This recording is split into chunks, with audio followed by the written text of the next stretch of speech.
So here we are then. Obviously, we've kicked those two out, got Ewan, got Will out of here. No problem. It's myself and Nathan that will take you through the next 3 races. And yes, I am wearing a crazy top. I did see that Elvis Rankin was wearing a polo. He was ready for some golf, so I thought I might as well jump in on the fun at 11 o'clock at night. Look, we're in for a lot of fun here, Nathan. We've got some crazy races behind us, and we've got some crazy races ahead.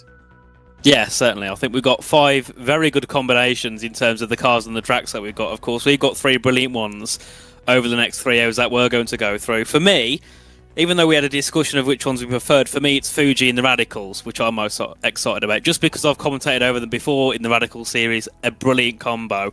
But of course, first off, we have the Formula 4s and Okayama, which I think is a combo that's used quite a lot in the normal daily online races, you know, with them being a rookie track and a rookie car. So I'd imagine quite a few of our drivers here have a lot of experience with this combo. Yeah, I mean, at a bare minimum, I'm looking at the entry list for this round. At a bare minimum, a lot of them have a lot of experience with this car. And seeing, obviously, the likes of Jack Sedgwick, who's well experienced in the world of sim racing, was in the race in the Formula Fords early. You've got Dan Amor, who's runner-up in the 2023 Formula Ford 1600, the support series for British Formula 4. You've got Shoma Shintani, another runner-up in this category. Hayden Bramley has also taken part in that. And that's before you start looking at some of the more typical names that you'd see at this level of sim racing, and suddenly this looks like a genuinely terrifying entry list for anyone wanting to get themselves involved in this event. It's absolutely wild. Sebastian Jobe, for example, he did mention earlier that he was taking part in the Formula Fords, and yes, he is in this race. Indeed, and from what I've seen with the Formula Fords, and from what I've actually done myself when it comes to racing, they are a really good combo and you can get a lot of action. But here is our starting grid. Dan Amor then, for Commander, has taken the first pole position for himself this evening. Obviously was involved towards the front earlier on. Sebastian Jobe is alongside for Team Redline. Callum Hyde for the Eclipse Sim Sports car will start from 3rd, along with Isaac Phelps in 4th. Elliot Budzinski for BS Hybrid. And then the Williams F1 Team Gaming Academy. Shoma Shintani behind the wheel will start from 6th. Behind that it's Graham Carroll, of course, the champion of British Formula 4 esports a couple of years ago. Mate Varga will start from 8th position alongside Jaden Sherwood in 9th position alongside Connor Jupp. Emil Bernstorff, who's won the Formula Ford Festival on iRacing before, so he knows what to do in this car. He'll start alongside BS Competitions' Elias Riker from 12th. Behind that, it's Ricardo Ferreira, Jamie Hopper, who we saw earlier on in the evening, and then, of course, the Movano car. Grid and Go's the 2nd car, of course, the teammate of Isaac Phelps starting from 16th position. Then it's SimRC and the EMM Esports team starting from 18th position. It's 07 and Shera Esports rounding out the top 20 positions, the front 10 rows, with fast repair. That might be needed in this event. Drago Racing, fresh off of a victory in the previous race, will start from 22nd position, and Guillaume Levesque for the Falcon Sim Racing Team Blue from 23rd. Jack Sedgwick for Was Cooking Racing Ventures starts from 24th. Tim Hooper for Maniti, and then Impact Sim Sport. We'll get the Sorrento Motorsport esports car, and then it's the Dutch League Racing, Ride Sim Sport, and Delta Sport in the top 30. We've still got more than 20 cars left to go. Brabham Motorsports, Janis Olbert will start from 31st, with Sam Ward for Team PGZ, Absolute Motorsport Asalith, and then the GT Spain 92 car before we get to Capivara and the MG18 Simtech Pro. We're still within a second, but finally we go outside of it with Fiercely Forward and Impulse. Then it's the U Amateurs and Armamentario, Matt Performance, and the Byte 500 team. Behind that is Vitality. Disappointing for Erhan Yovsky, Tatum Reztech, Olympus, Blue, Mercure, and then the Falcon Sim Racing team Teal with the Prism Motorsports from 48th. Seems like quite a lot of cars are setting times here, because the ERE car will start from 49th with the Stint 1, and then FCB Racing Sim, the 51 cars to the grid. You can see the formation up there on. They're in the middle sector now, so they've got a little bit of time to work some temperature into it, but a lot of overcast here, Nathan. I mean, what are we expecting down towards turn 1 other than absolute carnage? Well, I think carnage, chaos, you know, they're all the words we can use down towards turn 1 at this track, especially with those a little bit further back. I mean, you like to see, you know, Drago Racing, who sit 22nd. You know, Romanidis will be wanting to get moves done early, so turn 1 he's got to kind of take those risks and just go for a lunge up the inside and hope something pays off. But I think with the way these Formula cars are as well, and, you know, a slight bit of contact could end in a race ender, those who also are further back, who might not be as quick, also have a chance to move forward that way. I mean, it's 2 seconds. separating the whole lot. When you think about it, out of 55 cars, pretty much, that's not really big of a gap. Well, very quickly then, as they come into the final corner, Wild Stab in the Dark, who's going to win the race? Going to go third. Dan Amor's going to do it. I know Papa Amor is watching. Shout out to Ian, who'll be keeping his eye on Dan. He'll be racing here and trying to beat one of sim racing's very, very best. It's Dan Amor and Sebastian Job. Chaos already in the background. We're not even racing yet. Finally, the green flag is waved and we are racing down to the opening corner. Dan Amor will cover off those behind. A little bit of contact. Sebastian Job tries to cut across to defend his second position to the opening corner. To the outside comes Isaac Phelps, who's going fully on the attack. He'll look to the inside as they get into turn 2. There's a couple of cars off in the background, and Isaac Phelps is going full send. He does make his way up in the second position, but they remain side by side, 3 wide, going through the short kinks down towards turn 5. Indeed, a very chaotic start here as we have 3 wide in towards the braking zone of turn number 5. They make their way through, and as we expect, you know, cars 2, 3, 4 wide further back as well. As you do see there, Budzinski making a move, still battling with Isaac Phelps there, who's third at the moment. Caleb Hyde just ahead in second place. And actually, just like the click of a finger, Budzinski has gone from P3 down to P5 and under pressure from Shona Shintani. So as we expect with these car combos, so quickly on that first lap, we're going to see drivers moving up and down multiple positions. Yeah, indeed, it is going to be quite a large pack race consistently. Unlikely to get any major breakaways unless there's contact.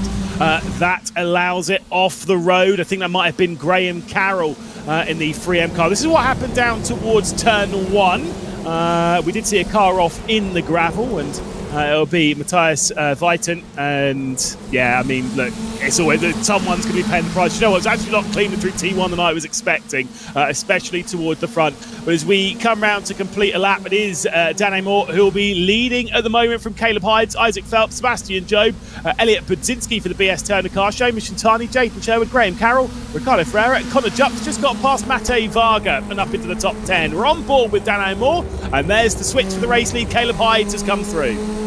And it didn't look like that much of a defence there from Dan Amor, as we can still see them two having a battle side by side here. He is on board with Isaac Phelps, making their way through the first sector. And Phelps, you can see here, just going to tuck him behind, but of course you do get quite a lot of slipstream in these cars, so there's always an opportunity to go for a send up the inside as they head their way into the right-hander. We can see Sebastian Job there as well, also looking to move forward. Budzinski's back in this one too in P5, and then of course we saw the battle earlier between Shintani and Sherwood, and they've dropped back by quite a few tenths as we head our way back down to the right-hand hairpin. There's still a lot of battles going on here for the leaders.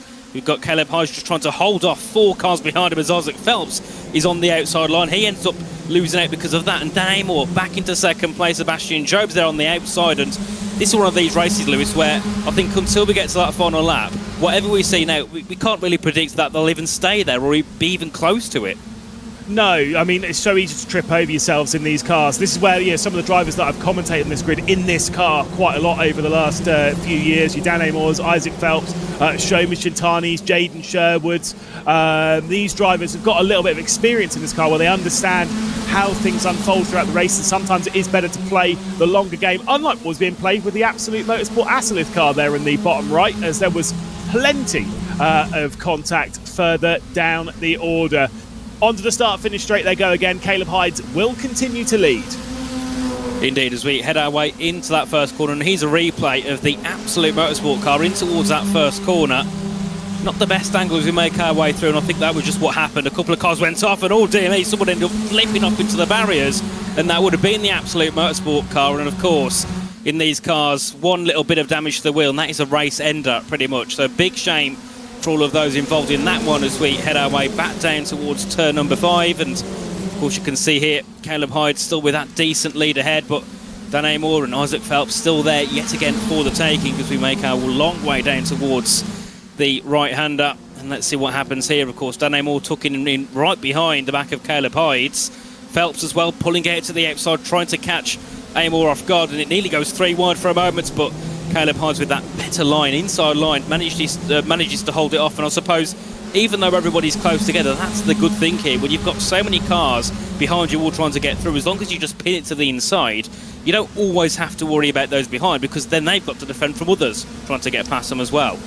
Certainly do. There's a couple of looks coming in. Jaden Sherwood taking a look to the inside of Elliot Budzinski. Now back to the outside, but it does seem as though the BS Turner car might just about hang on. They still remain side by side, but it's actually Shoma Shintani that's feeling the pressure. Bit of a squeeze over to the apex curb of the penultimate corner, down the hill into the final one, and still alongside is Budzinski, and the BS Turner car will come through. It's Eclipse Sim Sports continuing to lead from Coanda, from Grid and Go, from Team Redline, then Williams, then BS. I said BS Turner, I meant BS Hybrid, I know what I meant. BS Plus, then a word. You know, I'm not smart enough to keep up with it. Jaden Sherwood, though, in that green car has picked his way through brilliantly. The Lion GP car is making some solid progress here. Yeah, a great move there from Sherwood, and now holding off from everybody behind. Graham Carroll is up into 7th now, trying to make a couple of moves himself up into P6 here, and of course has Sherwood on that inside line. Sherwood covers it off for now as Budzinski on the outside now of Carroll as they make their way back up the hill and down towards the hairpin. It's a long run, of course, into this next braking zone, and we've got two main battles here. First to 4th and then 5th down to P10 at the moment, with Connor Jupp at the back of that one.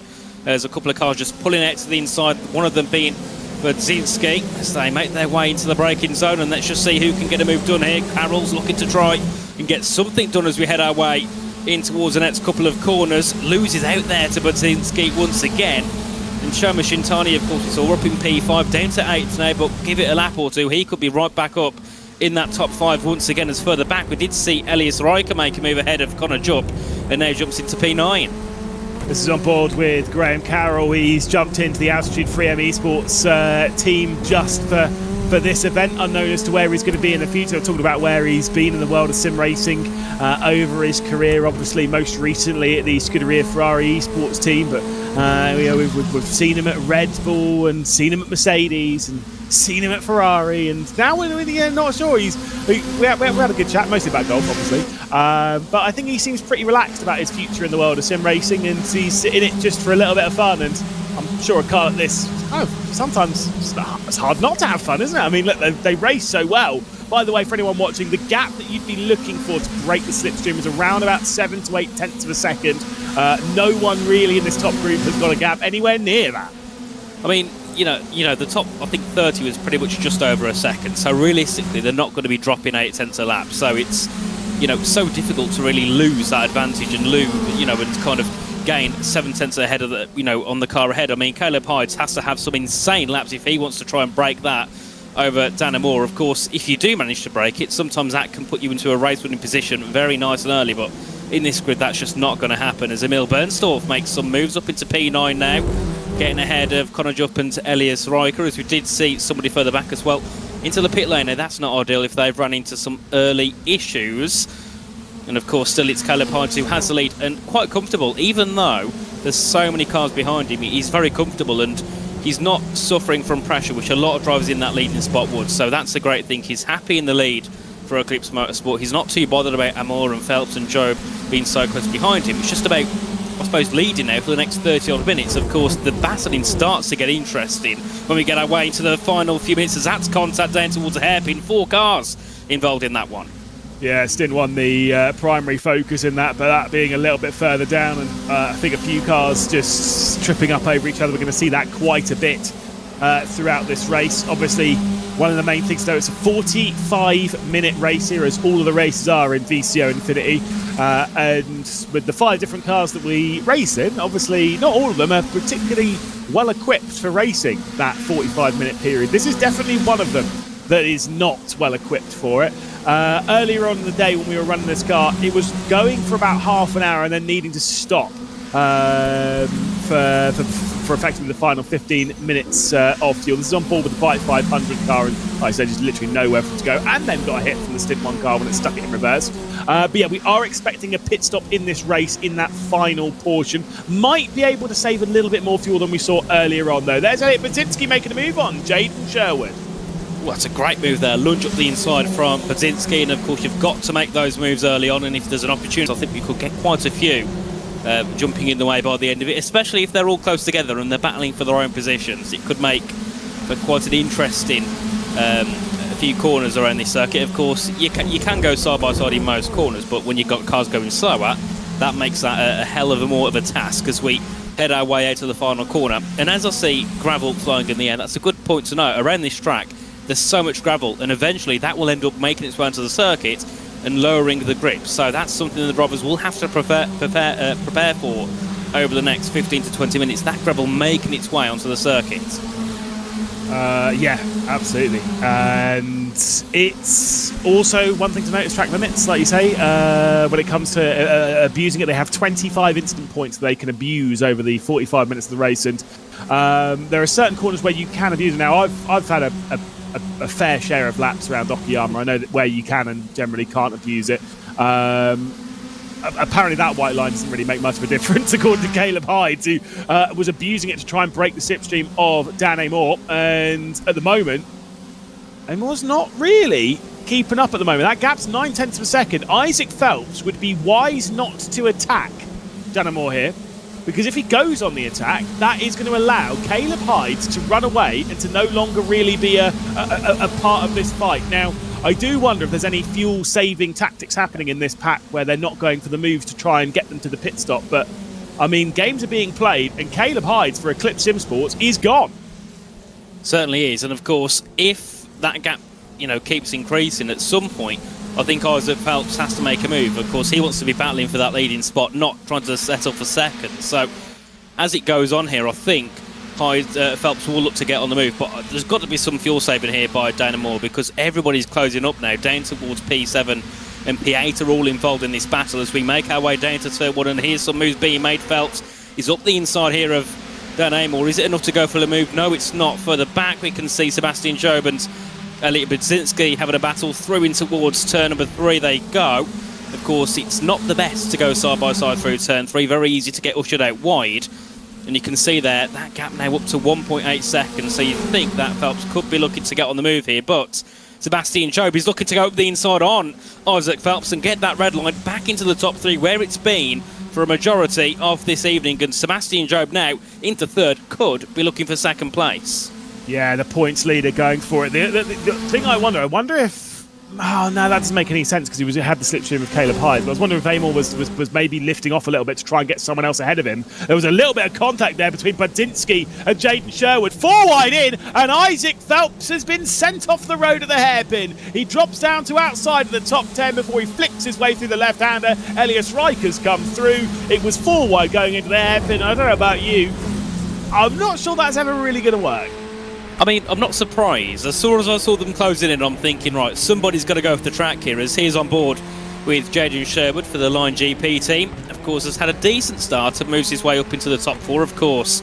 Line GP without a podium so far, so it would be great to get them into the top 3. But I think with what we've seen so far, with another 30 minutes to go, I don't think that Jaden Sherwood will be even thinking about a top 5 here. I think it's all about, what can happen over the next 30 minutes. Where he is now is definitely not guaranteed, and that's not due to pace or anything. It's just due to the nature of these races. And of course, with it being the Formula 4s, we saw a slight bit of contact, and Phelps ended up dropping down the field as Sherwood gets the move done on Elliot Budzinski, and now into the top 3. And we can see drivers maybe are starting to do some fuel saving, others aren't, and they just want to get on with it and start closing up on Caleb Hyde, who's now got such a big gap here, where if he needs to fuel save, he hasn't got to worry about those behind now. Yeah, I mean, for now, well, we'll see how this race plays out. Like I say, we are still expecting pit stops from a lot of these drivers, because no one has been pitted, obviously. But it's one of those ones you don't see. We had the position switch from the race start, the graphic that appeared for that, and you can see there was a lot of drivers that had changed position, but there isn't the comeback drive that we saw from Coanda in the previous race at Road America, where Aaron failed to set a lap time in qualifying, started for the rear of the field, and brilliantly worked his way up towards the top places. There was an absolutely superb drive. You don't really get that in this car. I think it's a lot harder to do because of the nature of the race. It's more of a pack race, and so you would say potentially that should make it easier. But every time you overtake someone, someone else is just getting the slipstream and they overtake you. Then you get broken off of the top group and you can't close back up. And everyone's battling so hard that no one can catch anyone. And that's why Eclipse Sim Sports are in such a good spot in this race at the moment. Yeah, certainly. So we do see a replay here with Sim RC in towards the braking zone. Oh, that's going to be close to contact. So close with EMM. I'll go for another send up the inside in towards turn 8, and that's a slight bit of contact, and that's both of them spinning round and colliding with another 4 cars. And that is the thing as well, with close racing like this, 2 of them get into contact on such a narrow track, they're all going to come flying into you, and that's what we saw there. 5 cars involved from what could be quite a minor incident as we make our way back down towards turn 4 again. Dan Amor and Jaden Sherwood still battling out for P2, and Sherwood has gone for the move, has gone for second place. Budzinski as well going up the inside of Dan Amor. So is Amor still, committed to this fuel saving, or maybe is it potentially a lack of pace now? Again, are they fuel saving the way that we think it? Is it just pace? We don't know. Is it? Oh, it's probably not going to be tyres. I mean, these tyres are pretty solid. A little bit of contact there as Budzinski turns in over to the nose of Jaden Sherwood, who now takes over second spot. He leads from Budzinski, then Job, then Amor, then Carroll, then Shintani, Bernsdorf, and Connor Jupp. They are the 8 cars that are involved in this fight, second through 9th. 2.5 seconds to break away for Caleb Hides, and I mean, look, there's big question marks the rest of the field. On paper, pace-wise, no one can catch that in the 29 minutes that are left to go in the race. And the reason I say that is because everyone is so close on pace at this front. Even if you put Sebastian Job in second spot and said that no one behind him was going to fight, I don't think that he could catch that 2.5 seconds over the next half an hour. Something else has to happen. Yeah, certainly. And I mean, I'm looking at some of the lap times here, and of course Sherwood on the last lap was 4 tenths quicker than Caleb Hides. This lap he was 5 tenths slower, so it's constantly changing between who's got the pace on each lap, as of course we do have 28 minutes to go in this one. We're only around a third of the way through, and of course this battle for second place still rages on. I mean, you've got the likes of Emil Bernsdorf and Connor Jupp, who eventually could be involved in this battle themselves for the lead. You never know what happens in these races. A couple more bits of contact between those in the top 5 now, and that brings them further down into that opportunity to move up themselves, as Levesque there goes ahead of Barilaro and jumps up into 13th place. And I've got to say that the team I'm surprised by so far is Tess up into P12. Of course, I know them from the F1 side of racing. I'm currently sitting P12, so they'll be very happy with that result. As all DME to turn 1. That's Sorrento Motorsports having a bit of a collision then with Falcon Sim Racing, and you can just see as well with these cars, Lewis, a slight bit of a miss slide, and the car just goes. There's no way you can save it. Yeah, I mean, they generally are quite savable cars, but like I say, there is a tipping point, and once it's past that, it's gone. You don't really have anything that can save you. I mean, you say it's when cars like slide through the corners, right? You do it in even like the Super Formula Lights car. If it slides to the corner, you can use the throttle to kind of help you, and you know, if you've got good throttle control, the power does help you. In this car, it's got so little power that as soon as you lose grip, basically the engine does. I think I can't remember how much brake. I think it's 116 brake horsepower. Now, I would say that most people's road car has more brake horsepower than that. Obviously, they're a lot heavier. Certainly with me in it. Goodness me. My Vauxhall Astra has 110 horsepower, so I'm not that far off. But then again, I don't think I'll be challenging with these guys. I don't know if you could jump into the Astra and do it, but I certainly couldn't. They're probably like, what, maybe 3/4 of the weight of my Astra? Maybe even more than that, I don't know. I mean, they're probably 1/10 of the weight of my Mazda 6, and that's it's got 173 brake horsepower, but ain't making up for it. Live standings in the top right of your screen. That is as things are currently in this race, plus the points we've already scored. Team Redline pulling out nearly a 20-point lead. Remember how the points work if you are just joining us for the first time here in VCO Infinity. Effectively, it's a point of position. If you are in first place, you get 50 points. Second place, well, it's 49 then, and then it's 48 behind that, and you'll be shocked to hear it's 47 behind that. And the top 50 score points, and so effectively your position switch, you know, it assists overall, but you start weighing up, is there a requirement for you to go for that extra position? And we talk about Caleb Hides running away from this. I mean, it's only one extra point. If Sebastian Job was to get up in the second spot, it's only one extra point to get to Caleb Hides. Is it worth it to take that kind of risk? I think maybe yes, in the fact of at least then you can say, right, we've got the pace to win, even though we were 3 odd seconds back. I think also it gives you momentum. If you can go into each race and win, even if you've got to come from such a large gap, you've got confidence and momentum to keep going for it. I think it just depends on the mentality of the driver. Some of them might not be bothered. if they finish first, second or third. Others might need that good result to kind of push themselves forward. So I suppose it depends on the mindset of the team and also where they are in the standings as well. I mean, we saw how close they were. The likes of Drago Racing, a poor result here, 13th, and they've lost so many points to the likes of EMM and those behind. They've took a gap from, like, what, 15 points down to 2. And if they have another couple of those races, that can be then 30 points swing. So it's all about consistency, isn't it? And, you know, if you're a team that's running up in the top 5, one result out the top 10 can ruin your championship in some cases. Absolutely. Fulkerson Racing at the bottom of your screen. Battle for 11th position on the back stretch. You've got Michael Romanidis coming straight through for Drago, locking the rears a little bit, but still hooking it up to the apex. Brilliant drive from Romanidis. You've got Barolaro in 12th position. You've got Levesque there in 13th. You've got Varga as well. Jamie Hopper side by side all the way through this middle sector, going through the double left-hander and out towards the double hairpin section, where Michael Romanidis is trying to keep them at bay. Big looks from behind. I mean, look, it is brave stuff here to go for some of these moves, but my goodness, they are trying. I mean, the battle's for 11th here, but I think they're mistaking the one at the start and they're thinking it's for first, second and third. I mean, this is brilliant battling between these guys as they all slide their way through into the final corner and they go again for another lap around this circuit. Of course, Romanidis now has a little bit more of a gap compared to those further back, but I mean, this battle's from like 11th down to like 19th. I mean, this is a crazy battle. And of course, between 11th and 19th, you're looking at 10 points. That can be a lot to gain, especially for a team who we see a little bit further down the field as Levesque there just making a slight mistake in turn 1 and losing around 3 spots due to that. And I did notice as well, Connor Jupp is 29th, so has he potentially jumped into the pit lane and gone for that pit stop a little bit earlier, or was there some sort of mistake? But I'm starting to think he's gone for an early pit stop here.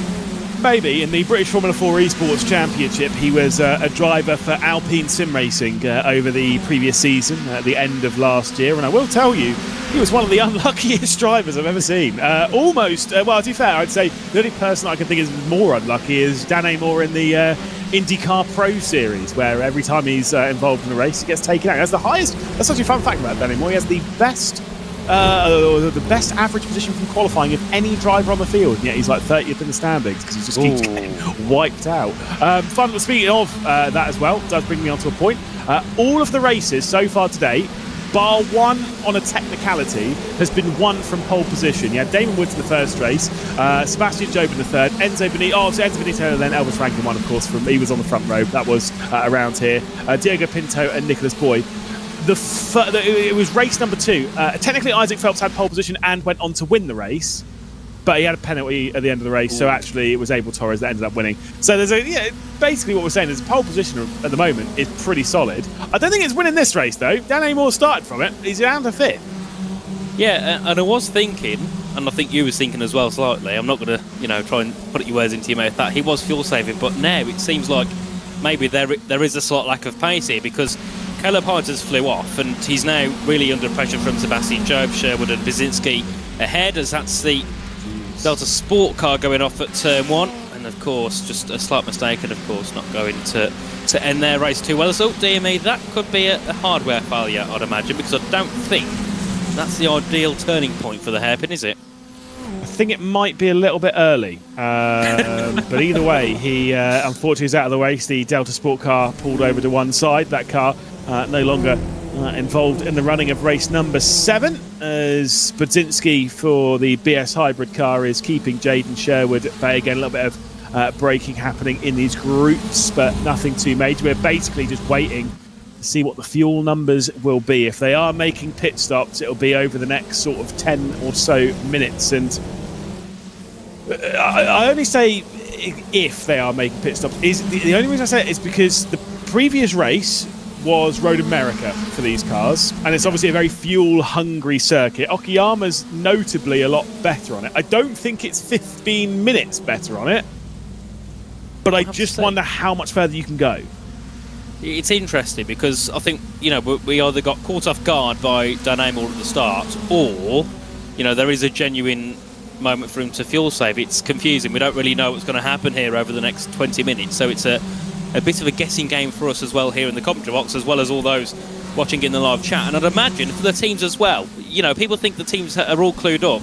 A lot of the times, especially in these races where it's back to back to back, they've also just got to guess and hope they get the right strategy. And that's why we sometimes see cars who start near the back move their way up to the front, because teams are just going to go, right, we've got nothing to lose, let's just go for it, see if it works. They do it and it does. So, anything can happen in these races, and that's what we love about these big, long 24-hour events.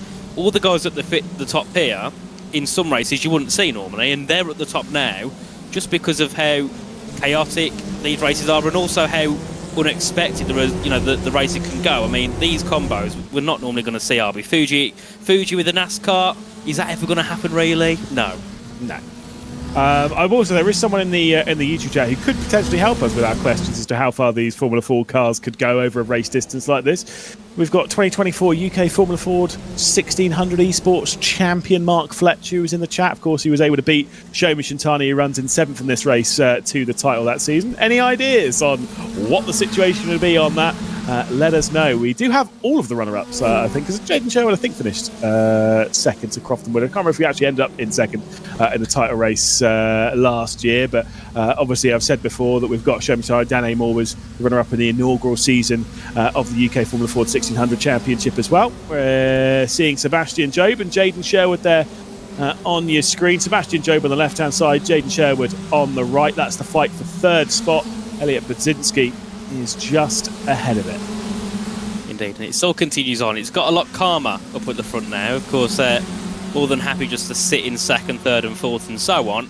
And then, like we said, give it another 10 minutes and it will be absolute carnage, and they're all trying to fight for each position.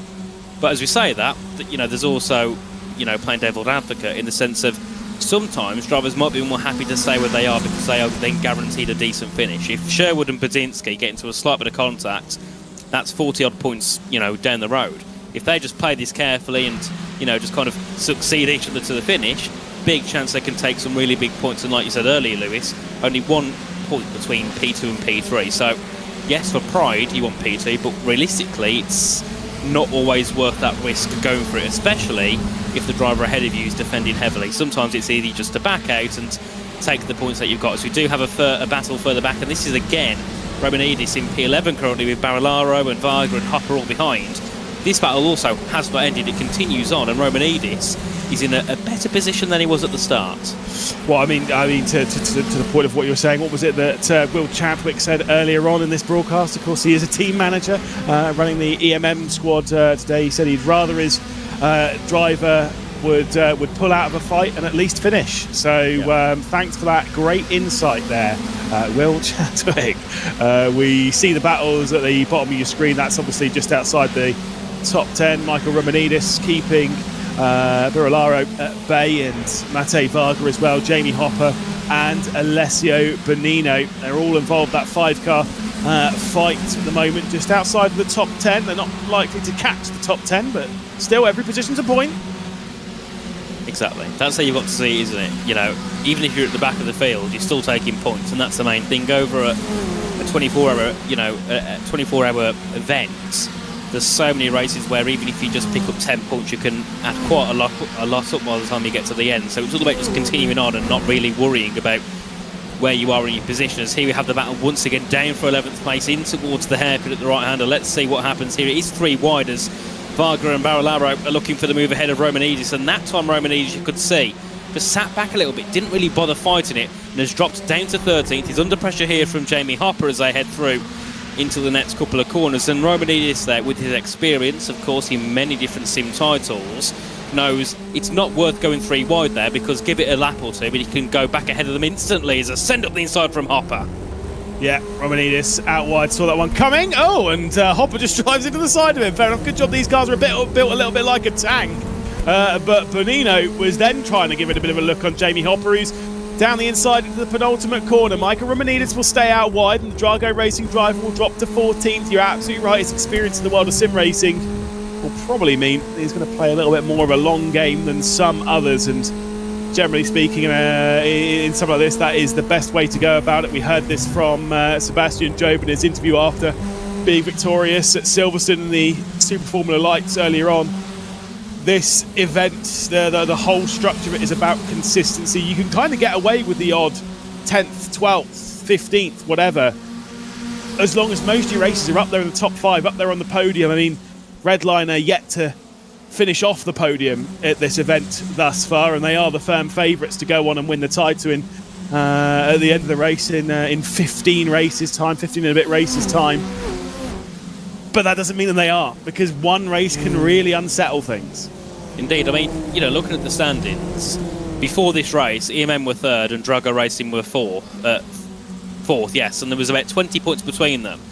Because EMM are down in 32nd at the moment, of course they'll probably work their way back up, but even though they're in 32nd, they've now dropped about 20 points back from Drago Racing and dropped to 4th. So one race like that and just being even in the mid-pack can ruin it so much for you. So you've got to have that one poor race and then just go back into the top 5s and top 10s consistently, and that's why we see a lot of the time, you know, the teams like Redline taking many titles in the VCO Infinity, because they are just so consistent. They're not here winning every race.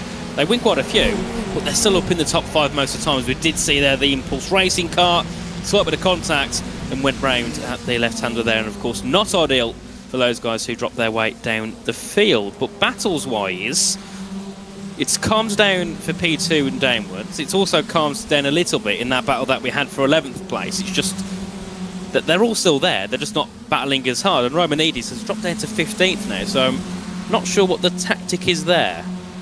Well, let me throw some numbers at you when it comes to how consistent you're required to be in this event. The first ever running of the VCO Infinity was in 2022, and Team Redline, over the 24 races, they finished in 34th in one of the races, which is not good.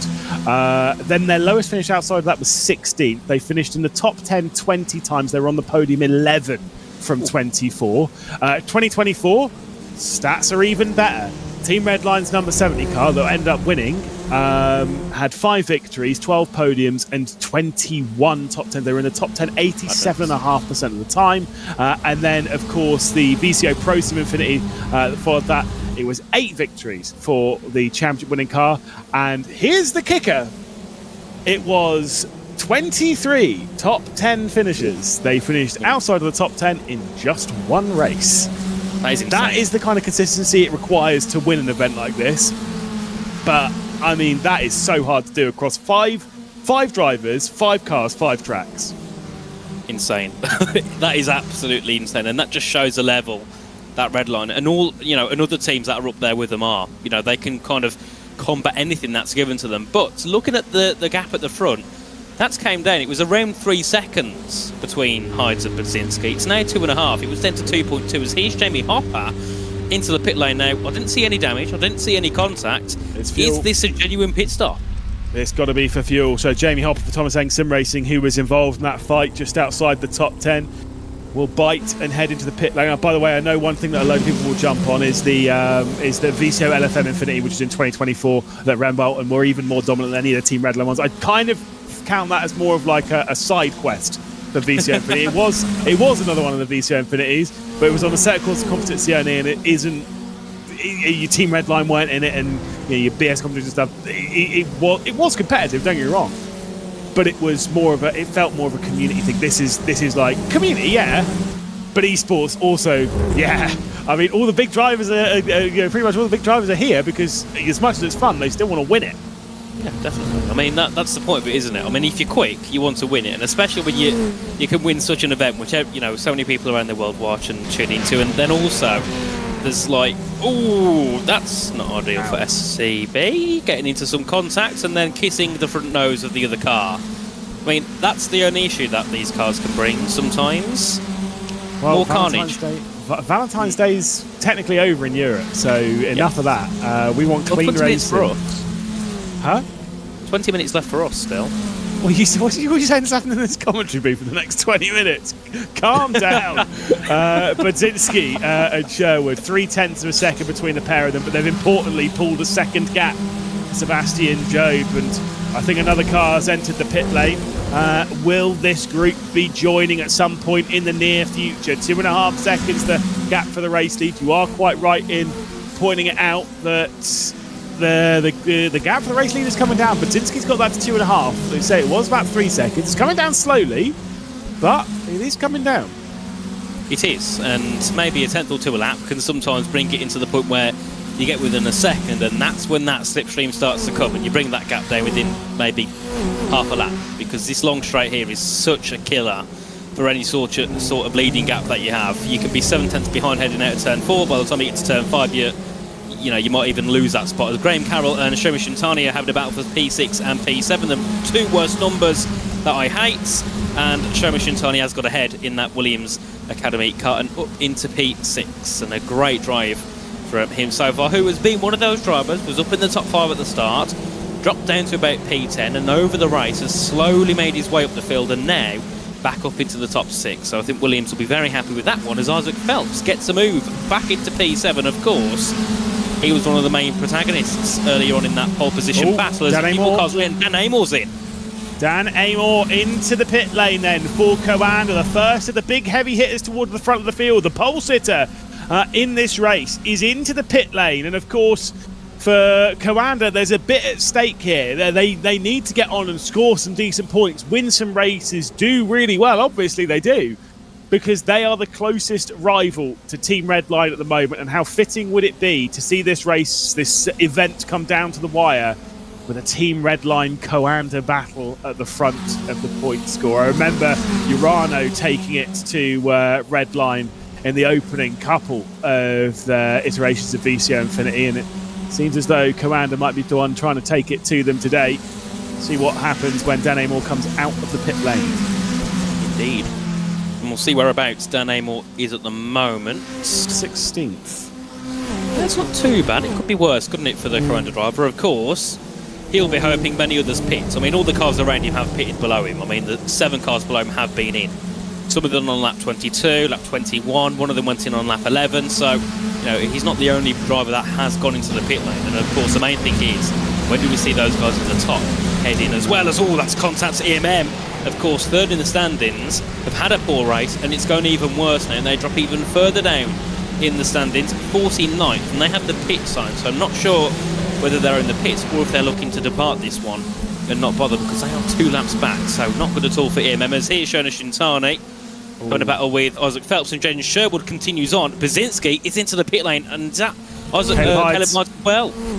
Yeah, so Jaden Sherwood then will assume the race lead for Lion GP. Behind him is Sebastian Jobe by 1.3 seconds. This is going to be very interesting. Where does Hydes and Brzezinski come out comparatively to Dan Amor? Boloraro is also into the pit lane. You'll just see they'll literally be stationary for a very short period of time. A little bit of fuel will go in. It's effectively, it's not like a big fuel thing that you'd see in IMSA or whatever. It's effectively simulated as it being effectively just a can of fuel being chucked into the car. Splash and dash, I think, is the perfect word as well. But yeah, probably he's just a canister, isn't it, of fuel? Ooh. Amor's come out ahead of Caleb Hydes. Caleb Hydes half a second behind, so that would be a switch for the net race lead. And could Coanda be on the way for victory here?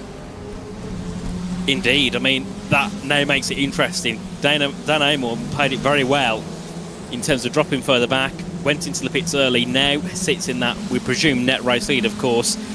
Because they've had to pick with 7 minutes to go, I don't think any others will try and hold it out here, because they've been pushing the whole time. I think if there was maybe like 3 or 4 minutes to go, they might try and hold it out at the front, but there's no point trying to do that when you've still got another 7 minutes of racing. So, as it looks to be, the net lead is probably going to be Dan Amor, Caleb Hydes and Elliot Brzezinski in third. Of course, Jaden Sherwood has the lead at the moment, ahead of Sebastian Jobe and now Shoma Shintani. The main thing is, when do they decide to go in?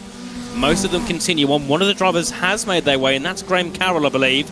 He's heading into the pit lane, and I mean, if Graham Carroll decides to go into the pits, I don't think it's that bad of a choice, is it? Because I think he knows more than others how to get his way around in the Formula cars. And I do believe he does have a little bit of Mark Fletcher in his potentially in his ear. Just trying to give some info on how to get after it. Of course,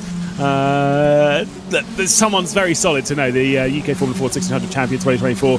Crofton Woodhatch also joined in the chat. I did see that 2025 champion. So the champions of the cars are watching on. Where's Henry Moore?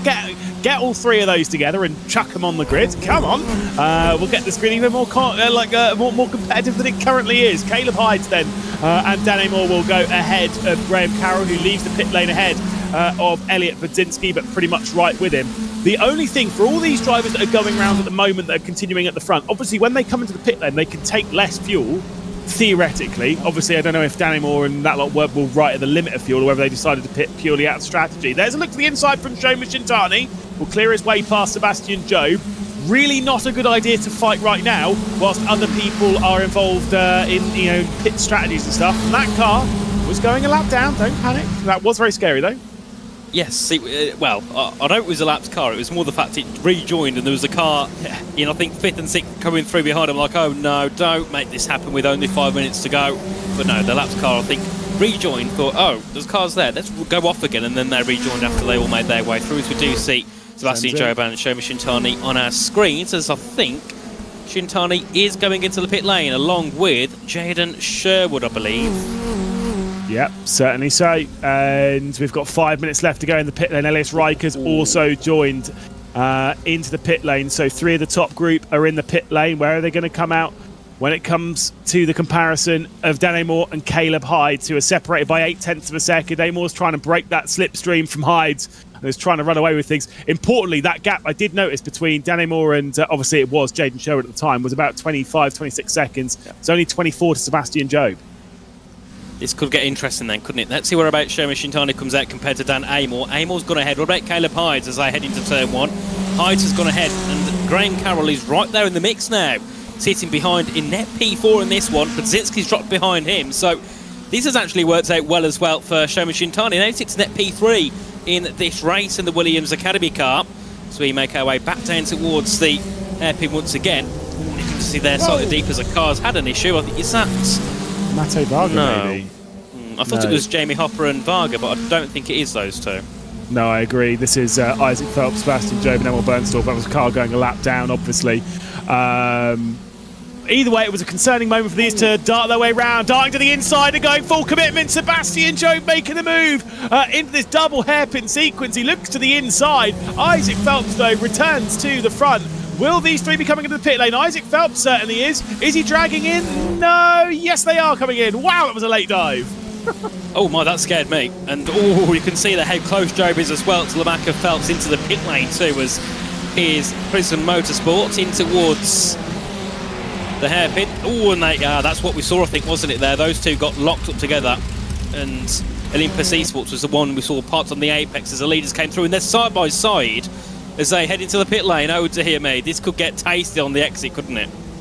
Oh, did Isaac Phelps miss his box and have to get into reverse? I think that was the second time he's done that in this event. I'm pretty sure he did that earlier on, if I'm not mistaken. We weren't on those races earlier on, but still. Out of the pit lane, Sebastian Job goes. Isaac Phelps has certainly lost a fair amount of time. And into the race lead, importantly, Coanda at the front. 1.2 seconds he leads. Where does Sebastian Job come out? 4th position. Isaac Phelps out side by side with Elias Riker. I mean, that was close, wasn't it, between those two as they made their way out of the pit lane. Of course, Riker's got ahead after pitting a lap earlier. Phelps dropped into P8, and then looking up at the front as well, Shintani's got the move done on Caleb Hyde. Now sits P2 for the Williams Academy, and that'd be great to get their first podium of this event as Phelps goes ahead of Riker, gets that move done eventually, and now he's back up into the top 7. But those pit stops have really made this race interesting, because that gap, which was 3 seconds, is now just a second and a half.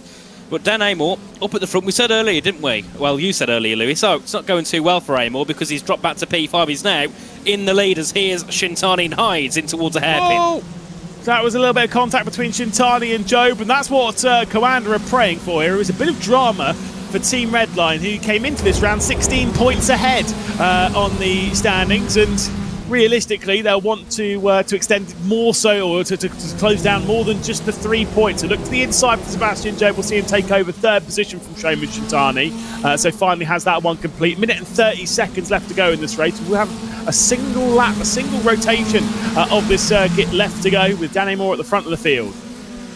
Indeed, so here we go. This is pretty much do or die now, isn't it, for those at the top? Of course, Dan Amor's got such a lead. He's very comfortable to sit there. Caleb Hyde, I'd say, he's probably also quite comfortable in 2nd, but that gap can come down very quickly. He's further back here. That's Jaden Sherwood and Isaac Phelps having a battle, bringing all those along with them as they head into turn 1. And does Phelps get that move done for 7th place? Because they were side by side into the braking zone, but I think Sherwood for now has kept that P7. And of course, Jaden Sherwood for a while in this race is up battling in the top 3, and now down to 8th, loses out to Isaac Phelps, who of course had that contact earlier on. He's back up into the top 7, and I think, Lewis, if you said earlier on to Phelps you'd be back in the top 7 by the end, I think he'd be thinking you're in a laugh. Oh, that's Riker round. Yeah, Riker has dropped, and unfortunately just almost got into the rear end of Isaac Phelps, and Jaden Sherwood continue the fight. 7th and 8th position for them. Emil Bernstorff, Formula Ford Festival champion here on iRacing, joining in on the fight, trying to search for something. Connor Jupp, who's raced the British Formula 4 Esports Championship, also into the mix to look to the inside, coming in from the BS car. There's been some smoke and cars round up ahead as they'll drop their way past. Sebastian Job and Shomi Shintani will switch their way around a little bit further as well, as Shintani's keeping Budzinski at bay. 2 seconds clear of all of this. Danny Moore's only got a couple of corners left to go to avoid all this drama. Again, it remains really close. Bit of contact there between Budzinski and Shintani. Shintani with the inside line of the penultimate, we'll come out towards the penultimate corner, and that side-by-side will continue through the penultimate corner. Graham Carroll's into the mix, but through the final corner, Commander Esports and Dan Amor are going to be victorious here in Okayama, and it is going to be a Formula Ford victory for Dan Amor, his second race of this competition, and it is going to be a victory for Commander. They're going to close up a couple of points to Team Redline. Oh dear me, what an ending that was. I mean, I think Hyde's down towards Carroll. You wouldn't know who to predict to put in the top 3 there. That was brilliant battling, and of course, Job in the end gets that next, another podium for Redline. I think that gives them their 7th podium now so far, 8 of 7 races. Really good for Redline so far. But what a race that was. I mean, I think Dan Amor played that perfectly, because at one point we all thought he was out of it in terms of fighting for the win. Strategy worked out well. He took the fastest lap as well at 35.4, which was, I think, 3/10 quicker than the previous fastest lap, and ended up taking the win. Indeed. So Dan Amor will take the second victory for Coanda in these competitions after the victory in race number 4 a bit earlier on in the night. Caleb Hyde, though, for Eclipse Simsports, brilliant drive to second. Led a lot of those laps. In fact, led most of the laps of this race, but the pit stop unfortunately unfurled that race a little bit. Sebastian Job, as you quite rightly say, makes it 7 podiums from 7 races for Team Redline. Shomi Shintani for Williams F1 Gaming Academy in 4th, with Elliot Budzinski, Graham Carroll, Isaac Phelps, Jaden Sherwood, Emil Bernstorff and Connor Jupp will be the top 10. Behind that, and some of the tight fights we saw outside of the top 10, Elias Riker went for a spin late on in the race, still able to cross the line in 11th and score some decent points of BS competition. Sheza Esports and Mate Varg will be in 12th. Michael Romanidis, Drago Racing victorious in the previous race, 13th for them. It could be worse for them, let's be real. Alessio Bonino in 14th with Samuel for Team PGZ. Christensen in 16th with Hopper, Levesque, Birolaro and Gonzalez, the top 20. Those positions behind that, we'll let them kind of roll through, and we'll pick out a few of them. The likes of Jack Sedgwick for Was Cooking Racing Adventures there in 20 seconds. Some drivers that we'll see a little bit more out of position. Brabham Esports there for Janus Olber. You've got Ryden there. You've got Matthias Viten for the Dutch League Racing. We'll let the rest of them filter their way through. But your thoughts on that race? I mean, Nathan, it was pretty mental. See, I mean, if I had no experience of driving the Formula Fords, I'd say, that was surprising. I didn't expect to see that. But because I've driven these cars a lot in my time as a rookie in our racing, never getting any higher than 1.5k, I wouldn't say I was too surprised at that. I mean, it was brilliant battling. The drivers are so clean. I think that's the main thing. We had slight little bits of contact here and there, but the cars were so close together. We know how minimal contact can cause a big massive crash here, and those at the front were consistent all the way through. So I think their battling was some of the best we've seen all evening, and I'm sure that will continue on for the next few races that we go to around Okayama, and proving that this combo really does work. Certainly does, and it definitely did for Dan Amor, who now joins us in the commentary booth. I did say you had to win at least one of the Formula Ford races this evening, and there you go. You've won the first one you've taken part in, Dan. I mean, congrats. What a race that was. Came down to strategy, clearly. Yeah, I mean, that was, the start of it was all pretty hectic. I think I wasn't expecting it to be quite as much of a fuel save as it was. Came out kind of lap 3, and I was looking at my fuel calculator. I was like, maybe I can make this on a no stop. And I slowly started to commit to that. Then I realized this isn't going to be possible. I changed my mind for about 2 laps, tried to catch back up to the Eclipse car in the lead, failed miserably. So I was like, back to fuel saving we go. Dropped back a bit to behind Seb, who was also doing the same thing I was. And I just sat there and I saved and I saved. And I decided that, I was either going to refuel 1 litre and, save to the end, or I was going to just go for the 2 seconds loss in the pit lane, and then with the 2 litre fuel and push to the end. And I was like, there's got to be a cut-off at some point with, pitting early to go flat out and gain that time back, which is exactly what I did, and a little bit more. So it surprised me, to be honest, but I'm really, really happy to come away with a win like this. Obviously, it's very abnormal for these kind of cars to be going this long and making a pit stop in a Formula Ford. Obviously, you've got a lot of experience in this car, racing in the 2023 UK Formula Ford 1600 Esports Championship and such. I mean, what's that like to kind of do a longer distance race, more of almost in this case an endurance race in this car? To start with, obviously everything's just as chaotic as the usual. Obviously a lot of bumping and whatnot, and then everyone's kind of slotting into lanes. The middle of the race, to be honest with you, it was pretty boring. Kind of just sat there lifting and coasting 200 meters earlier than a Formula car is not something I'm particularly used to. But it all translates pretty directly from the endurance side of things, which I also pride myself in. So yeah, it kind of became more of an endurance race than a Formula race. But the end, obviously, with the strategy, came down to just raw being able to attack the car. One final question before we let you go. Obviously, the grid here in the Formula Ford is kind of going to be pretty similar across the evening. Sebastian, Job, I think you're going to be racing a few times until the end. You'll be racing in the Formula Ford for the next load of races. It'll be the next time we'll see you out. I mean, it's a really competitive grid. What are your thoughts on that? Obviously, especially considering you'll be in the car for that last race, taking on the Charlotte Roval in this car. I mean, yeah, the kind of quality on this grid is phenomenal. Like you said, with the British FF series we did a couple of years ago, this is like that on steroids. When you look at some of the names on the grid, obviously specifically I have to point out Sebi, being Redline and whatnot, then leading the championship. So it's just been the whole of this morning's been they pulled away in the first 3 races. Well, this afternoon pulled away in the first 3 races, and then we just kind of been back and forth, gaining 2 points, losing 2 points. So I think all it is, every single one of these races is we turn up and we try and get the maximum out of them. And as long as we're gaining points on the people we're around, that's all that really matters. Well, Dan, I can see you've got the replay open. We'll let you focus on your analysis and on the team, and we'll have a chat with you a little bit later on in the evening. Bye-bye. Thank you. Have a good one. There we go. Dan O'More, Victor here in race number 7 this evening, Nathan. We've got race 8 coming up. We're excited for it. I mean, what do we think is going to happen in this one? We'll be taking to the Charlotte Roval. We'll be taking the trucks. It's pretty much a natural fit, really, isn't it? Yes. I think compared to what, some of the combos we've got, I think this is one of the more, same ones, one of the more expected ones. And of course, NASCAR trucks around Charlotte Roval will be interesting. Yet again, Charlotte Roval, another track that everybody has access to when you sign up to iRacing. A track I don't like. Never liked it. I don't know why. I just can't stand it. It's a difficult one, especially that first sector. So easy to lose a car, so easy to tap a barrier and spin off. It's one of those tracks that, to be really quick at, you've got to have so much time on it. Yeah, I mean, look, I can tell you exactly why I don't like this track. Because I used to drive this track a little bit when it wasn't this version of the circuit. It was the one. No. It was a slightly older one, and it was when I was new to the world of iRacing. And we all know the graft of trying to get out of the rookie license for the first time. Now I could do it blindfold. It's actually pretty easy. But that first time you're trying to do it, it's really quite difficult because you overestimate all this, that, and the other. And you're trying to do this. You're trying to juggle. You're trying to win. It's dumb. And it's very easy just to fly out of it by just keeping out of trouble. And the way that I found was that I would take the Pontiac Solstice, which is nicknamed the Slowstice, and it was racing around here. Now imagine that. There was no chicane on the backstretch, so as soon as you went onto the start-finish straight, you would just drive all the way around completely. It's so boring. Either way, we should be ready to jump, I think, into the race. We can see the circuit here. This is where we'll be racing.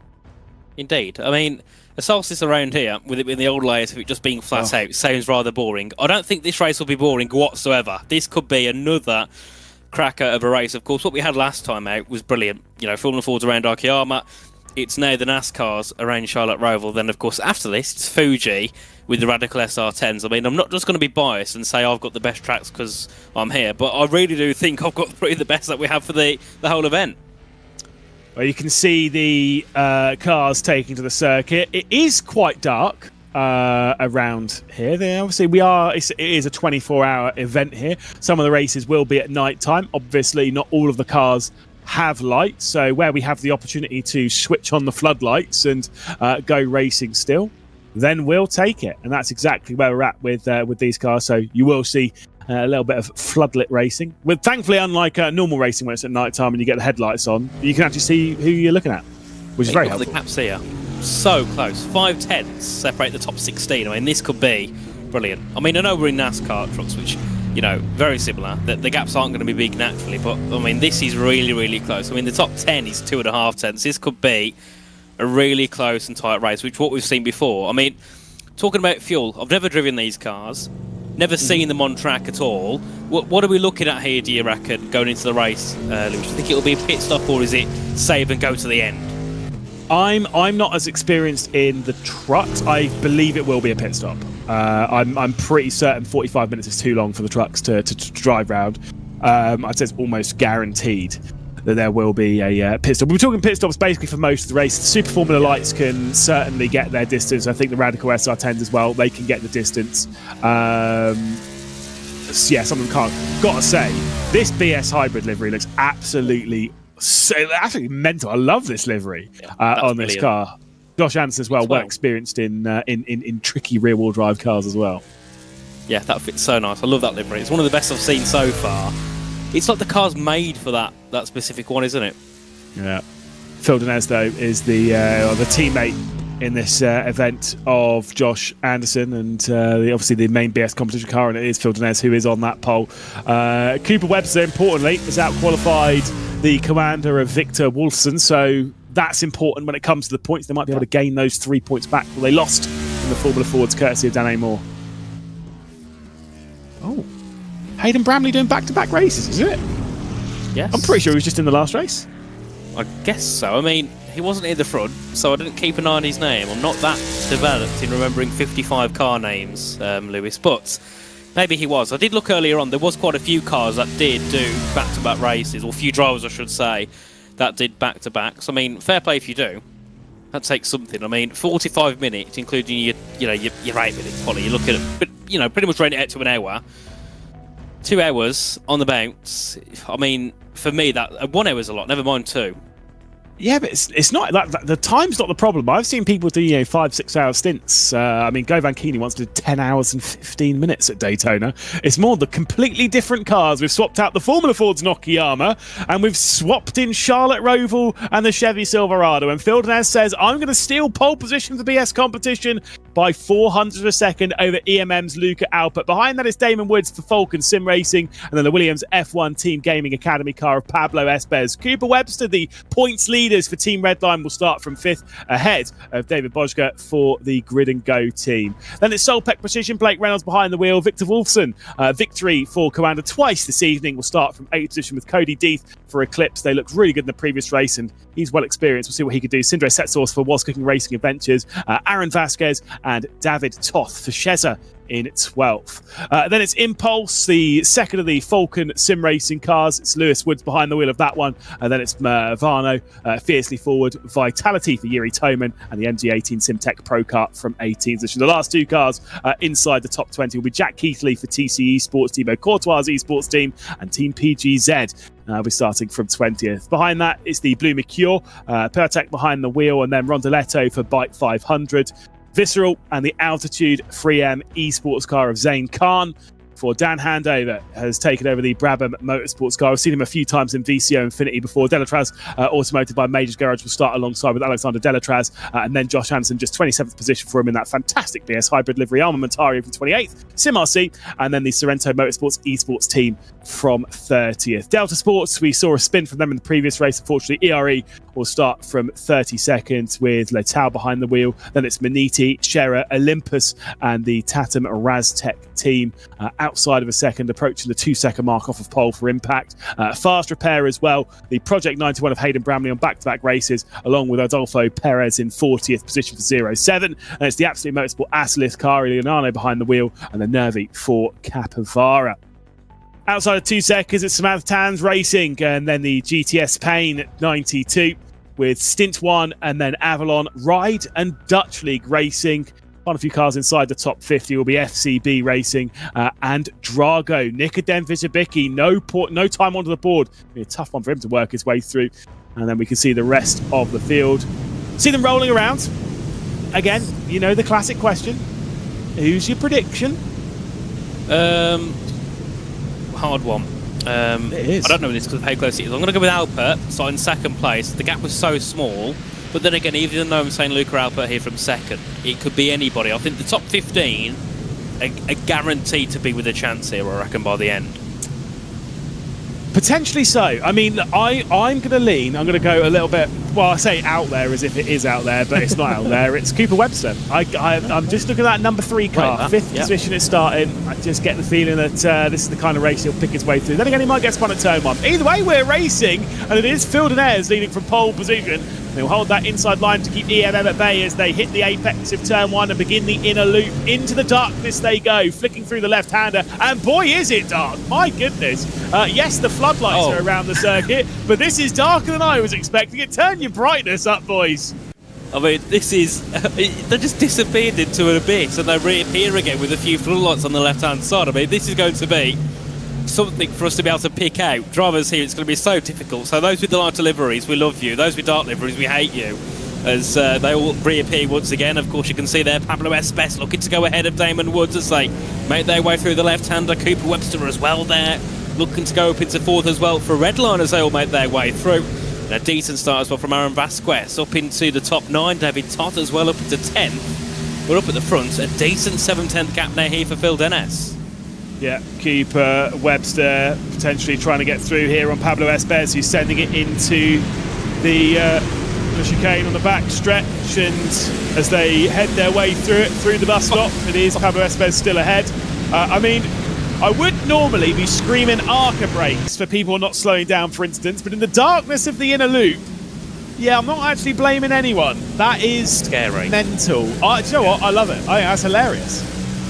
I mean, I don't think I'll be very good at that section. I'll probably end up missing the braking zone, going straight on and not knowing where I am. I mean, there they are. They actually disappear for a moment. They actually go out of view completely as they make their way through.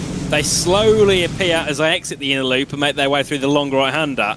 And even from the top-down view, we still can barely see who's who. So, dear me, I mean, I'd love to see an onboard view once you go through there on the inner loop next time around to kind of have a look at maybe one of the top 5 cars and kind of see what their view is, because I imagine it's not much better from what we have. But surprisingly, Lewis, the gaps at the front are bigger than I thought. I didn't think we'd have such big gaps already. 3 seconds separates the top 7 at the moment. I thought it'd be a lot closer than that, as what's happened to a couple of cars have dropped to the bottom. Wolfson and Deeth there dropped to the low line and has dropped a couple of places. Not going to lie, that inner loop is Renger van der Zande vibes. Petit Le Mans a couple of years ago, driving around in the Cadillac, no lights on, and still absolute full sends. And side by side in the background, I think that's David Bojka and Sindre Setsos. I mean, this is what it's like towards the exit of that inner loop, and you can see some of the contact happening. Oh my goodness, pick your way through. I mean, good vibes to drop below the white line. Not technically legal when it comes to overtakes, but I'm pretty sure it's solid for getting out of incidents. Indeed. So they make their way through the inner loop again. Here's Damon Woods closing in on the back of Luca Alpert, who's dropped actually quite a bit of time to Phil Dennis for BS competition as they all head their way through. Of course, here is Damon Woods, part of the Falcon Sim Racing Team Blue. Of course, got the win in the first race with well, it was Damon Woods. There we go. Took the win originally. He's back into the top 3 again here in this one. So we'll be keen to see what he can do. Of course, it was a win in the NASCAR as well, so he's obviously got pace here. So let's see what he can do.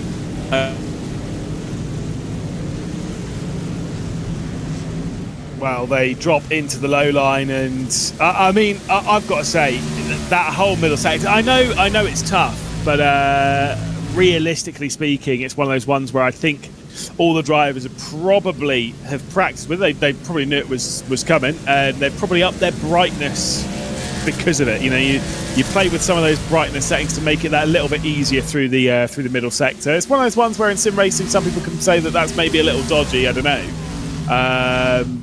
but I think it's all fair. If you've got monitor settings, you can up the brightness. It's no problem. It is what it is.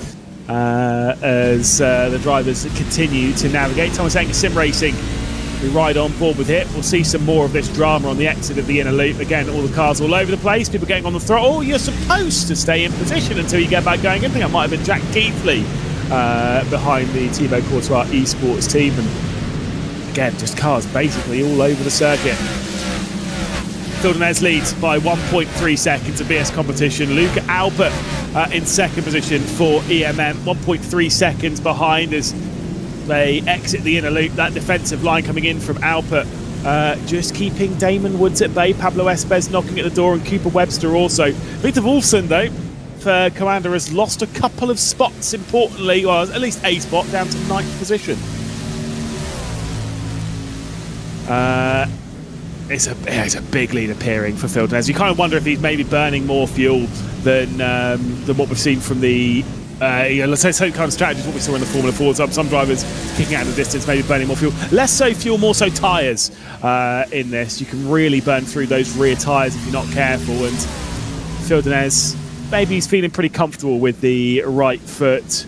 And I mean, look, he is taking control of this race at the moment, but that can unfold in a heartbeat, especially when they go through lap traffic, which is definitely going to be a factor in this. Clip of the curb coming in from Pablo Espes in the Williams F1 Team Gaming Academy car.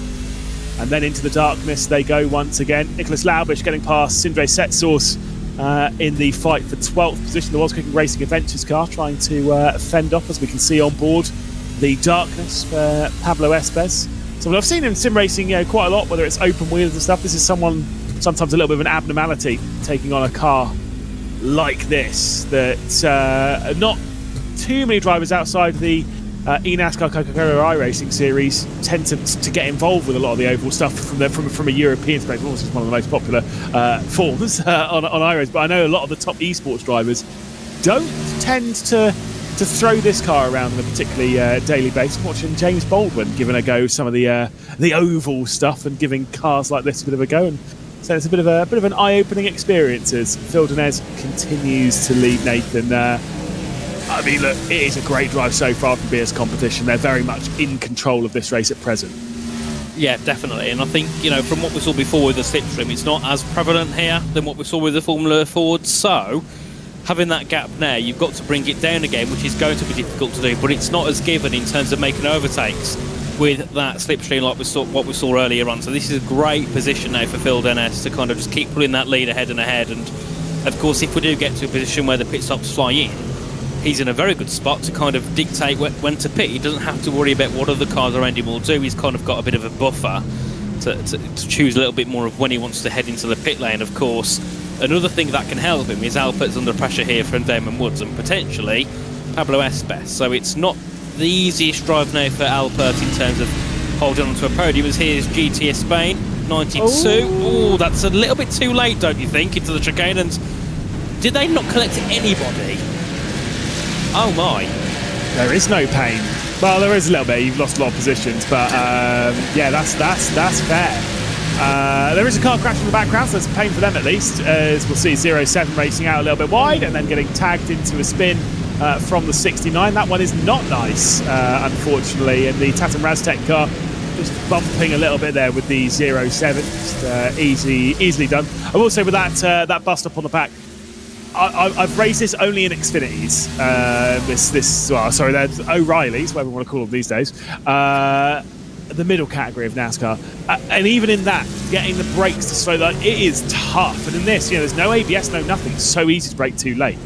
Oh yeah, definitely. And once you've braked too late, heading into a chicane where there's so many cars ahead of you and behind, you're kind of destined to hit somebody. And the fact that car there, the GT Spain one didn't hit anyone is, I think, that they're more surprised out of anything. I mean, there was 5-6 cars ahead, 5-6 cars behind. He made it through somehow.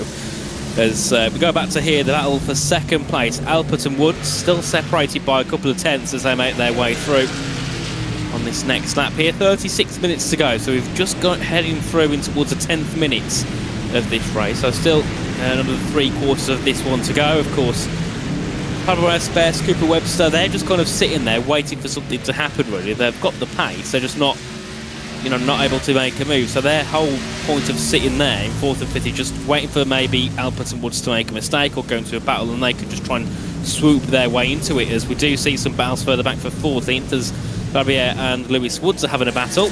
So they make their way through, and a few cars even behind them as well are looking to make moves. So many cars here looking to battle. That's what we love to see here, of course. This battle for second still continues on. Alpert holding off from Woods. As you can see in the top right of your screen, you've got the live standings as they're running at this point. Big slide there coming in from Pablo Espes from 4th position as well, and a big look coming in from Damon Woods into the opening corner of the track. But importantly, Team Redline will be leading by 17 points over Commander. I mean, you were pointing out in the previous race the gap between EMM and Drago and how Drago had pulled out such a large gap courtesy of the issue for EMM in that one. Well, because Luca Alpert is now running in 2nd position and Drago way down the order, that position has switched around so aggressively to a big lead for EMM. It has, and I mean, Drago, you know, caught their way down the field, so they've dropped what? That's about 30 points nearly, which is just a big shame. As here's a move from Damon Woods up the inside, trying to go ahead of Luca Alpert. Can he get the move done? Yes, he can. And Pablo Espes waiting for something to happen, and he has capitalised. Espes now for Williams up into 3rd. That was a great move, really decisive down the inside as they depart the inner loop. And now out through NASCAR 2 into the bus stop, onto the brakes. Damon Woods now into 2nd position. We'll try and eye up a potential charge to go and take on Fildenez. If you're concerned, by the way, with the line they take departing the bus stop, I will remind you this is a NASCAR track. Track limits are questionable. They're advisory, and so they don't tend to get off tracks 1Xs for abusing the track limits too much. You can kind of get away with a fair amount of track limit abuse. It's a bit like when Formula 1 goes to Austria and it's just a bit mental. But if you cut the chicane, that's a track limit violation. Yeah. We'll put it Yeah, that that's way. fair. That's fair. I suppose. But here, white line, it doesn't really matter that much. Just do what you want. Watch this on the exit here. Nah, no worries. Well, I mean, on this, where they're going side by side with Armamentario in the middle, 3 wide in the darkness. Spicy. Ooh, no, Armamentario got caught up in that one, and yes, not ideal for them either. Tap of the barriers, and because there's so many cars there, you can't just rejoin. Never mind, they go for it anyway. You can't just rejoin. Armamentario says, hold on a second, let me show you what I can do.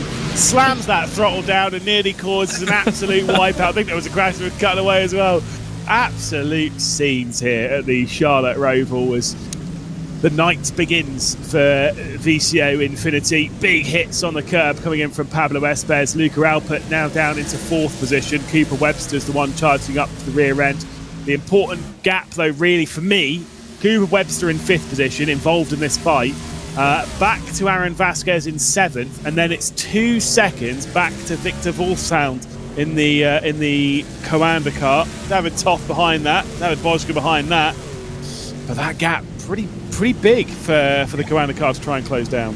Definitely, and that is not what Commander want, especially considering they're only around 20-ish points back from Redline, who are not in their best position at all. I mean, they've been in the podiums pretty much all, you know, afternoon and evening long, and this is one of their worst finishes in P5 as it stands with Cooper Webster.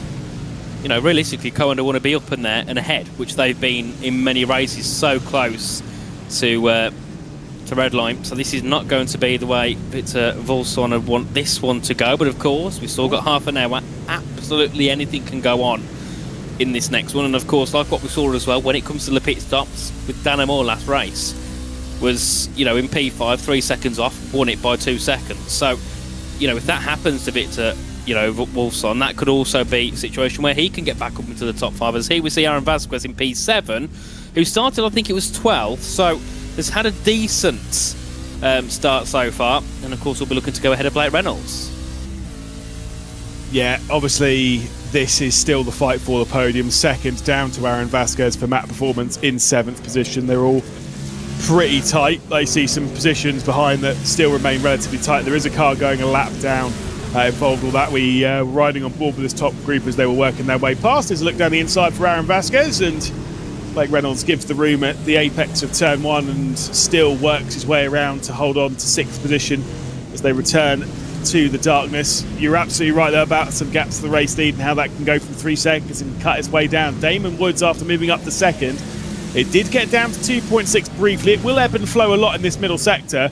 Look at that for some track limits. I mean, the gap importantly is coming down. And I said this a little bit earlier on in this race. We talk about fuel being an important thing. Yes, of course, you know, how much they're going to be taking in their pit stops and whatnot.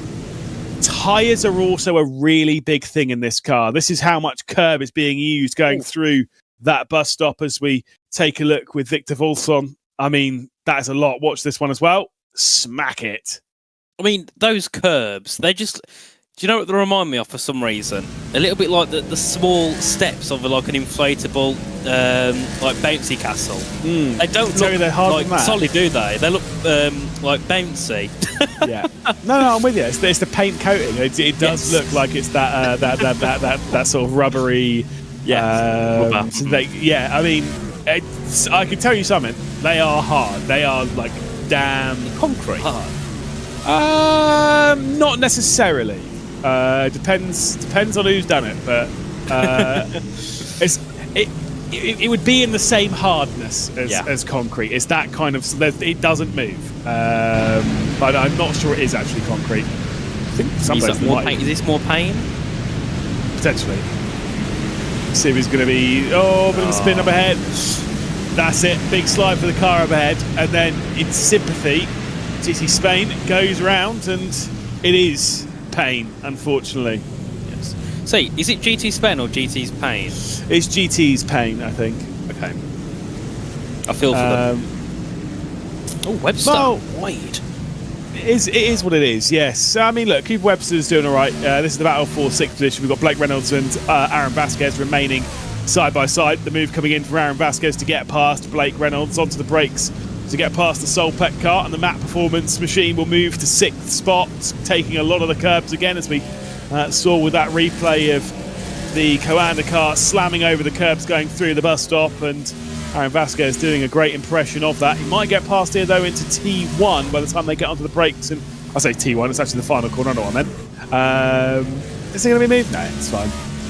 Yeah, it stays there. I mean, this is one of those where you can be like a 10th back, but you know, with the fact there's hardly any long straights apart from that long one to the chicane, if you're not making a move there, you've got to wait all lap pretty much, because you're not going to get another chance through this sector, especially as we see on board. You see, I mean, you can't see the car ahead barely. You've got to have your brightness high up on the game settings, I think, to be able to actually see the cars ahead, because that is dark.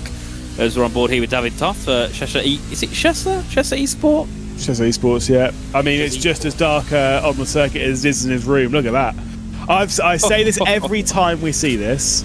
I couldn't do that. For me, what? I need the lights on. I need the lights on. No, I need it off. No, because the screen becomes so bright comparatively to what's around. It's such a strain on the eyes that late into a stint. I don't vibe with it. See, but I've always gamed at night. Gamed at night. No, I've always gamed with it being dark. Can't do it in the day. I have my lights off at all time. I mean, I've got them on now because I'm on camera, but when I'm not, I'd have the lights off. This is when you're going to be like one of these people that I drive barefoot or something. No. I'll drive his socks. All right, that's fair, isn't it? I'll allow it. I mean, look, I'm sure you got some oddities with you in your approach to sim racing. It's fine. Over the curbs at the final chicane goes Coanda. Chessa Esports bounce off the barrier a little bit just to touch and a grind of the barrier on the start-finish straight. They are being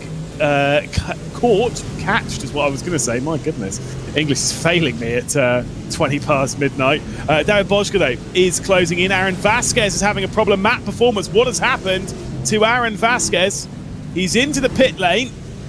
He's retired, but is that surely? Well, I was going to say, is it a retirement? But he could have just come into the pit lane, but yeah, I didn't see him drop behind Blake Reynolds until just then.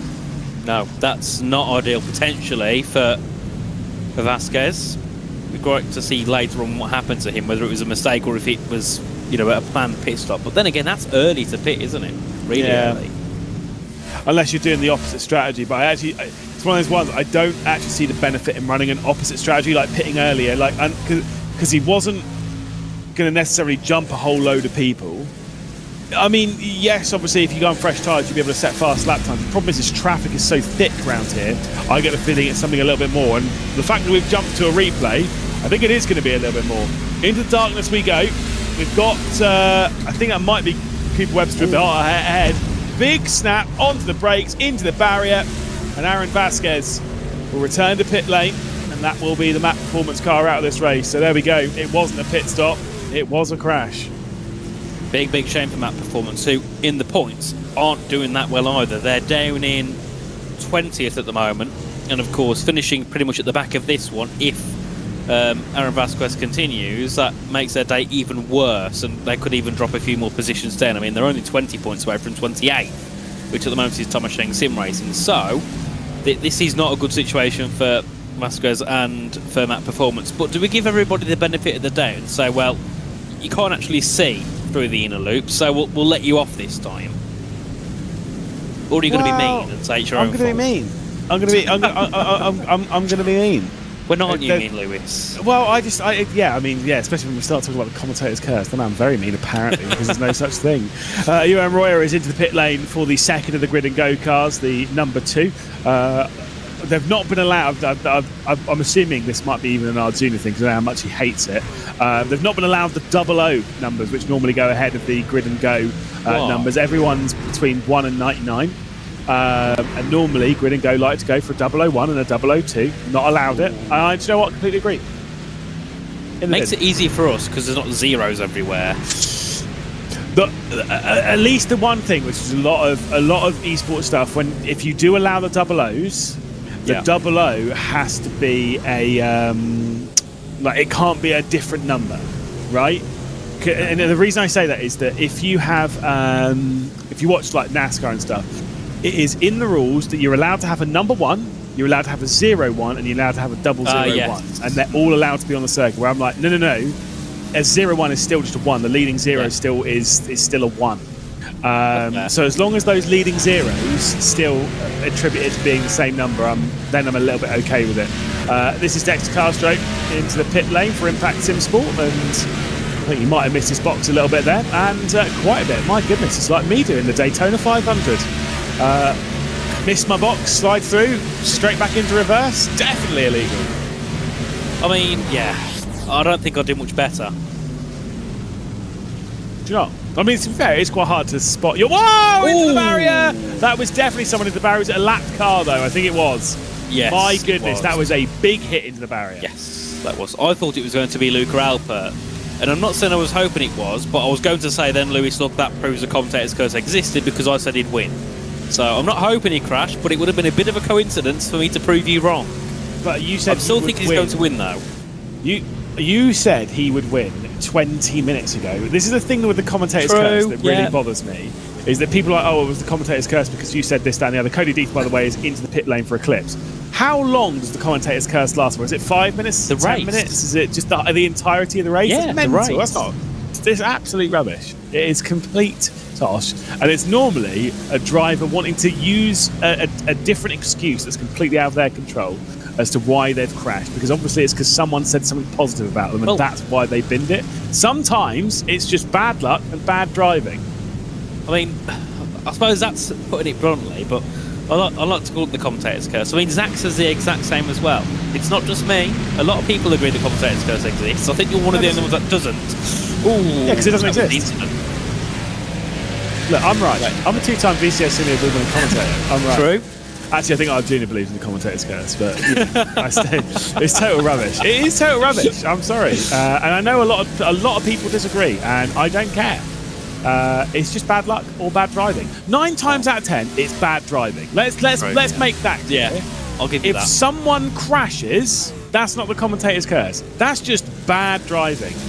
This is getting a little bit crazy and a little bit uncomfortable for Damon Woods, though. He's got a lot of traffic ahead of him. He's going to lose a lot of time in doing so, and he's got to slow down for doing it as well. So Pablo Esparza's coming through. Whilst all that's happening, Cooper Webb's just been into the pit lane.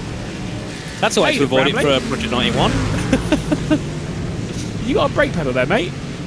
Hayden Bramley absolutely pinned through that fight. That's going to be a whopper of a slowdown. I mean, to be fair, I didn't think I think he was going to hit the back of the car that was ahead of him, so I suppose it's an avoidance, but you probably could have slowed down a little bit there instead of doing all of that through the chicane, but dear me, that's something. With the battle link between Esparza and Woods, though, and the slowdown that we've seen come through, that gap now for Phil Donness is 3.5 seconds pretty much, down to 4th, it's 6.2. So it would take bad driving, as you said, for him to drop outside the podium positions here. So I think it's quite comfortable to predict that BS competition will get a podium here or the win. And Williams again with another good back-to-back result. They had a really good drive from Shonas and Shintani, who I think could have easily finished second in that one. Of course, finished off, it was sixth in the end, and Pablo Espes second at the moment. Yeah, looking pretty solid for the freshly rebranded Williams team, the F1 Team Gaming Squad. Again, it's a name that I will get wrong probably quite a lot. That's fine. Whoa, bit of a spin. That's back marker. Don't worry about it, but it is a back marker that is having to be navigated by Pablo Espes. The back marking issues are going to be causing a fair few problems. Into the pit lane then comes Coanda, grid and go as well into the pit lane. There's some big slides coming off in that whole area, and this is the GT Spain car going for a big old Spain. Again, they've been caught out. Then that's the first time was, that was scary. Twice they've been taken out, once they spun themselves. It's not been a painless race for them, as here's Absolute Motorsport Asselir, who pop the curb on the exit chicane, and around they go, and goodbye for now. They'll rejoin and hopefully not do what we saw from Armamentario earlier on, and just hope that everybody slows down and lets you in like a merging turn on a dual carriageway. As here's Victor Wolfson at the moment in P9 for Coanda, of course, has pitted. So this will be interesting to see whereabouts he feeds out in all of this. Of course, for him, it's to get ahead of Redline, and at the moment, they're 1 position apart, 3 seconds apart, as here we see Pablo Espes still with Damon Woods behind. Do you know what? I would say if Coanda finish only a single position behind Cooper Webster and Team Redline in this race, they'll be very happy with that. That's only 1 point difference, and that, it's one of those ones, could be a lot worse. You'll definitely take it. Pablo Espes and Damon Woods will head their way into pit lane for Williams and the Falcon tyre car as they work their way down the lane. Phil Denez continues out on the circuit. EMM, Luca Alpa into the pit lane along with Blake Reynolds and Sindre Setsource. Lewis Woods also in. So Cooper Webster and Victor Fulsom will come through on all of those. Phil Denez will just continue to cycle his way around the circuit. Will most likely be into the pit lane at the end of this lap. Up to the jacks, they're going to go as well to switch tyres, and straight out of the pit lane comes Pablo Espes. Wonder if... So this is the thing that we've not spoken about. 4 tyres versus 2. Yeah. What's the best way? Woods has taken 4. Yeah, but look how far down Woods has dropped. I mean, surely that's not the ideal strategy. I mean, Woods is going to be like 20 odd seconds back from Pablo Espes. To me, that makes no sense, but that's why I'm not a driver. But to me, that really doesn't make any sense. I agree. I think 2 tyres is the right strategy, but then these drivers know best. Well, yeah, exactly. See how it unfolds into the move. Pablo Espes keeping Cooper Webster at bay, and will just about fend off the number 3, the championship-leading Team Redline car. Where are they going to be compared to Phil Denez when the BS competition car comes into the pit lane? Any strategy that they were having probably is switched around a little bit. A look to the inside for Cooper Webster. Deep onto the brakes comes the Williams and skips over. It's going to be a slowdown for Williams. Pablo Espes is going to get a slowdown penalty here, and Cooper Webster is going to be able to fly his way through in the second spot. That's not at all, is it, for Espes? Of course, Webster now will be able to gain in, and here's Blake Reynolds in 4th, back up to Espes in 2nd place. Of course, they've got a few lapped cars in and around them now, so this will make things even more interesting and chaotic at the inner loop. So they make their way down towards the first corner again, and here's Webster looking to go around the outside in towards the inner loop. It's side by side for 2nd place, and can Webster get the move done? They disappear, and I mean, that is a scary moment there. Webster backed out, but easily could have been into the barriers. I think he was millimetres away at some point. Gotta say, that was really well played with a slowdown from Pablo Espes. He pulled to the inside, slowed it down, kept Cooper Webster behind, whilst trying to serve probably a second and a half's worth of slowdown penalty after cutting over the bus stop. Very impressive. I hope he's cleared all of it at this point. I'm sure he most likely would have done as they head back out. Otherwise, he would have received a penalty by this point. As they head back out into NASCAR 1. That was very well taken from the Williams car. And Phil Denez will now come into the pit lane, and we'll see where he unfolds comparatively to Pablo Espes, Cooper Webster and Blake Reynolds. I suspect he'll probably be a couple of seconds ahead at least, depending on what they do on strategy. Will they take 4 tyres? Well, it's going to be 2, surely. It's got to be, yeah. I don't think Phil Denez will do what we saw earlier on. There's no point going for what Damon Woods did with 4. I mean, he's dropped so many positions. He's down in, I think, 23rd, if I read that correctly. A lot of positions lost. a lot of time lost as well. So let's see whereabouts Denez comes out. He's already gone in, he's already came out. Has he still got that advantage over Pablo Espes? I think he will, quite comfortably as well. 6 seconds to Espes. Yeah, just right side tyres there for Phil Denez.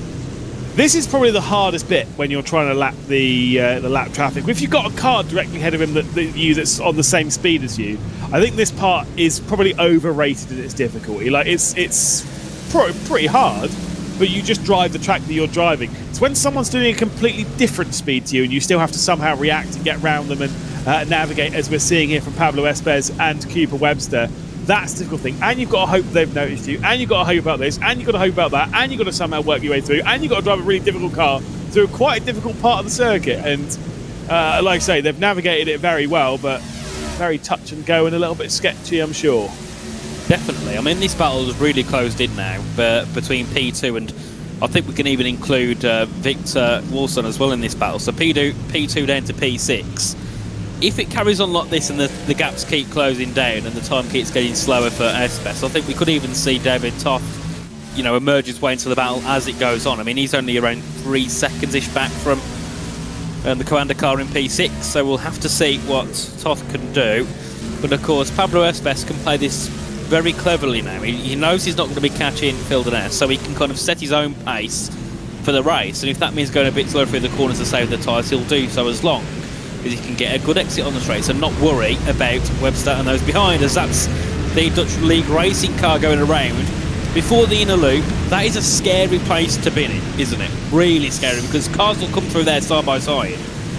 I mean, I'd rather be there than 10 metres down the road where you're in the darkness. So at least there is that. I did see, speaking of this dark part of the circuit, Errol Bernsdorf was in the Twitch chat. Of course, we just saw him out in the Formula Ford saying that his eyes up the brightness IRL. So you know, it's all fair. Yeah. Yeah, I'm sure. It's fine. Don't worry about it. Side by side between Blake Reynolds and Cooper Webster. Webster dropping back a little bit. Only a 2-point swing in the point standings if things finish as they're currently running. Only 2 points more they'd clear. It would be a 19-point lead for Redline if things finish as they currently stand. With 30 minutes left to go, it's definitely going to change somewhere. Oh, definitely. And I think, you know, looking at with Phil Denez in the lead, they're at the moment on 180 points. So they'll gain 50. I could see them maybe making their way into the top 17 here, because all the teams ahead of them are like 10, 15 points, are nowhere near them at the moment. So they could potentially move up to like 15th in this win if Denez can hold it to the end, which I think that there's no way that he wouldn't. I think that, I wouldn't say it'd be driver error. I think it'd be lapped car more than anything that would halt his progress of going for the win, as Luca Alpert just disappears. You actually can't see Webster ahead. Doesn't help he's got a black car, but you actually can't see him. I mean that. Well, I'll just say Webster has to slam his brakes on here. Alpert has got no clue of that happening, and he'll just hit the back of him instantly. Yep, that's the joy of this mid part of the circuit. I do actually agree with when it comes to Phil Denez. Phil Denez is essentially, without, you know, like I say, back markers and stuff, Phil Denez is too good of a driver to... I'm not going to say it with 12 minutes to go, I don't care. It's total rubbish. And if Phil Denez goes on to win this race, then I'll sit there and be like, see, I told you it's a load of rubbish. He doesn't know. He's too good of a driver to make a mistake from the current position. Now, he's won an awful lot of races. To be clear, that's not just a Phil Denez thing. That is, if you switched Phil Denez for literally like Cooper Webster or Pablo Espes, and you put them with a 6 or 7 second lead at this point in the race, they're very unlikely to drop it by themselves. It just doesn't tend to happen. The big thing with a lot of this is the back markers, because as much as we have the highest level of esports drivers towards the top, as the Delta Automotive by Major Garage car comes through the pit lane, serve drive to penalty, there are there's 55 teams in this, so we've got over 250 drivers in total. There's a lot of amateur teams, a lot of community teams that are out there that are involved in the same race as you'd expect from a community sim racing race like this. With that, the skill level difference from the front to the back is extremely large. So when it comes to back markers, it's probably the highest likelihood to have an incident with a back marker of any race that you're probably going to be running throughout this year, realistically, as there comes a look to the inside and a big move from Luca Alpert, and the switchback comes in from Cooper Webster.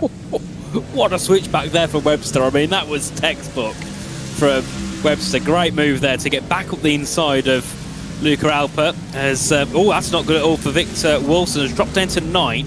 He's had a Has spin or also something, now hasn't he? dropped so much time. He was 8 seconds back from Alpert. They were 18. What has happened to Victor Wilson? I don't think he's been in the pit lane because he'd lose more than that. But that is not good for the Coanda car at all. He's clearly had a spin, contact, the back marker, something in that kind of vein, but something's gone wrong for Coanda in there, and what was actually looking like it was going to be turning into a relatively solid race and only losing maybe a single point to Cooper Webster could involve in them losing a bit more as he loses out to Sindre Setsource as well. The Solpack car goes slow for Blake Reynolds and things go from bad to worse for Coanda as an extra position is gained for Cooper Webster. 9 minutes and 44 seconds left to go of this race. It is Cooper Webster for Team Redline, the points leaders that are working their way forward. Their main rivals working their way backwards at the moment on this field. Yeah, and you can see there Wilson dropping below Sass here, who's up into P9 for was cooking, and that is not good at all for Coanda. Down to 10th, and I mean they'll be under pressure from Boschke and Rondeletto, I would imagine, as the race goes on, because they are dropping lots of pace, and hopefully it's not damage. It was just some sort of spin or incident for Wilson. So of course we see here once again Cooper Webster ahead of Luca Alpert, who went for a move, got switched back, and I think now Esbess is comfortable in P2 because their little battle, that gap's gone up by 3 seconds. So with the experience that Denez and Esbess have in P1 and P2, I really can't see them dropping this now. I think for them it's just get to the end with 9 minutes to go. As we can see the live point on the board, it's now 21 points between the top two and another 65 back to third. So, you know, this is really now between Redline and Coanda, but the way it's going, as we see every time, Redline, they're not winning every race, but they're so consistently in the podiums and top fives, they're just pulling that gap by a point or two every single race. Lifeline though for Coanda, it comes down by a couple of points because there was an issue for I think it was Cody Deeth and maybe Lewis Woods. Was certainly a couple of drivers dropping down from ahead. Also saw the second grid and go-car come into the pit lane, so there is a little bit. And Luca Alpert is onto the rear end of Cooper Webster once again. So whilst things aren't great for Coanda, things could be getting a little bit better in the final 8 minutes of this race. And Luca Alpert find his way back through on Cooper Webster. The move's already been done once this evening. Could it be done for a second time, or look for the up and under from the 88 EMM car to the inside? It's going to get. Is it going to get to the low side? There is contact, but Cooper Webster just closes the door. That was close, wasn't it? That could have been Cooper Webster round and off into the barriers as we head our way back into the chicane. Is there going to be a send here from Alpert? There is going to be a send. He's got a half commit. Webster keeps ahead. He's going to look for the up and under. Of course, Reynolds is going to be closing in as well there in P5, looking to make a move. He might get ahead of Luca Alpert if Alpert's not careful there, but Webster has pulled that gap out again to around 3/10. Well, this is certainly going to get close between these three. I think, you know, definitely until the end. I don't think this battle's going to end here unless there's a bit of contact somewhere. Which, you know, you can't rule out, but I mean, I don't know who's coming out on top of all of this. Cooper Webster does not look ridiculously comfortable behind the wheel of that Redline car at the moment. I mean, third position's great for them.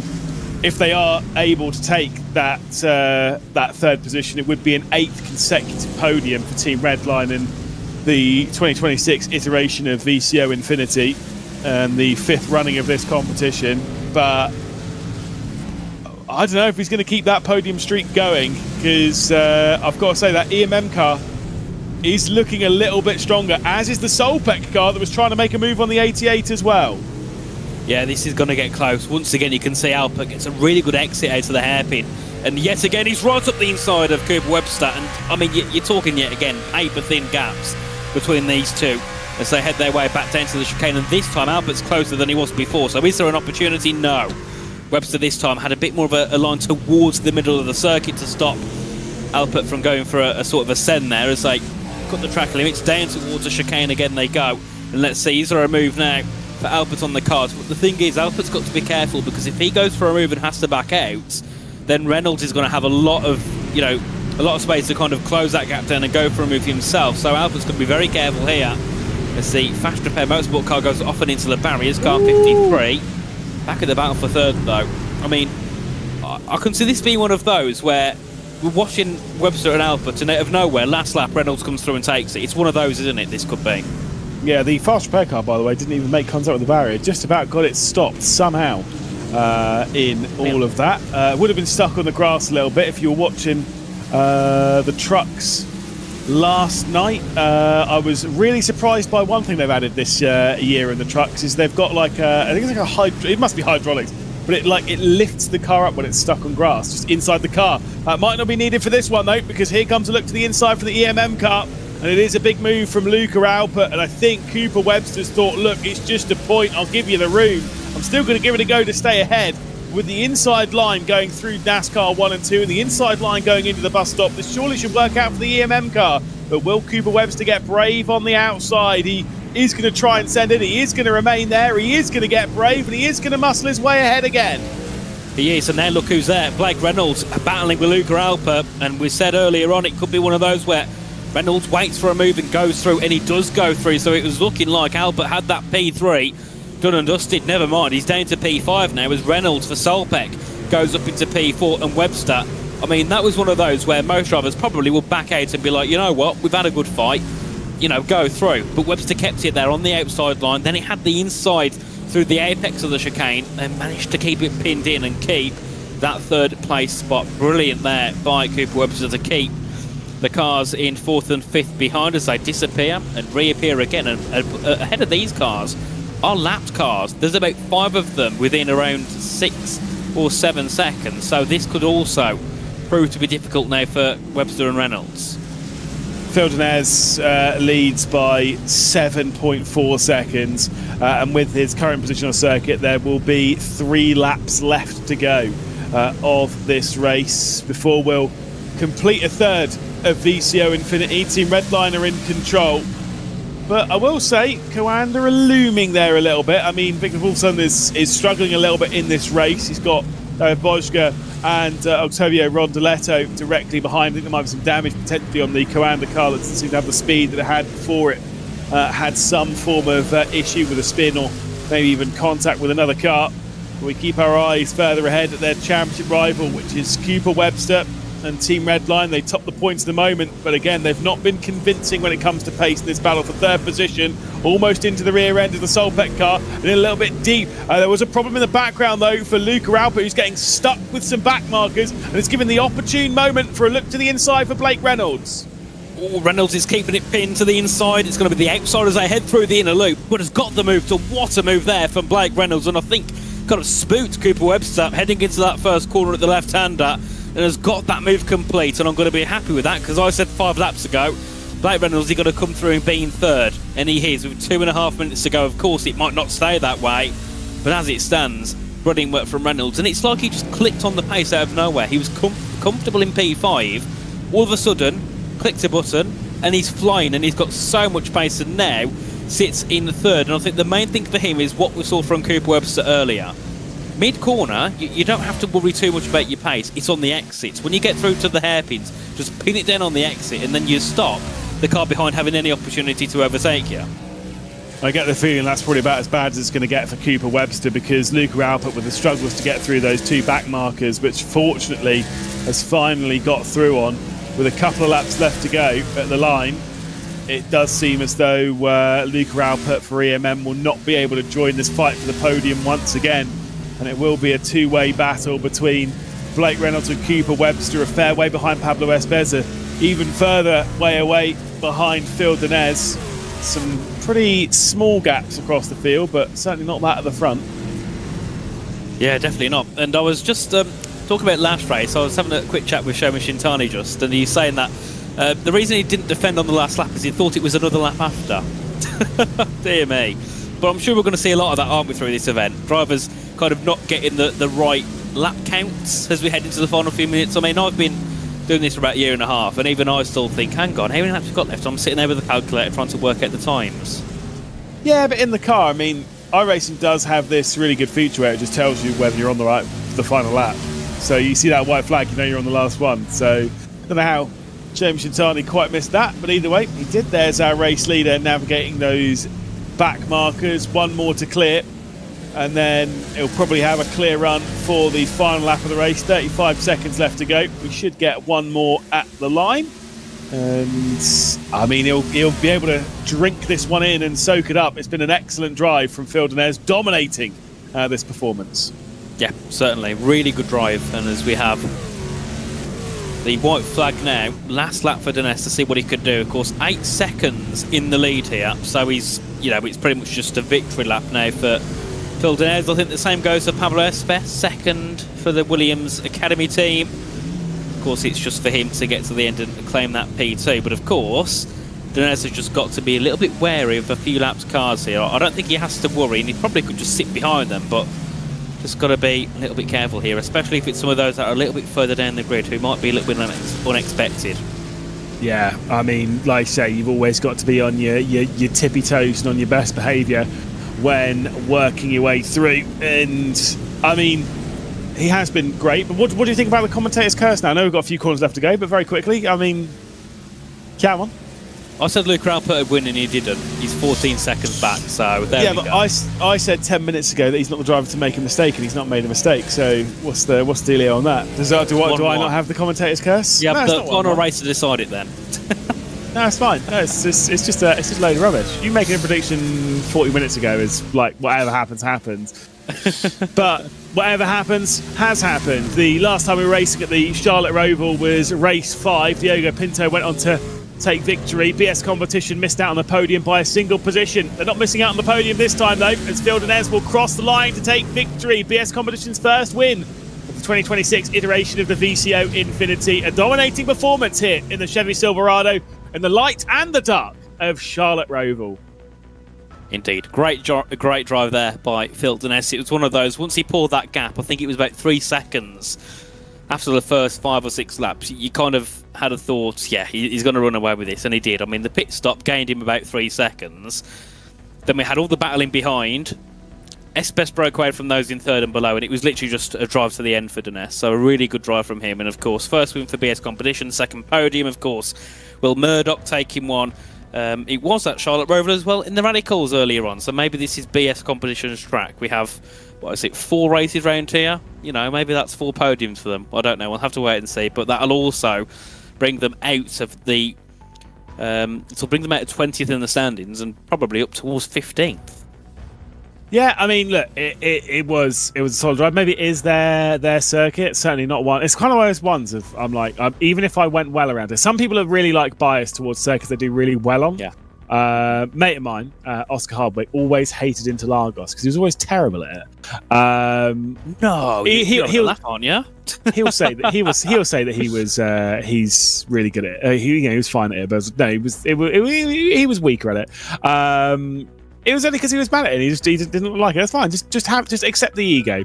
The ego, which is well earned for Phil Denez. He was absolutely dominating it. 8 seconds he was clear for BS Competition ahead of the Williams F1 Team Gaming Academy. Pablo Espes behind the wheel. Blake Reynolds was able to get past Cooper Webster to deny Team Redline 8 consecutive podiums.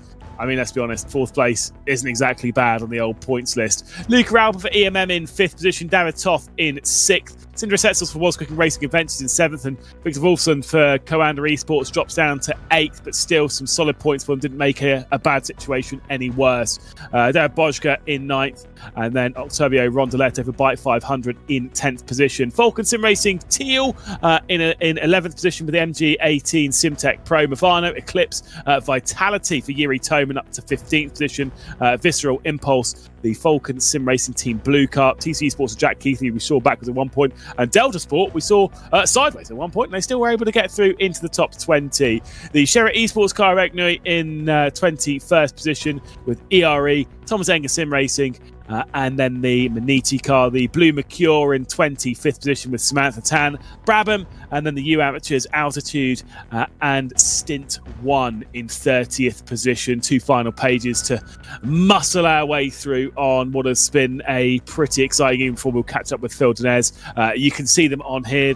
some teams out of position. Your Team PGZ's Drago, Nikodem Vizicki from the back of the field, only to 33rd position, well out of spot. Lion GP had a great drive with Jaden Sherwood in the previous one, not quite as good in here, 37th position. Johan Royer, we saw into the pit lane for the second time later on, down in 40th. Some huge drama in this race. There's your penultimate page. Nicholas Laubish down in just 49th position for Fiercely Forward.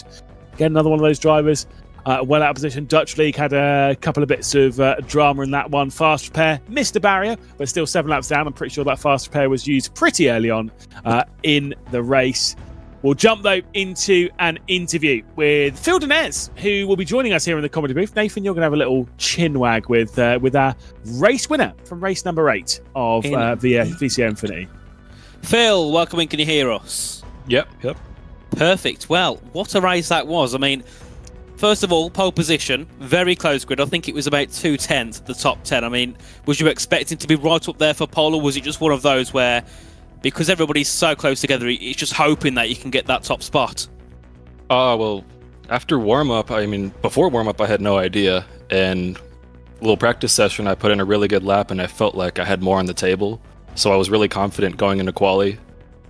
I made a little mistake in quali, but it still ended up getting the lap, and I knew from that point onward that I just had to manage everything in the race, and man, it was just awesome. It's been a long time since I've been able to do something like this, stay at the front, and just have such a great time leading the field the whole way. Yeah, definitely. I mean, in the first, I think 10 minutes, you brought that gap up to 3 seconds because of all of the fighting further back. In the pit lane, you gained another 3 seconds. It was like 6 seconds then, and because of all the battling for P2, it just grew and grew and grew to 8 seconds at the end. I mean, was that, do you think, down to, pure pace, or was it just about being consistent? Because, I mean, there was lapped cars everywhere. A lot of the track was really dark, so you kind of hard to predict where to go. I mean, was it just about just being consistent all the way to the end? Yeah, for sure. I mean, I was just managing tires and trying to be consistent. If the moment you overpush with this car, it's over. You're wheel spinning, everything, and I was just trying to keep the tires safe the whole way and make the right strategy call, and seems like everything went to plan, so couldn't be happier, and I'm looking forward to getting back into the next race.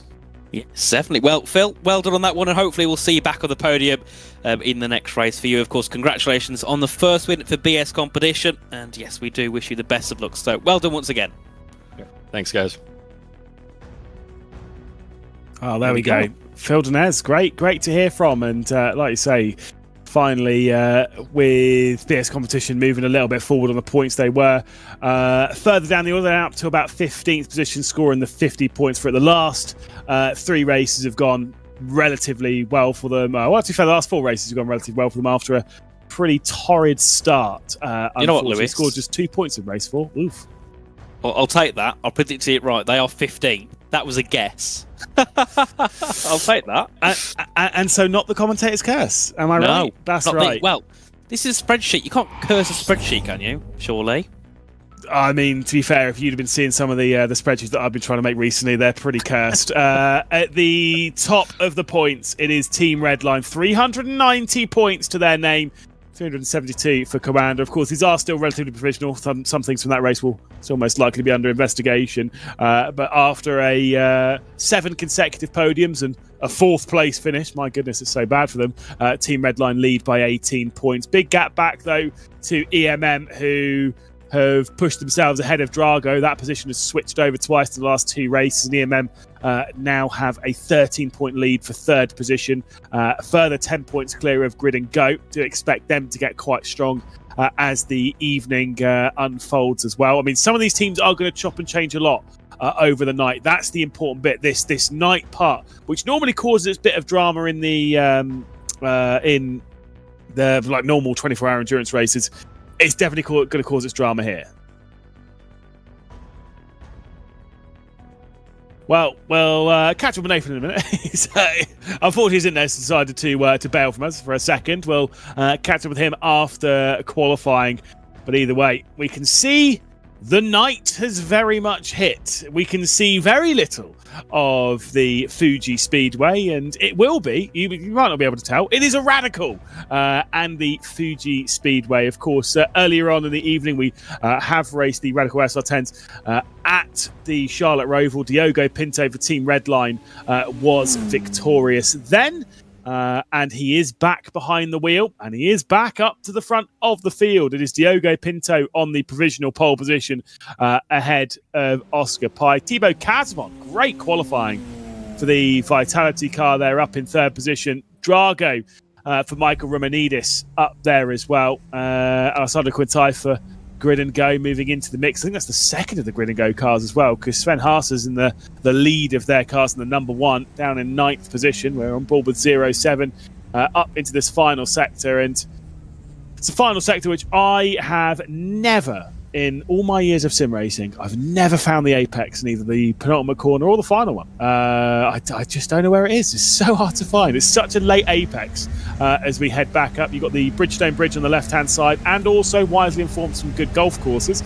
We'll come back to that a little bit later on as Matteo Blotto onto the start-finish straight, practicing pit entry on that start-finish straight, flicking it through the right and left, so difficult to fire your way through. Great that the lights flash when you're in pit lane as well, when it is complete darkness. But Team Redline will have the pressure of Coanda alongside them on that front row down into the opening corner. I get the feeling that Oscar Pai might get his elbows out just a little bit and try and muscle his way through into the race lead. For Coanda's first victory of the evening, that is exactly what happened in the hands of Elvis Rankin at Okayama. He started from second position alongside Enzo Benito, who had the pole. That was in the Acura GTP car, and it was a move around the outside of the opening corner that saw Elvis Rankin take over the race lead and saw him take control of the fourth race of VCO Infinity. Try and pick out the teams in all of this. It's going to be pretty tricky over the opening portion of the race. There's no floodlights to assist us here. It is just the darkness. Don't think we can take the Chevy Silverado for a bit of a run in this level of darkness. I mean, this is... yeah. This is something, isn't it? We can't even see the car of Levesque at the moment. Yeah. This is not ideal, is it? I've just had a message from Gary Paravani, Dynamic Photography. He's the one that will be doing a lot of the photographs that you'll see on social media done by VCO. So big shout out to Gary. Unfortunately, I have to deal with my voice sometimes on British GT rounds when he's sat behind my commentary booth as I shout away, trying to edit photographs with me yelling in the background. He just messaged me saying, I don't know how I'm going to shoot this. And you know what? Fair shout. Where do you begin? You might get some shots down into T1 where the cars are all lighting each other up, and outside of that, probably very little. Diogo Pinto, though, will be the one leading the field down into the opening corner after taking pole position by a tenth of a second. It was the second of the Grid and Go esports cars, number two, who is starting from third, alongside Thibaut Casmon. Great qualifying for Vitality, who are starting to find their feet in VCO Infinity. Drago Racing and Delatraz Automotives by Majors Garage in sixth position. And then we've got the Capivara car BS competition after the victory. Will Murdoch behind the wheel, 8th position for them. Darren McCormack behind the wheel of the EMM car in 9th. Grid and Go for Sven Haase in 10th. Watch for that car to move forward. Devon Sobrero for TC Esports alongside Cheddar Esports, Daniel Ola in that 12th spot with MG18 Simtech Pro and the Lion GP car. 07 and the Falcon Sim Racing cars will be starting basically line astern. Team Teal directly ahead of the Team Blue car. Armand Montari will be between them and alongside Guillaume Levesque on that 9th row of the grid. Dominic Pester will start for Sorrento Motorsport Esports, which is really hard to say, Motorsports, and then Esports directly afterwards, but still Delta Sport will start from 20th position. Then it's Visceral, ERE, Team PGZ and Sim RC for Simone Pisoni. And then it's Eclipse, Stint 1, Absolute, Scherer, Blue Mercure, who are really moving their way forward in sim racing. Solpec will start alongside Nathan Moore behind the wheel. 9/10 off of the pole. Next couple of cars will be outside of that 1 second from our pole time, back outside of the top 30. There is the Project 91 car, 31st position, still within a second. And then the Fast Repair, fiercely forward, Tatum Raztech, and then Movano Ride Sim Sport in 36th position. Oscar Mangan will start for Was Cooking Racing Adventures, 1.2 seconds off the pole with a BS hybrid car of Nick Ledecky.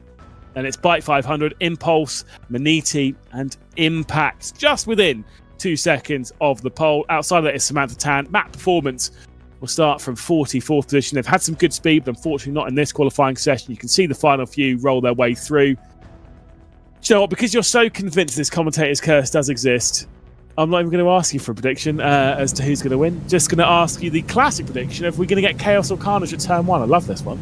No. Because it'll curse and there will be carnage.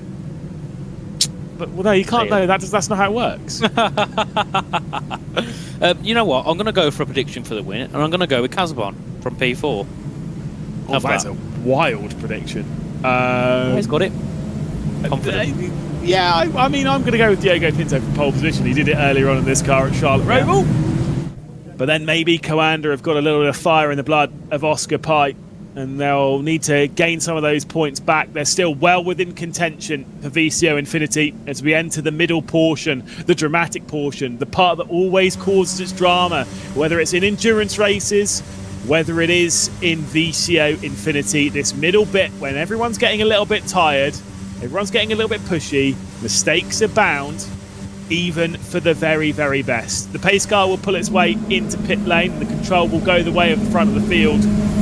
That Diogo Pinto and Oscar Pye alongside Team Redline, Coanda, they'll be going toe-to-toe. You've got Vitality in there, you've got Grid and Go in there.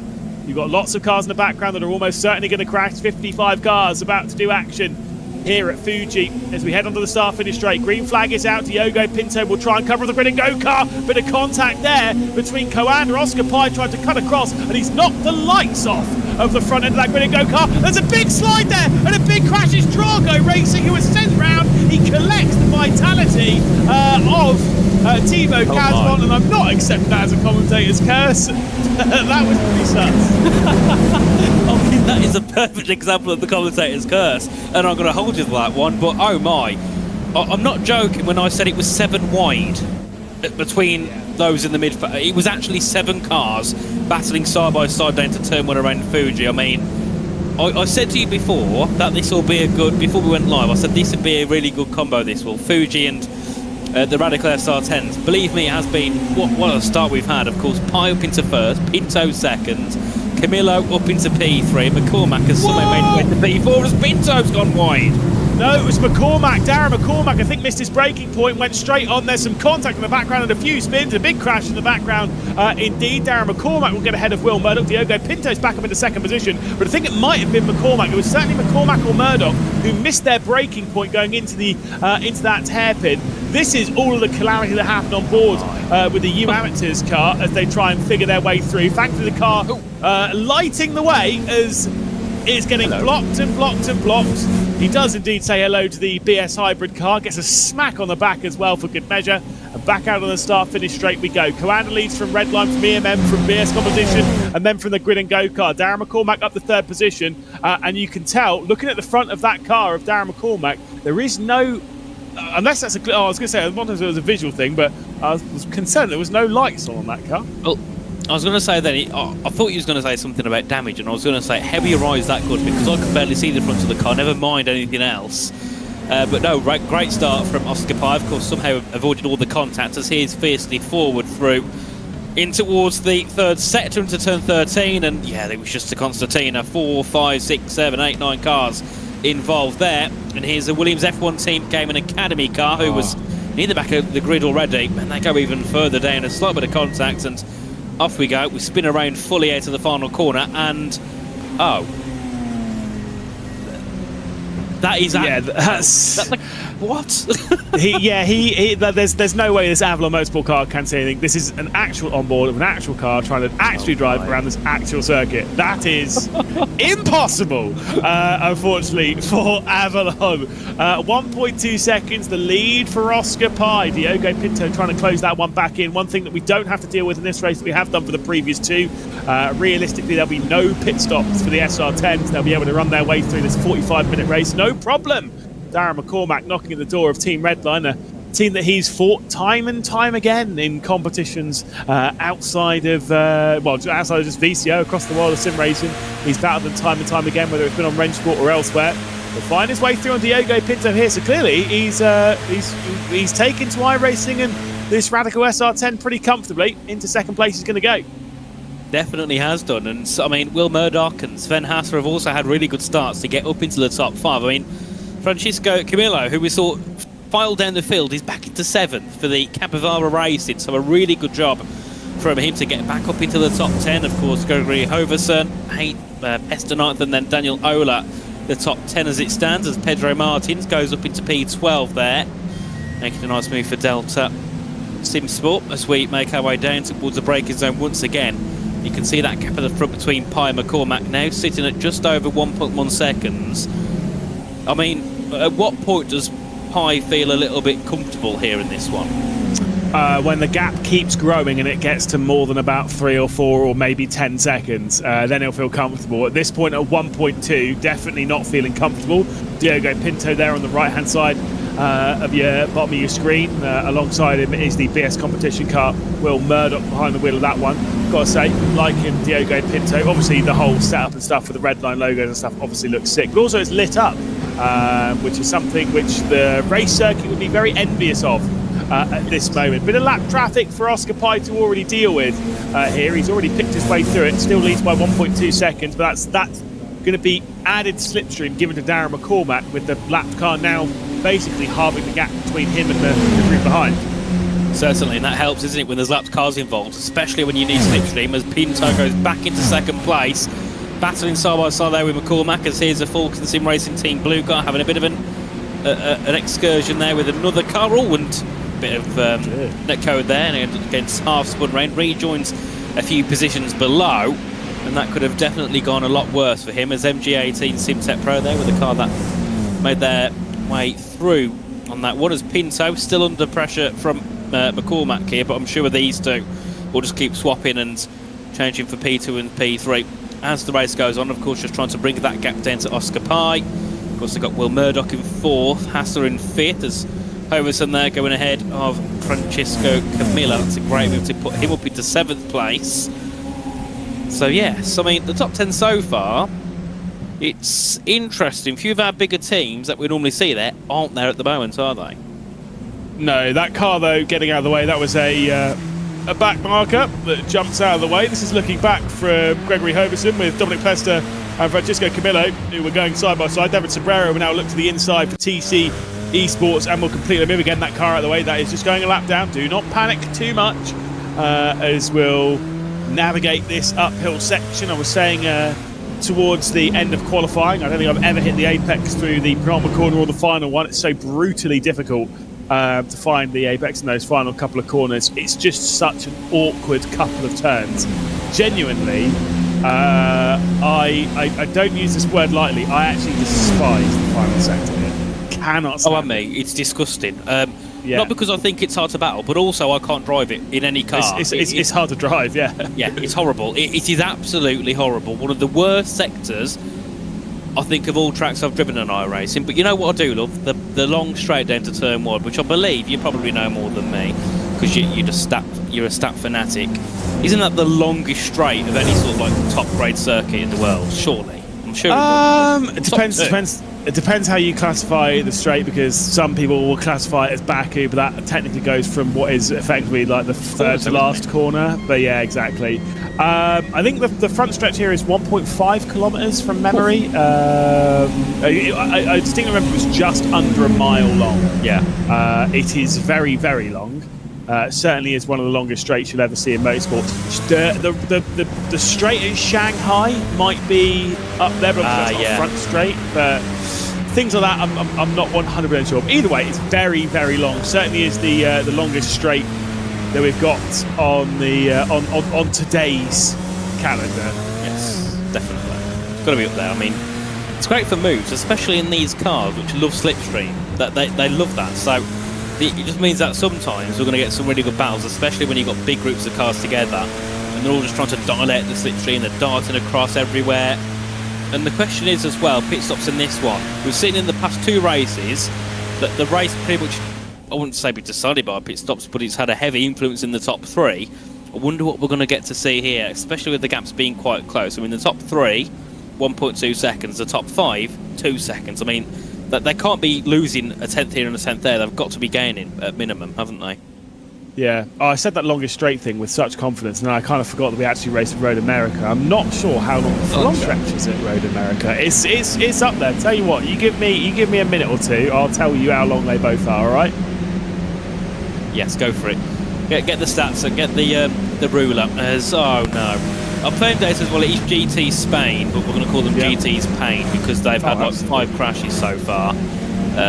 She's not forward. Oh, that's the Brabham Motorsport car going off the track, and there was, I don't think, close to a barrier, but we couldn't see the barrier. They rejoined anyway without any incident, without any damage, as Fast Repair Motorsport go round, as Sven Hasse goes into 3rd, makes a move ahead of Darren McCormack, and that's a great move for Grid and Go to go up into 3rd place. And I think McCormack's made a mistake or has been involved with in something to do with Will Murdoch, because they've both dropped back.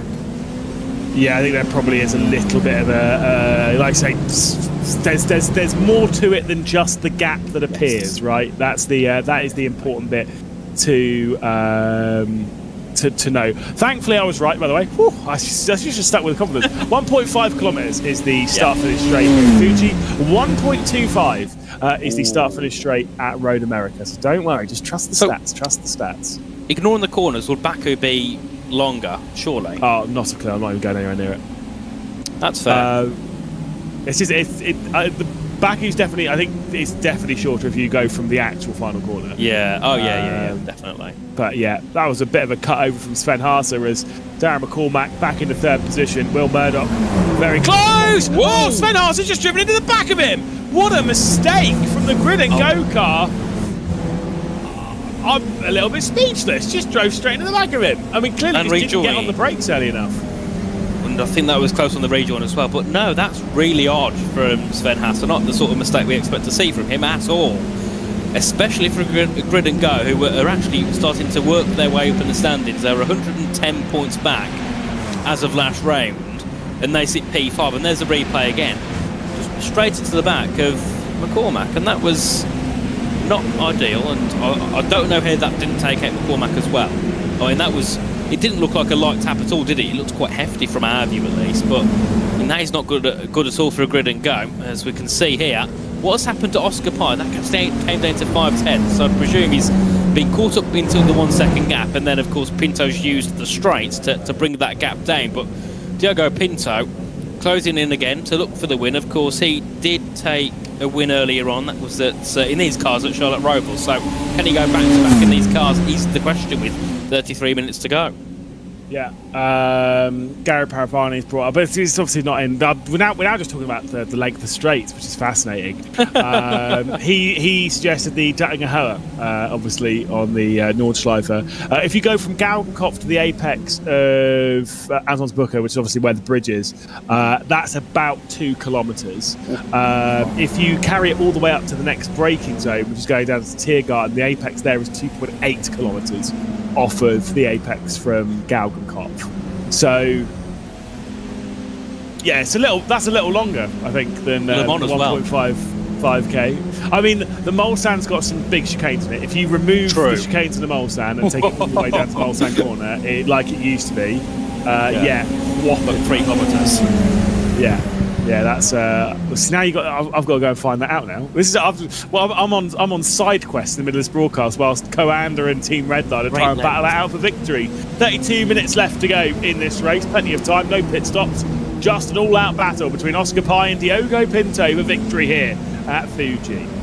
Indeed, through the horrible final sector between these two. Of course, you're never going to see a move between turn 11 and turn 15. Of course, we're on board here with Pinto into the final corner, and you can just see these cars are so lively that they're skirming around everywhere, and the gap's 3/10 here as they make their way down to turn 1. As we know, 1.5 kilometres of a straight here for Pinto to go for the lead.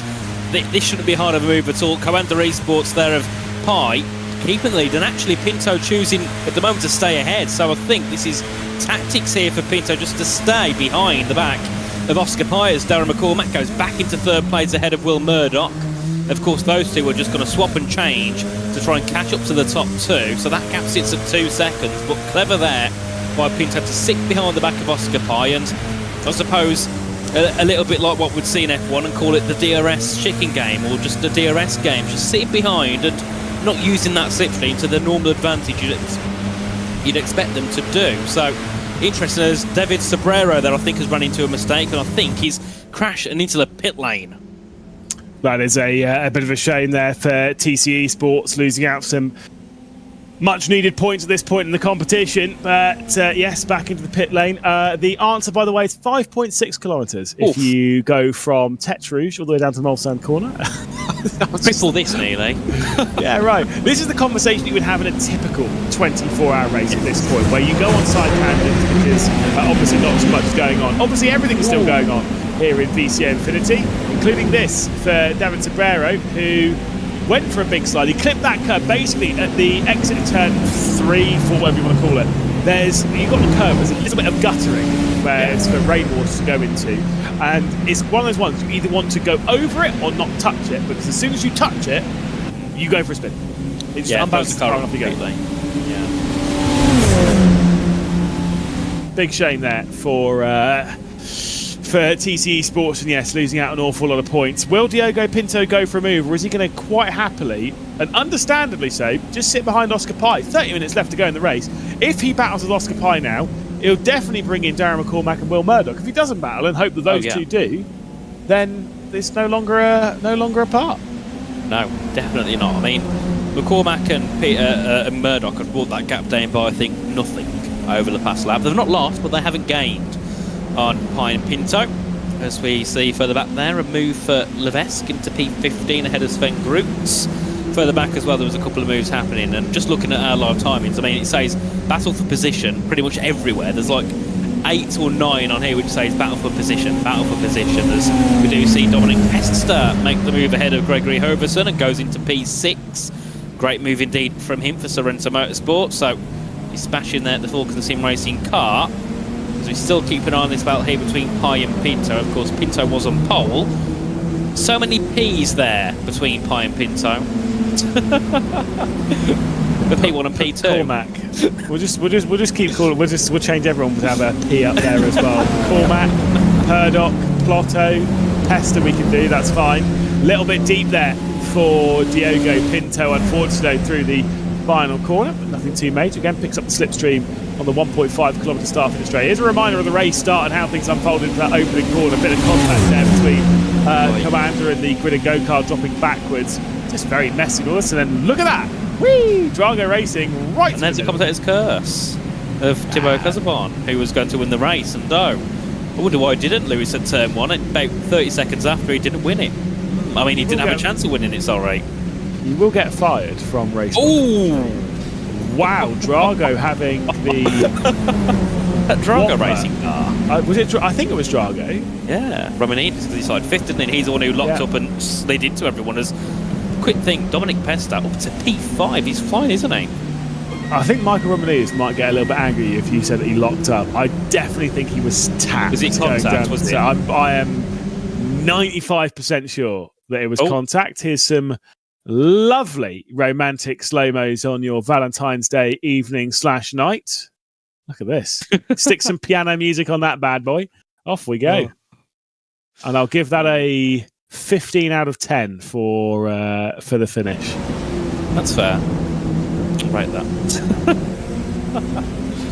Oh dear me. I mean, you can tell it's the graveyard shift, can't you? I mean, it's 1 AM for us. It's even late for those in Europe. Of course, you, Lewis, have a nice 5-hour break before you're back again. I suppose, well, luckily that I'll get to have a little bit of longer rest, but not unluckily the fact I'm not going to be back again, because, I mean, this has been an insane event so far. And, I mean, we've covered 3 out of 24. That's an 1/8 of the event. I hope my maths is right, but we've covered an 1/8. I mean, what we've got in 3 hours is what I would have expected to see over the whole thing. Brilliant so far. Yeah. Well, this is the whole point of VCO Infinity is you watch a 24-hour endurance race, and normally at this point of the race it's pretty calm and not much is going on. But obviously every hour you get a restart. Every hour you're getting a race start down to turn 1. You're getting battling. You're getting a race finish. You're getting pit stops. You're getting strategy. You're getting overtakes. You're getting everything. You're getting crashes. You're getting memes. You're getting slow-mo replays of people flying through the air. You're getting Delta Sport going for a spin and nearly getting collected as well. That was fair sticking that one in reverse, but find the forward gear and off you go once again. Cruise Chicane not wanting to rejoin straight back onto the apex as they return up the hill, rejoining the race circuit. Oh, it's just so scary rejoining at that point of the track. Did see someone asking as well, is it Silverstone with the Acura next? Ding, ding, ding, you are on the money. It is going to be Silverstone with the Acura next. I mean, that's going to be an interesting one, isn't it, that?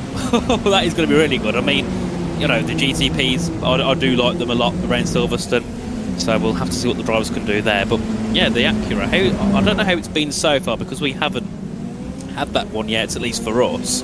We did have the Acura early on around Okayama, didn't we? Around 4. Yeah, indeed, and it was won by Elvis Rankin. An expected pit stop in that race, of course. And when it comes to our top teams, we will see the red line team being driven by Gustavo Ariel in the GTPs in that one. See how he gets on. Elvis Rankin, he was victorious in that car earlier on, will be back out in the GTP as well. So curious to see how that's going to work out between those top two. Elvis Rankin, who's already got a victory in that car, should be very big for the top points scorers between Coanda and Redline. Which this race, this is the thing, right? We're looking at the battle for the victory, and obviously it's 50 points for the victory, 49 points for second. So as much as you're looking at the fight for the win, and it's obviously very important that Coanda do win this race, it is only a 1 point swing. So it's one of those ones where if you're in Diogo Pinto and Team Redline's boots, you sit there and be like, how much do you want to put on the table to go for this? Because genuinely, if they sit in second position all the way to the checker flag, which would be really boring and they're not going to do that, but if they were to, they're going to take 49 points. They'll be on the podium in 8 of the 9 races. They'll be looking really strong. Definitely, and I mean, that's the gridgo.com esports 2 car going a little bit late on the brakes and unfortunately rear-ending the Movano car. But yeah, I think that the thing is though, with Coanda being 1 point ahead, even though we know it's a point, do Redline want to sacrifice a point to their rival? If it was maybe gridgo.com or they should maybe think, you know what, we're happy to sit in second and go for the move if it is like concrete, 100% done. But with it being Coanda ahead of them, they don't want to lose a point to Coanda, because just say we get to the final round and it is 1 point, this race will be looming around them for the whole event then. So I think, you know, if it's like now here, easy move up the inside, you could probably make it. I'll go for it, but obviously if you're like 4 or 5 tenths back, it's just not worth it at all. So it's just about, you know, just picking it at the wise moments. As we do see Matteo Blotter go ahead of Gregory Hoverson, and we can see that happening here. P1 and P2 together, 3 and 4 together, 5 and 6. They're all just working together, just trying to bring the gaps down and just pull away from those behind. It's, I wouldn't say clever, it's just quite self-explanatory what they're all doing, isn't it, at this point in the race? Yeah, it really is. Like, you kind of follow the leader, don't worry about it too much. Let the laps tick off, do battling when you can, but don't worry about it too much. That's just how you play this part of the game. There was a look to the inside from Gregory Hoverson. This is back to the race lead where Oscar Pai remains at the front. You've got to worry about that slipstream. I mean, this is the thing, is I don't know. The drivers most likely will be well aware as to it. If you leave the final corner at, say, quarter of a second behind, like Diogo Pinto is at the moment, who leads at the line if you keep everything completely pinned? Battle, though, for 6th position, Sven Haase, who's already been off the road once today. Gregory Hoverson has now been dropped behind the Grid and Go kart, but seems to be sliding around quite a lot in that Radical SR10. Clearly, he's very comfortable with where the right foot is on that car. I mean, these cars do slide. I've driven them once. I've commentated a lot on these in the Radical Esports series, and they are very slidey cars. And I think the good thing is because they're quite light, because they're, you know, quite narrow cars, and, you know, they're not that big, that they battle really good. And I think the shameful part is because these guys are playing it clever, but we're not getting the full extent of what we do see sometimes in these Radical SR10s. I mean, sometimes they are just constantly battling 2-3 wide, but because of the nature of the race, they're not going to bother doing that. They don't want to lose time to those behind them, as this, of course, is a battle for 5th down and a back to the battle for the front. So I would say a battle, it's more just a train of 2 of them following each other, with Coanda Esports of Oscar Pai and Team Redline with Diogo Pinto who lead the way, of course. Darren McCormack doing a very good job in P3 for EMM, of course. At the moment, they sit third, but they are 86 points back from Red Line at the moment, so they're not going to gain it, but it's not like they're going to be losing loads and loads and loads. And also it means they can pull ahead of Drago Racing more, GridandGo.com, Williams, etc. They're at least gaining on those behind. I just wonder with this, like, will the likes of Darren McCormack and Will Murdoch be able to close in on Oscar Pye and Diogo Pinto? Because at the moment the gap's been it's been holding generally over the last 10 minutes, somewhere between 2 and 2.5 seconds. It's not really been flying out, it's not really been closing down, it's sitting where it is. Map performance down the inside and into the inside of, I believe, the Blue Mercure eSports car, and that was a pretty solid hit. And more fighting coming down the hill. I mean, that was a pretty egregious hit at T1. But yeah, will Darren McCormack will be able to close in if they battle? Sure, between Pinto and Pye. But outside of that, I just don't think that they've got the pace behind to catch up with these two right now. Yeah, I mean, you kind of need Pye and Pinto to battle, really, don't you, for the others to get involved, and that's just not going to happen because these two are very wise. They're top of the game. They know what to do and what not to do in these situations. As Sven Haase passes Matteo Blotto and goes into P5 again for Grid and Go Esports, who in the standings are, before this race, sit P5. So they're 10 points back from Drago Racing, who are a lot further down than P15. So that would put them into P4. So this is a key race for Sven Haase, and, you know, well, he's not going to gain on Will Murdoch, they're 8 seconds back, but if he can keep ahead of Hoverson and Blotto, this is a decent chance of them going fourth here, which of course gives them momentum to hopefully try and catch up on EMM, who are only 30 points up the road. Which, considering he has driven into the back of Darren McCormack in this race, you know, it's... We'll take that. You would absolutely take being in the top 5 right now, because that incident going into turn 3 could have ended far, far worse for Sven Haase. It's such a fast corner and such a brutal corner. I mean, we've seen it already, how much it's bitten some, like the TCE sports car, Darren Tavera, who continues on the circuit in 11th spot. I thought he might have actually turned to pit lane, but he is actually driving. But he had a big slide off that corner, was lucky not to hit the barrier, and, you know, lost a whole heap of time and a whole lot of tyre wear in doing so. Sven Haase could have repeated that feat, and thankfully just about avoided it, as we see the number 1 car there at the bottom of your screen. He's ahead of Gregory Hoverson by about half a second, and will lead that down into turn 1. The top of your screen is the battle for the race lead between Pye and Pinto.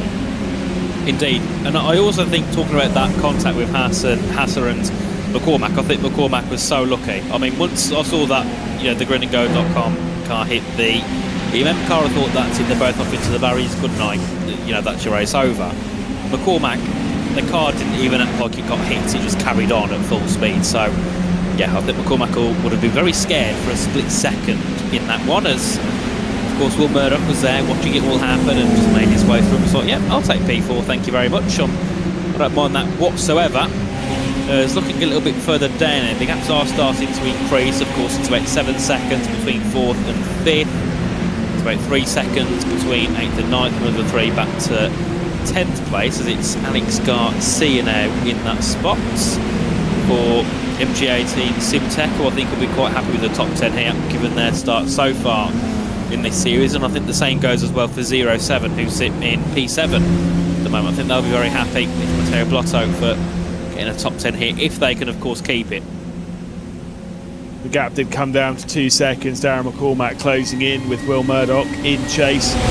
Someone into the pit lane. You can hear there with the siren going off. Don't worry, it's not just for fuel. That will be a damage repair. No one's expected to come into this pit lane for a fuel pit stop. We'll expect this one to run for the next 17 minutes and 40 seconds all the way to the checkered flag. Gregory Hoverson back ahead of Grid and Go, up in the 5th position at the moment. So those two switching back round again. There's the look to the outside for Gregory Hoverson, the Falcon kart trying to make the move, and it will be Grid and Go. Sven Haase keeping ahead. He's got the outside line going into turn 3, which normally is the one that prevails. Big and aggressive on the inside of Gregory Hoverson, but the outside line does indeed prevail for Sven Haase, so he does remain ahead. was scary for a moment, because I thought there was going to be contact there, because they both drifted out wide and wider than I thought. Of course, Hoverson's done a great job so far in the Falcon Sim Racing teal car, who it's normally slot train, it's normally the blue Falcon Sim Racing car there in the top 6, not the teal one, as he is to the outside for Hoverson now into towards the braking zone of turn 10. It's going to be all the way around the outside, back to the inside. Oh, Hassa goes deep. Hoverson has to avoid. Little bit silly, I think, there from Sven Hassa, and that allows Matteo Blotto now to try and go through. But in all of that, Hoverson got ahead. So in the end, it doesn't really matter what happened, I suppose, there. I think Hoverson probably will have a slowdown penalty from doing that, though. But Sven Hassa, you're absolutely right. I mean, I've got to say, this whole you know, it's my corner, I'm ahead, it's my corner or whatever, and then you drive off the circuit. It's just not, it's not always the best idea. One. Yeah, exactly. Yeah, like you. And Sven Hassa gave it a good go there on Gregory Hoverson, and Hoverson skipped over and went to a final. He's having a position anyway. Don't worry about it. I think the slowdown penalty. Yeah. I mean, if he has served it, either way he's lost out to Sven Hassa anyway, who has now found himself ahead going down into the opening corner of the track. Oh, and there's a slide as well from the back marker. Lovely. I mean, if it was me, I'd say Hoverson, you know what, might have the position. But obviously, no, gets the slowdown. The game doesn't take context into account, as we all know and love, especially for my iRacing, which seems to tank itself all the time, even though I don't think I'm that slow. But there we go. What's your iRating these days? Go on. Shane, naming Shane. What's your iRating these days? 1.4. I did get up to 2.2 at some point, but then I don't know what happened, genuinely. And now I'm 1.4, so... There's the Avalon car, which at one point did get into the pit lane again and repaired the front of the car, because we did see it earlier on in the race with no lights on, and it had to complete an entire lap like that. I'm like 3.2, which is actually way above where I really should be, and every time I You're drive... You're like 4.5 at one point? No, God no. You said you were I'm at this... now. I'm at... No, never been 4K. I'm like 3.5 max is how I've been. The problem is if you went to a race, like say for example I want to go and do the IRO 4s, right? Yeah. Or Formula 4s, whatever they're called these days. I drive them. I'm not that quick, so I qualify at the back, and then everyone crashes, and I still gain I rating. It's like I don't actually want to gain I rating. I'd really like to lose some. I'm not going to lie, I can do with it. There is a look at your live standings at the moment. 17 points separating Redline and Coanda, so no major switches towards the top. EMM. Grid and Go, Drago, you're absolutely right. Not a good race for Drago, down in 15th position, courtesy of that opening corner flip, roll, like everything just did not go well for Michael Romanidis. I mean, they was like 20 points ahead of EMM before we jumped into the comms box.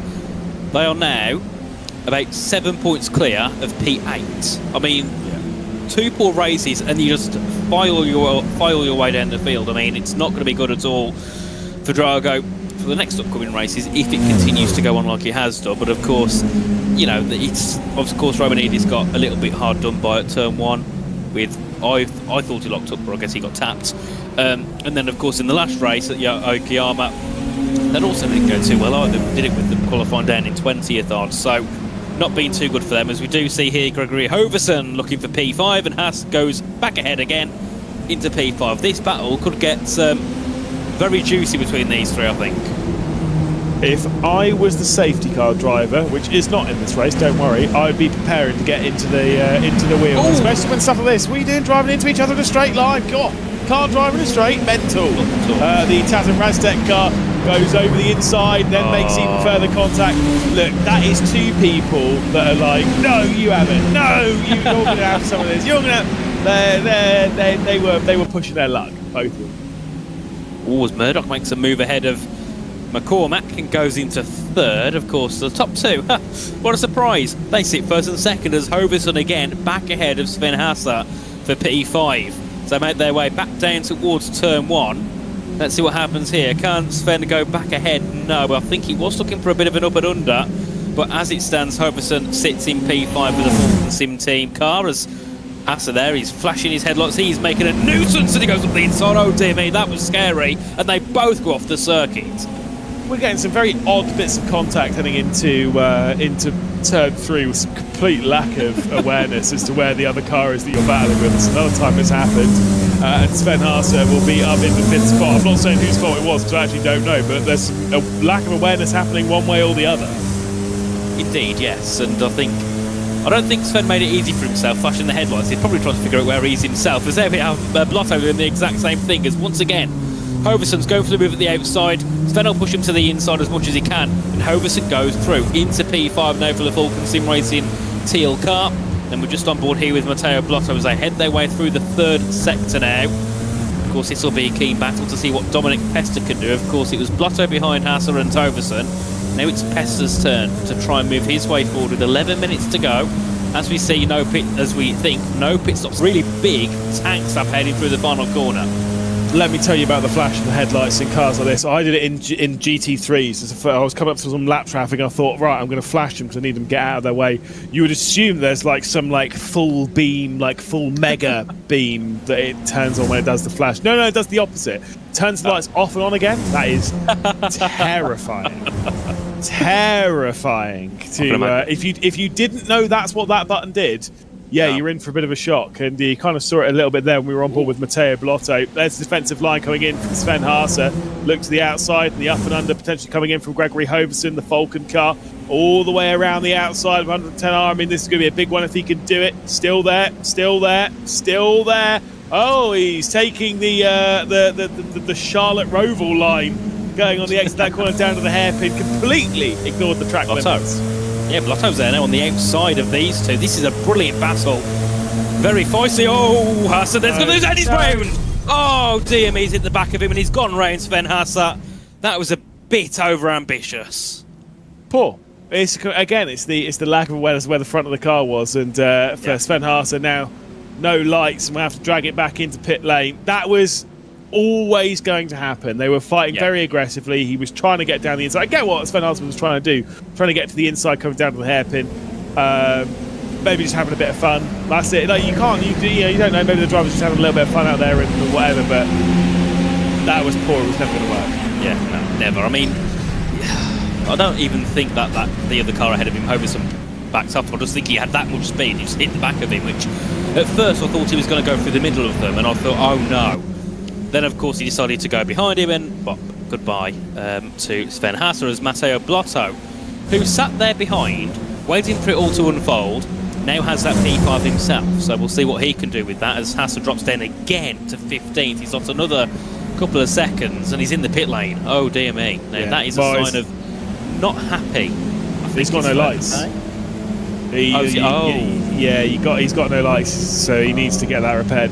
I mean, what that incident reminds me of a little bit is the 2025 Canadian Grand Prix, when there was contact between Lando Norris and Oscar Piastri, which, to be clear, was absolutely nothing like the incident in 2011 between Jenson Button and Lewis Hamilton. They look similar, but they are not the same thing. Anyone who says they are, go and learn some racing. So, it's not as if I was that old, but you go and look at history of motorsport. I mean, you weren't alive, but I wasn't that young. Exactly. That old when the whole, like, three people setting the exact same lap time between Jacques Villeneuve, Michael Schumacher, and Hans-Harald Frentzen. I didn't know what Formula 1 was. I was 2 years old. Yet still, I know what happened. I was about -10. Yeah, you got to go look at your motorsport history. That's the whole point. I do remember that. Well, I don't remember watching it, but of course I do know what it is. You know, I'm not that lost in the world of motorsport. Well, to be fair, when Zach Sweeney's gone to sleep, so he can't defend himself. When Zach Sweeney first started commentating here in RaceSpot, he didn't even know what Thruxton was. So yes, I remember that conversation. And he didn't know any of the British tracks, did he, apart from the main ones? And now he's like, well, he didn't know any circuits that weren't really F1 circuits, so tragic, really. 7 minutes and 50 seconds left to go. Coanda continue to lead from Diogo Pinto's Team Redline car. 2 seconds back to Darren McCormack, but that gap's ebbed and flowed as they've worked their way through traffic. Now, realistically speaking, it probably will settle a little bit more. I believe that car directly behind, though, might be a one-lap down Sven Hasse, who's come out in effectively in the lead battle, but not in the lead battle, if you know what I mean. Yeah. The lap traffic is what could potentially bring Darren McCormack and Will Murdoch into the fight for the race lead. We'll have to find out how that one's going to unfold over the final 7 minutes of race number 9. I mean, despite the fact this race has been nothing from the top 4, below that we've had some really good, close, intense racing. As Here, of course, is our top two, making their way through to the final corner to go once again down towards turn number 1. Of course, there'll be a lot more laps of traffic. And is that Sven Haas behind them? It is, isn't it? Or at least he's one of the cars behind them, at least. Yeah, I'm not sure. But like I say, it's not too major for them. They're just going to keep driving and not battling. I do get the feeling that Diogo Pinto will go for something on the final lap of the race, but I don't think he'll go on for anything before that. No, like a very low-risk strategy. Because, again, the more they battle, the more they might bring Will Murdoch and Darren McCormack into it. And then your chances, at the moment, you're guaranteed to score 50 points or 49 points. You bring them into it, then you might score 48 or 47. It's not that bad, but it's one of those ones. You play the long game.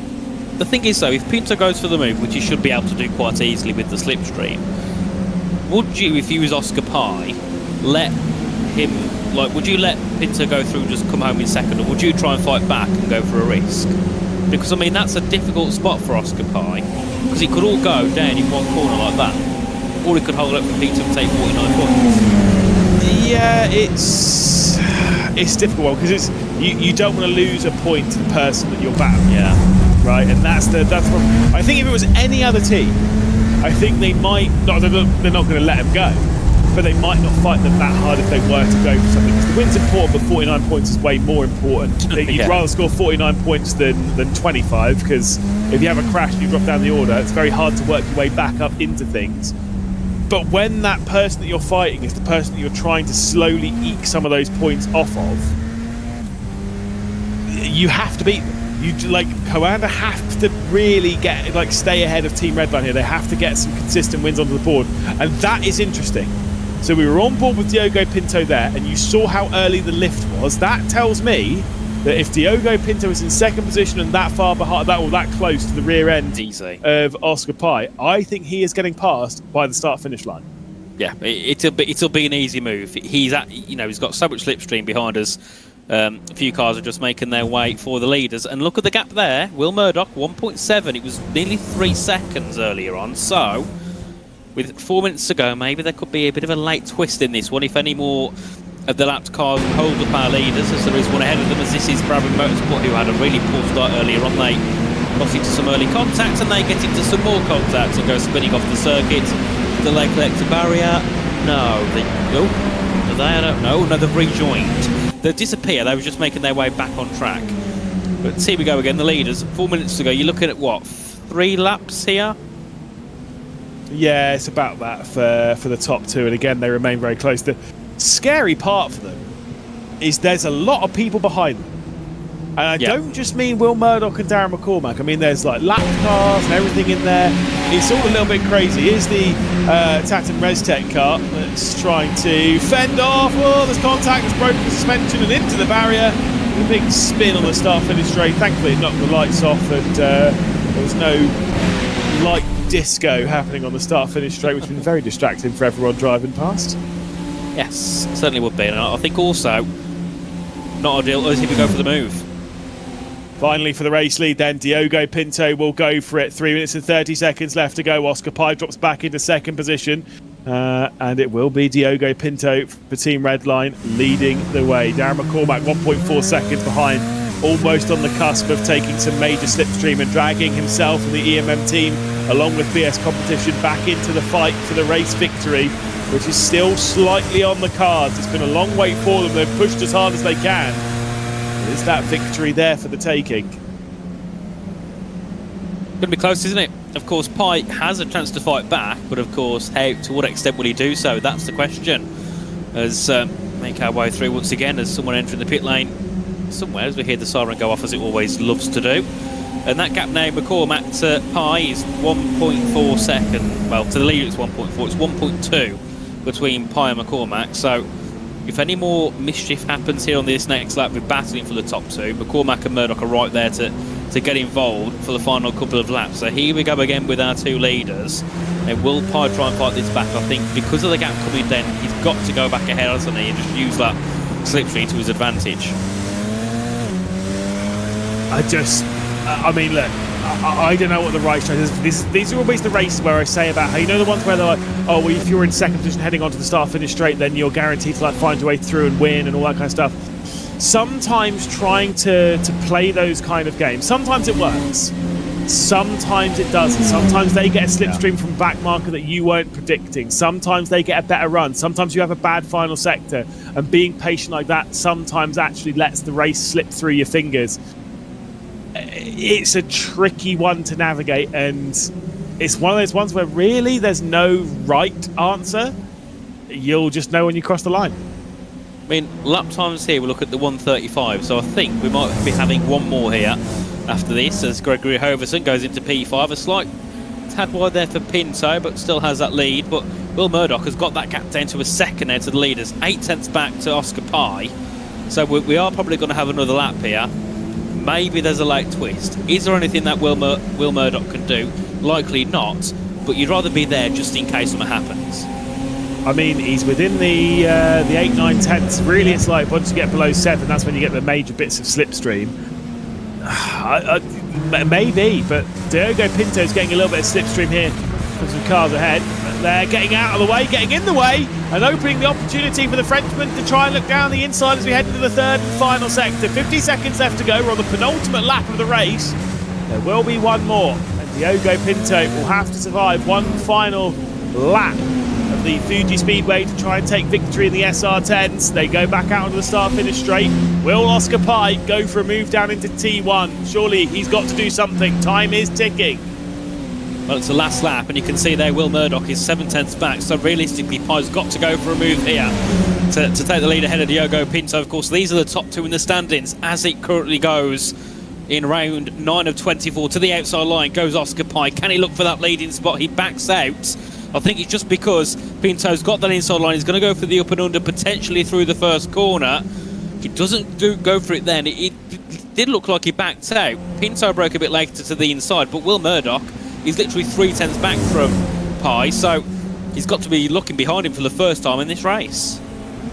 And Will Murdoch has dragged that BS competition car back into contention for this race, looking for back-to-back victories of BS competition after a dominant performance in the NASCAR trucks, the Chevy Silverado at the Charlotte Roval. And Will Murdoch could be making it another victory for them. Fildenez behind the wheel in that one.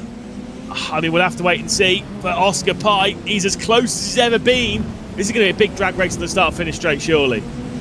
Yeah, it definitely will be. And Murdoch's there for the taking as well. Any mistake from these two in that final corner, any send from Pye, Murdoch's just got to take the initial racing line and then go for a really good exit to make a move. And you can see again, Pye looking for the send on Pinto, but Pinto's not bothered whatsoever.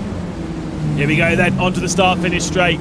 Strap yourselves in and get the drag race ready. Back out onto it. Team Redline lead, and here comes the snake. Here comes the trying to break the slipstream. Here comes the weaving in the darking. And we'll see what he can do as the light has fallen here at the Fuji Speedway. 2 tenths of a second between Oscar Pye and Diogo Pinto. The gap's closing and closing and closing. But the victory will go the way of Team Redline. They are back on the podium. 8 podiums from 9 races, and yet another victory for Diogo Pinto. Oscar Pye and Will Murdoch will round out the podium. Who did I call as going to be the race winner at the start of this race? The Mr. I believe in the commentator's curse? You said Pinto, but I said Casabon, who got took out at turn 1. But I said Pinto, and you said the commentator's curse is real, and clearly it's not. It's been cancelled out again, so it's not real. It's just you didn't get the commentator's curse. No, it's total rubbish. That's what it is. It's fine. That was fine. Again, good. Just some good solid driving from Diogo Pinto, and a well-versed move, and again, just good timing. Yeah, very. I mean, it was controlled by those two, and yet again, you know, Pye and Pinto have a lot of experience. They know what they're doing, so when they have a decent 2-second gap back to third and fourth, they know it's just about, you know, working together, literally becoming teammates for most of the race, and then letting hell break loose in the last couple of minutes, which is exactly what we saw, because as soon as they started battling, Murdoch was on the case. So it was always going to be the thing of work together, then near the end, start to battle more, and of course let everyone catch up. But because of the gap they had, they didn't have to worry too much. But I think if we had one more lap there, that would have been an absolute cracker of a final lap. Well, I do think Darren McCormack might have been involved in it as well. Will Murdoch was just knocking at the door at the end, but it wasn't able to get himself involved too much with Oscar Pye and Diogo Pinto. Team Redline and Coanda, those that are battling for the title here. finished first and second again. Only a 10th between the two of them. Will Murdoch in third position. Darren McCormack for EMM Esports in fourth. Teo Blotto 07, great drive there to keep Gregory Hoverson at bay. There was some great battling in that fight as well. Daniel Ola for the Shezza Esports and the Sorrento Motorsport Esports team. MG18 Simtech and TC Esports. Evan Sobrero had a big slide at turn 3. Still somehow managed to get into the top 10 and hang on to it. Lion GP in 11th position with Visceral. The Solpec Precision car of Nathan Moore in 13th position with Impulse and Capivara. Rounding out that top 15 with Team PGZ, Shera, ERE, and of course Armamentario in Stint 1, rounding out the top 20. Impact, Project 91, the Williams F1 Team Gaming Academy car. Not a good race for them after a couple of good ones in the recent past. Big shame for them. Thomas Engerston Racing and then the Grid and Go car of Sven Haase with a costly mistake late on in the race. Tom Bland in the Altitude 3M esports car with Falcon Sim Racing Team Blue. Fiercely forward, Brabham and the Absolute Motorsports Aslith team in 30th position. Dutch League, Vitality, BS Hybrid, Was Cooking Racing Adventures and Maniti finished on the lead lap with Movano 1 lap down. Same with SCB, Fast Repair, Eclipse and the Blue Mercure car in 40th position. We still have the Drago, the GT Spain and the Map Performance, Grid and Go and the Prism Motorsports cars. Those were finishing 1 lap down. Delta Sport, Olympus, U Amateurs, Avalon, had no lights at 1 point, still managed to get to the end of the race, finishing a couple of laps down. You can see the rest of the finishers. It is an important time, though, to try and catch up with our race winner. Diogo Pinto joins us in the commentary booth. Diogo, great drive. Well timed when it came to that move on Oscar Pye to take over the race lead. How was that through the race? You had to be so patient on making that move. I mean, what was going through your mind through the race and making that one? Yeah, it was a pretty good race. The start was chaotic as expected. The rest of the race, yeah, I just found myself in a position where I was behind Pi. I didn't see the need to fight because then the guys behind will catch us, so that will be pretty stupid. So I just waited until the end, and I saw an opportunity with the lapped cars. So I went for a move, got a little bit of tow from the lapped cars. I think I even got in an incident with one had an incident with me, I don't know. And yeah, that was pretty good. I managed to put the pace down when it mattered on the last sector, and that was the race. How confident were you when you made that move that it was going to be that it was going to be fairly secure? Like, or did you think when you got through that maybe Oscar was going to go back on the attack? Well, I was not sure at all. I thought in my head 3 options, right? The first option was to just wait until the last lap, the last corner, and get him up to the line. The second option was to wait until the last lap or the last 2 laps and dive him into the airplane on the last sector.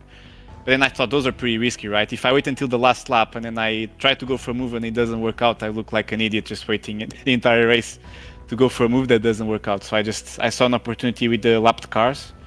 So my idea was to overtake him and then get some slipstream. That worked out nicely. I think his last lap wasn't very good. Probably did a mistake somewhere, and that gave me just enough distance to hold into the lead. Clearly balancing risk versus reward very well. Diogo Pinto, race winner. Well, congratulations. We'll see you a little bit later on this event.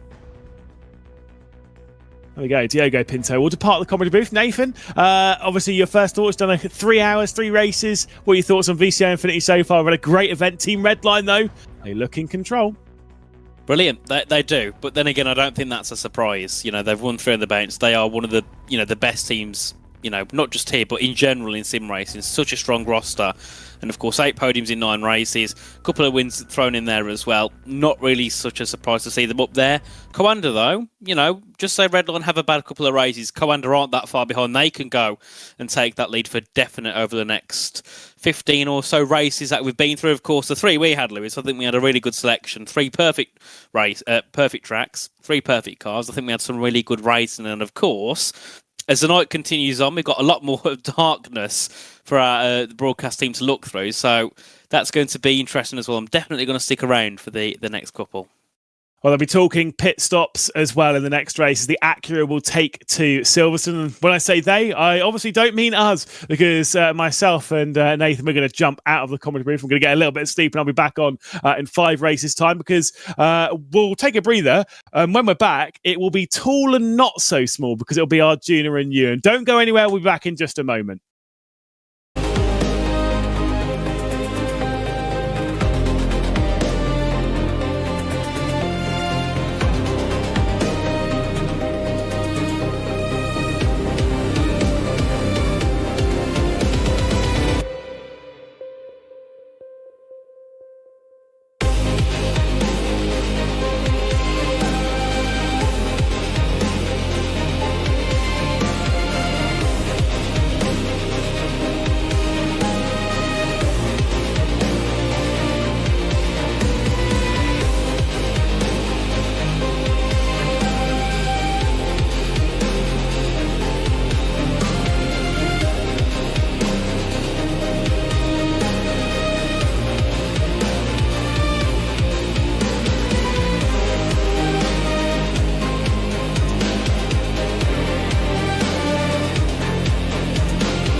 Well, hello everyone, welcome back along to VCO Infinity as we head into the final couple of races through the night. Tall and small, Arjuna Kangipati, Ewan O'Leary, ready to rumble, and Ewan, Acura, Silverstone, Ninth, Rain.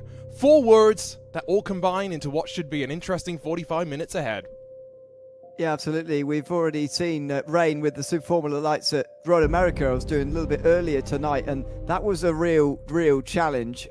We saw both top teams, actually, Redline and Coanda, have trouble in that race and actually come through the field again quite well. So you do wonder whether this is going to be one of those races again where if there is early trouble for one of those top contenders, they do have the time and the skill gap, if you like, to actually make their way back through the field again. I'm just looking at the weather forecast. My attention has shifted slightly off camera. It's a little bit more intense than the sprinkling of rain that we had with the Formula Fords at Road America. I think a little bit closer to what you had, Ewan, with those Super Formula lights. But it's not constant. It's one of those things that, again, at least for the time being, as we wrap up qualifying in the session, that continues to be changing. And that's where the challenge always becomes a little bit more unique. If you're just joining us here in VCO Infinity, let's quickly talk about, well, what we're doing. A 24-hour event, but unlike any other. 5 different cars, all ranging, although a couple of more downforce-oriented cars, and of course, with 5 cars, 5 tracks in the mix as well. And here's a look at the contenders that we've been working our way around. 5 cars, 5 tracks, you do the math, that's 25 combinations, but we drop one of them, and it means that the Acura at the Charlotte Roval is the one that maybe aptly gets skipped. However, no shortage of drama, that is to say the least. We are ready to go, though, for the 10th of our races here in VCO Infinity, and just now waiting for the final moments as the drivers will work their way down to the starting grid. Let's grab a look, though, at how they'll line up. Sean Campbell masters the changing conditions best of all, and by a healthy margin in the gridandgo.com Acura. Team Redline's Gustavo Ariel. Might be another interesting race for him, to say the least. Abel Torres from Map Performance, inside of Drago Racing and Nicholas Boy. TC Esports and Falcon Sim Racing then share row number 3. Behind them, look at these margins as well. Biggest gaps that we've seen. Jerome Fisher for EMM Esports, Johan Royal for the gridandgo.com machine, and then Coanda Esports. A little bit of work for them to do for Elvis Rankin back in 9th. He won the first of the GTP races, let's not forget. Williams F1 Team Gaming Academy complete the top 10, with BS Plus Hybrid and the BS Plus Competition car splitting row number 6. The Big Green Machine for Maniti is 13th, also do Freem Esports alongside. Fiercely Forward and Fast Repair behind them on row 8, 17th for SimRC, and 18th for Shemislav Lemonek. Shezi Esports, Tamas Shimon and Capivara Racing and Gabriel Piver round out the top 20, with Delta Sport and Dutch League Racing just behind them. Deltraz Automotive by Majors Garage and Tatum Raztech in the middle of where we expect the madness to be, with Byte 500, Lion GP, Fenster.com, and then the Ride SimSport and Team PGZ machines. Sorrento Motorsports, Esports, and You Amateurs, your top 15 rows, as Impact SimSport, MG18, and then Prism Motorsport, Thomas Eng Sim Racing. A couple more tents splitting those cars. Impulse Racing and the Samantha Tan Racing Esports crews just behind them as we get to, well, the final cars, seemingly with times on the board. Falcon Sim Racing, GT Spain 92, Vitality Sim Racing, Absolute Motorsport Aslith, and Visceral Esports. 5 seconds covers them, but maybe more significantly, you and a whole handful of cars and teams not setting times on the board. Yeah, so again, this is what it was like with the Super Formula lights at Road America. We had even more, actually, not set times on that occasion, but the gaps were similarly as large through the field. Sean Campbell came into YouTube chat, by the way, throughout the last race to say, I'm really looking forward to race 10, and you can see why. Maybe he's been looking forward to it a bit longer than just in the last hour or so. This definitely seems like Sean Campbell conditions to me.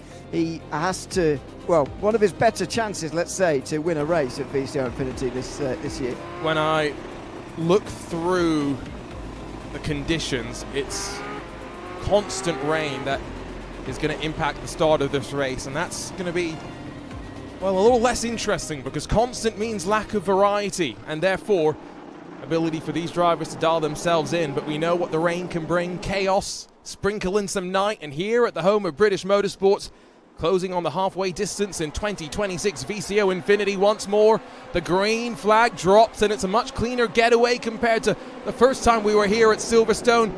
Gustavo Ariel roars around the outside and rips the lead away, though, from Sean Campbell. That's the boldness on these wet tires to trust the grip that you've got underneath you. Now into the village loop they'll work for the first time, and you've got to be very, very careful putting the power down now, sweeping onto that back straightaway. Nicholas Boyd pops to the outside of Abel Torres. He'll try and get the drag race one on the run down towards Brooklands, but quite surprisingly, Ewan, a clean start for 53 drivers that took the green flag. Yeah, amazing. Maybe the rain has concentrated the mind slightly, because that was a very, very clean start, especially again compared to the last rainy race at Road America earlier. Side by side for Carlos Fenellosa, meantime, trying to get past Casper Ummerlund, who qualified really well, but has lost a couple of positions pretty much straight away for TC Esports. That's still not over yet, coming out of Luffield. Look at this. Spectacular start from everybody getting away cleanly. Everyone, as you'd expect, is on wet tyres as we'll sweep out through Copse for the first time on the old pitch straight. First side-by-side is Casper Ullmanen, who I think is finally going to pick the pocket of Carlos Fenellosa as chopping and changing, running down to Maggots and Beckett's. At least one driver has been pushed out wide. That's Ruben Lasso in the Fiercely Forward machine that will tumble down the timing screen, but everybody else through the snake. Oh, a bit of a moment slightly further back. That was Was Cooking Racing Adventures that got mixed up in things, and Tamas Shimon has been tangled up as well. It was bound to happen at some point, but right back further down in the pack in towards Maggots and Beckett's, finally there is a little bit of trouble back there, but again, a spectacular start from everybody to keep it so clean. Fenellosa did end up losing those places, by the way. Ummerlund up to the top 5, and Jeroen Fischer was able to get up into 6th position, just capitalising on the running wide effectively of Fenellosa a few moments ago. But yeah, great stuff from everybody. In the midfield, there is so much side-by-side heading into the chicane. That's too deep on the brakes. That was Team PGZ that blew through, but Matteo Victorino was able to slow down in time to avoid digging into the gravel and losing a lot more momentum. Our lap times are slow, though. There is no question about that. And the reason why I bring that up is I wonder if this is going to be another race that potentially for the GTPs can be done without a trip down pit lane because of the intense nature of that rain. We'll have to wait and see.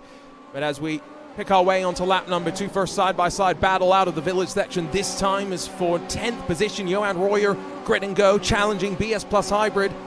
Elliot Badinsky is going to lose out here to Pedro Sanchez Alba in the sister BS competition car as well. There may be a slowdown because opportunity for Harrison Crowther, who is not able to slip through, and so as they unwind through the right-hander, start to pick our way through some of the incidents on the start, and already gone wrong for Fiercely Forward here. Yeah, that's through Copse Corner, it looks like. Assisted into Copse Corner by the looks of things on the opening lap. But again, that was further down back in the pack, not at the front of the field where it's been spectacularly clean to begin race 10 despite these conditions. And to the point, by the way, of no pit stops. We might only see pit stops in one of the combinations for these because it might rain at Fuji as well. This is the off-board shot. I'm trying to figure out who that is hitting the Fiercely Forward car, but I can't quite at the moment. Just seemed to be a case of too many trying to go into one space there, really. It was a white and black car, and that's about all I've got for you. Oh. One steps onto the curb. That's FCB Racing Sim. It's a little bit further down the running order. It was not what happened in towards Maggots and Beckett. Can you pick out Tamas Shimon in the middle of all of that? Oh, whack to the right-hand side. He takes the Dutch League Racing crew with him too. Yeah, the 24 car just having to go across the tarmac through Maggots and Beckett's and survive, but yeah, not ideal particularly. This has not been an ideal lap, by the way, for Elliot Brzezinski at all. He's not got caught up in an incident there as Crowther tries to get looking down the inside through the final turn, but Brzezinski holds on to 12th place. He was ahead, don't forget, of his sister car earlier in the lap, already nearly 2 seconds behind, so not a good second lap. Difficult conditions. He goes deep slightly. And now door open down low. Harrison Crowther bobbles over the inside curb. Got to be very careful when he touch the curbs, the white lines here.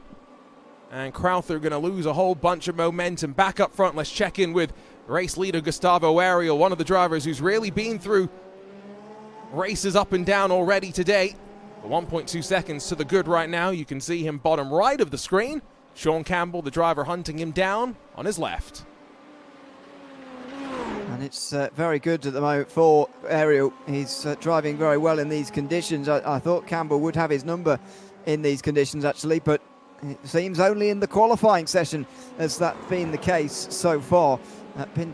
Ariel, excuse me, extended another 0.3 of a second on the previous lap, although Campbell is keeping him close. This is a big opportunity, though, for Redline to put some serious points into Coanda in a way that they haven't really done in previous races. 4 points into them in race 8 in the trucks at Charlotte, but other than that, we haven't really seen them finishing that far in front of Coanda since the very first race where Coanda were not in the top 10. So this is a big chance for Redline to extend some points. On board the Frenchman, Johan Royer. While you were talking, I was clicking the buttons away, Ewan, to update the championship standings that will trigger that live points calculation that now pops up in the right corner of the screen. Oh, big bobble there for Philip Schiff in the Maniti Racing machine that sits in 9th for the time being. But at the time of running, still 38 minutes to go, a long distance to run here at Silverstone with these Acuras. Redline sitting at the front with Elvis Rankin all the way back in 8th position. That gap's really growing to 26 points. Shifts all over the shop, by the way. Johan Royer's picked his pocket. Yeah, nicely done. It seemed like that pressure was going to crumble at some point. Anyway, that's a nice pass from Corentin Grine down the inside. And Mau Denneker into turn 3 and up to 14th place for Kurt Grine. He also did the last reigning race at Road America in the Super Formula Lights. Oh, Denneker's off, and Thiago Marto is going to go through.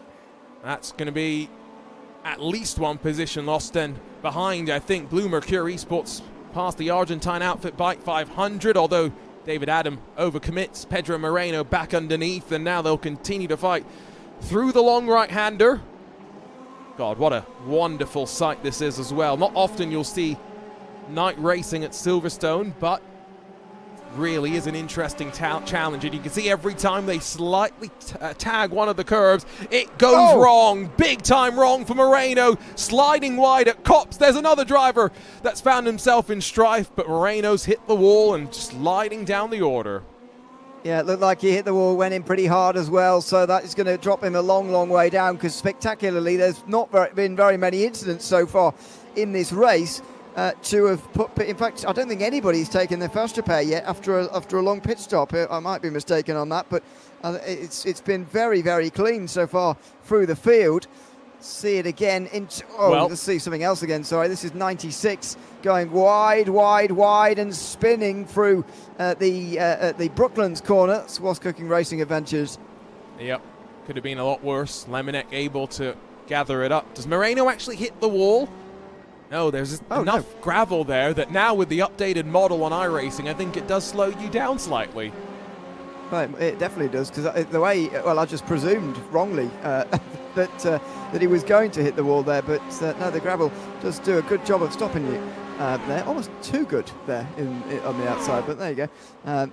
He's lucky to get away with that, because it's a silly mistake, really. He's basically on the outside curb there, on the turn-in for Copse Corner, and that is a recipe for disaster, really, in conditions like these. Well, you know, if we're going to get really technical with our simulation, are we going to simulate the fact that gravel now, I'm sure, is bogging the cars down even more? It must be really difficult for a car to get out of the gravel if you get in there. No, that's not a serious suggestion. Please don't come after me with the pitchforks. Moreno's back into the fight instantly. There's a very slow car down low. I think that's the MG18 Simtech Pro machine. But look at this gaggle. Edge of the top 30 or so, and they are continuing to run in what effectively will be whiteout conditions with all this spray. Yeah, it's so difficult to see. You can see it from this onboard here. Spray, well, it's not, to be fair, around this corner through Luffield, but as we get up to speed here for Chris Shorter up towards Copse Corner, he just won't be able to see anything. Now going to just focus on the car in front effectively and try and work on making a pass and hope that in doing so you don't hit the car in front of them. That's a nice pass, though, down the inside at Copse Corner. Taking the inside line. As long as you force the other driver out a little bit wide, they might hit the puddle on the outside and they might not be able to return. So Shorter does get into the top 30. We only have 2 more night races after this. It's a rather short night, all things considered, with 5 races in the pitch black. You don't really have a sunrise or a sunset because the car we have in those time slots is the Formula 4. It has no lights and therefore can't really race once it's got below the horizon the sun. Nicholas Boy and Abel Torres, they're having a bit of a fight right now as Team PGZ have just headed down to pit lane. I wonder if that's to get them out of some of this fighting. These two have lost a lot of time to your leaders. I mean, Boy lost 3 seconds alone on the last lap. Yes, it's slightly puzzling that that's such a big amount on one lap. But yeah, it is a big gap starting to appear now, and Nicholas Boy is showing himself tonight to be quite a wet weather driver. He won the Road America race a few hours ago. This is in the Acura though, not in the Super Formula Light, which he was much better than the rest of the field at. It seems that Campbell and Ariel are the pick of the field here in this car. So let's see whether he can get past Abel Torres, because it's, with all respect to him, I think with the other strength of the others in the top 10 here, this is a good drive from Torres to be in third at the moment. Was Sebastian Job in that Super Formula Lights race, Ewan? No, he wasn't. Ariel was driving for Red Light. Gotcha. So, no, the reason I asked is Sebi broke clear of drafting range with the Super Formula Lights cars here at Silverstone in what was a dry race 3 of 24, and it was remarkable. Will Chadwick and myself kind of ran out of superlatives at some points to describe how clinical a task it was to pull away from Dan Amor in the Commander Esports car for the most part, hunting him down all the way to the very end. On board with Jerome Fisher. I just got a message from Will Chadwick, by the way. Jerome, at the start of this race, OMG, everything is white. That was the message over the team radio. What do you mean before the race? Why? Anyway, at the start. Sorry, maybe I said something wrong. At the start. Sorry, yeah, maybe that would fit. But you know, yeah, that if that is the case, then absolutely true. And look at the conditions, even not at the start. It is pretty filled with spray, his windscreen at the moment. Just so difficult to actually figure out what's going on here as Fischer looks down the inside of Ummerland. Can't get down the inside there. Clearly going well. I mean, it's a great thing about Infinity, to my mind, is that some of these drivers I don't know very well at all, but they're showing themselves to be able to compete with the very best right up towards the front. Maybe not over the course of lots of races, but in this race we're seeing a few new names up towards the front. That's Marcel Chinchik, who's no stranger to prototypes, although maybe a bit more of a stranger on iRacing to prototypes, touching the curb. And another one into the kitty litter, slowed down sufficiently. Oh, Philip Schiff has just gone deep through the braking zone at the final complex. And, well, he'll take a slowdown there and lose a couple of positions, but it could have been a whole lot worse. And there's a couple more incidents that I unfortunately see on the timing screen. Let's see if we can catch up with what's happened first to Delatraz Automotive and Darius Andre. Already a long way. So there's something going on up in front here, and oh dear, contact with what looks like a teammate there, and so they all look like teammates in the dark.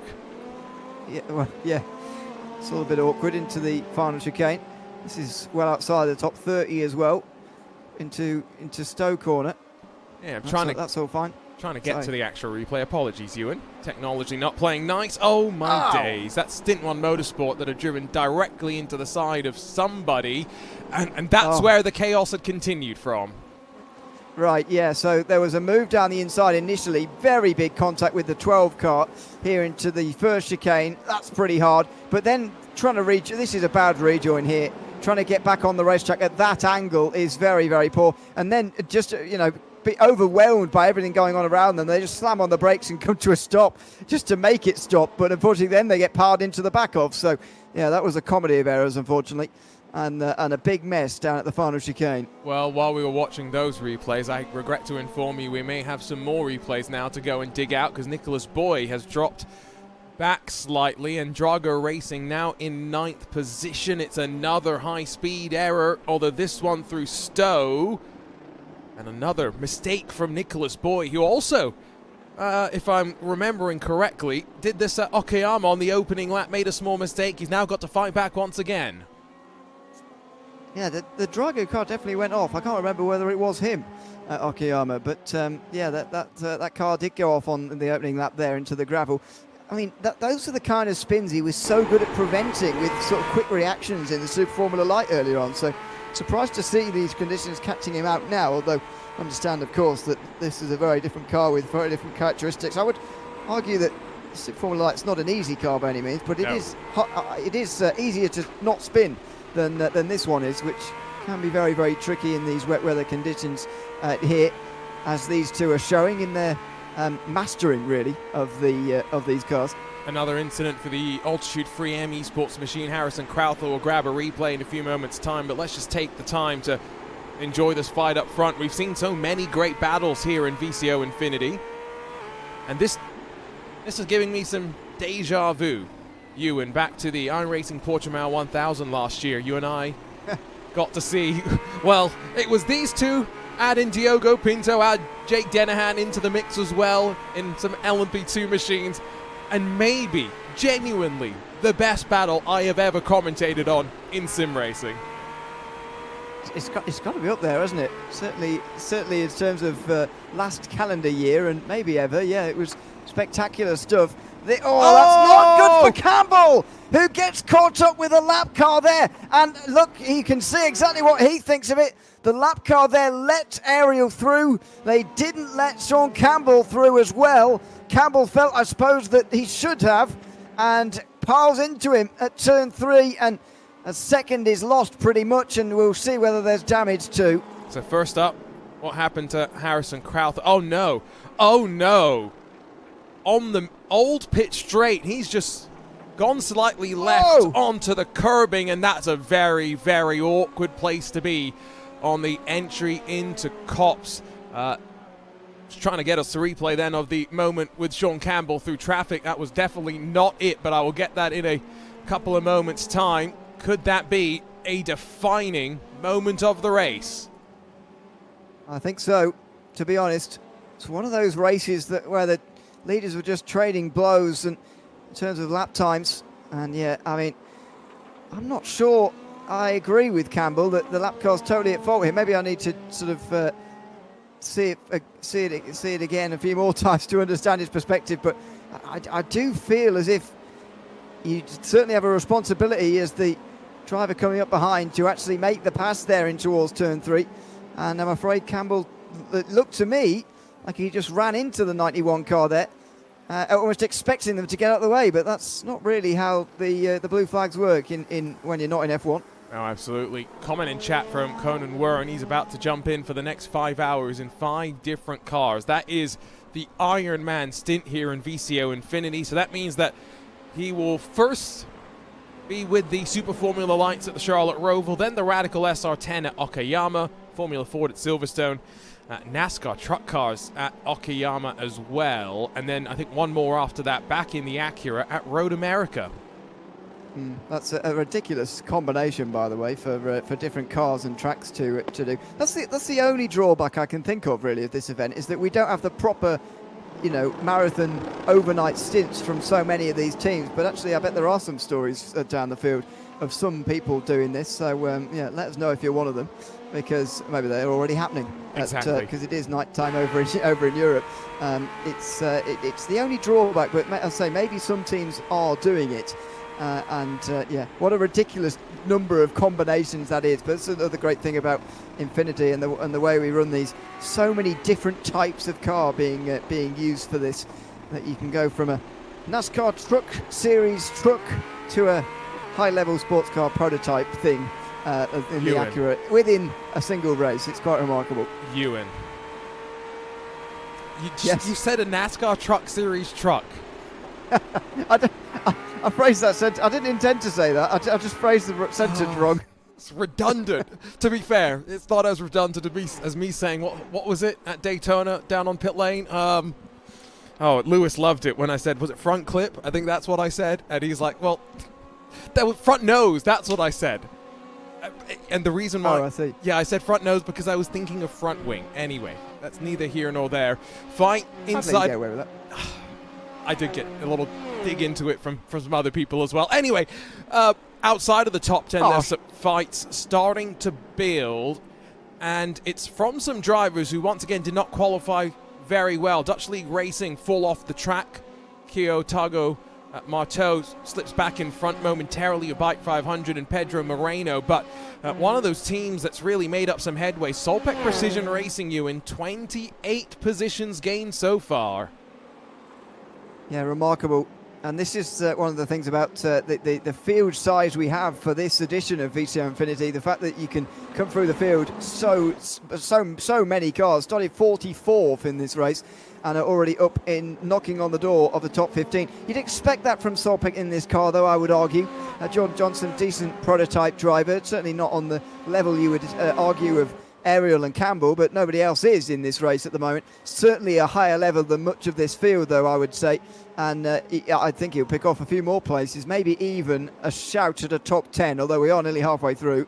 Here comes the lunge up the inside, and Harrison Crowther, well, at the end of the day, he's the one that got the worst of it. So, yes, Impact SimSport slipped past the DLR machine, but dropping back even further is Crowther once more. Check back in up front because these two are within, well, 2/10 heading into the fast sweeping Maggots and Beckett's with the Rooster Tails still flying up. Traffic could be a factor in this race. I don't think there's any question about that. Real question is, closing on half race distance, is the rain slowing the pace of this Acura enough that these drivers are not going to need a trip down pit lane, which is what we did see the last time the Acuras went out on track, albeit that was in dry conditions at Okayama. They were just doing plenty of fuel saving. There. Just as I was pausing there, heard Sean Campbell lifting in towards the final chicane. So there's definitely concerns around fuel. I don't know how relevant this is, but last time round, Sean Campbell set a fastest lap of the race overall, 58.0. We'll see what the times are as they come across this time round. They're into the 59s again. So this track is getting faster. So I suppose that won't be helping. Not sure how relevant that actually is, though, in as far as making it on fuel is concerned. I think it's hard to really judge as three wide for a moment past some traffic. Impact SimSport and Dutch League Racing still fighting. It's hard to judge because of the rain. The forecast that I have in front of me, I think is showing some heavier rain in the next 5 minutes, but it's been relatively constant in light rain through the opening 23-ish minutes of this race. This fight for 18th will only intensify with Harrison Crowther closing in once again in that altitude 3M machine. Check in with the fight for 4th. Kasper Ulmanen's made some good moves in this race, but now he's defending from Jerome Fisher in the EMM Esports entry. Yeah, having to defend again. Well, I suppose this battle, we could say, has been going on for this entire race now. Ulmanen and Fisher were fighting for 5th earlier, but somebody's dropped behind them since then, and I've forgotten who it is, but they're now fighting for 4th. So Fisher continuing to just seek his way through the spray. As we were hearing earlier, he was finding that very, very difficult in the early stages of this race. How is he going to be able to get himself through? You just see him looking for the free bits of free air, you call it normally, to get out the dirty air, but actually it's just a sea coming in towards Maggots and Beckett's. I love the driver's eye view we get right now. This is cockpit cam. What you experience on iRacing if you join. And that is the whiteout that he was referencing on the race start, and that's just with one. Goodness. Remarkable. Oh, mistake! Oh. The Falcon car goes deep. Not a reaction there from Kasper Ulmanen, but Fisher instantly on the radio, and I get the feeling that there's now going to be some talk about how to play the remainder of this fight. 20 minutes left to go. Ulmanen now, contact with Fenalosa. Can Elvis Rankin make his move? But he's not quite Lewis Hamilton, not quite 3 wide. Oh, God, he's gone!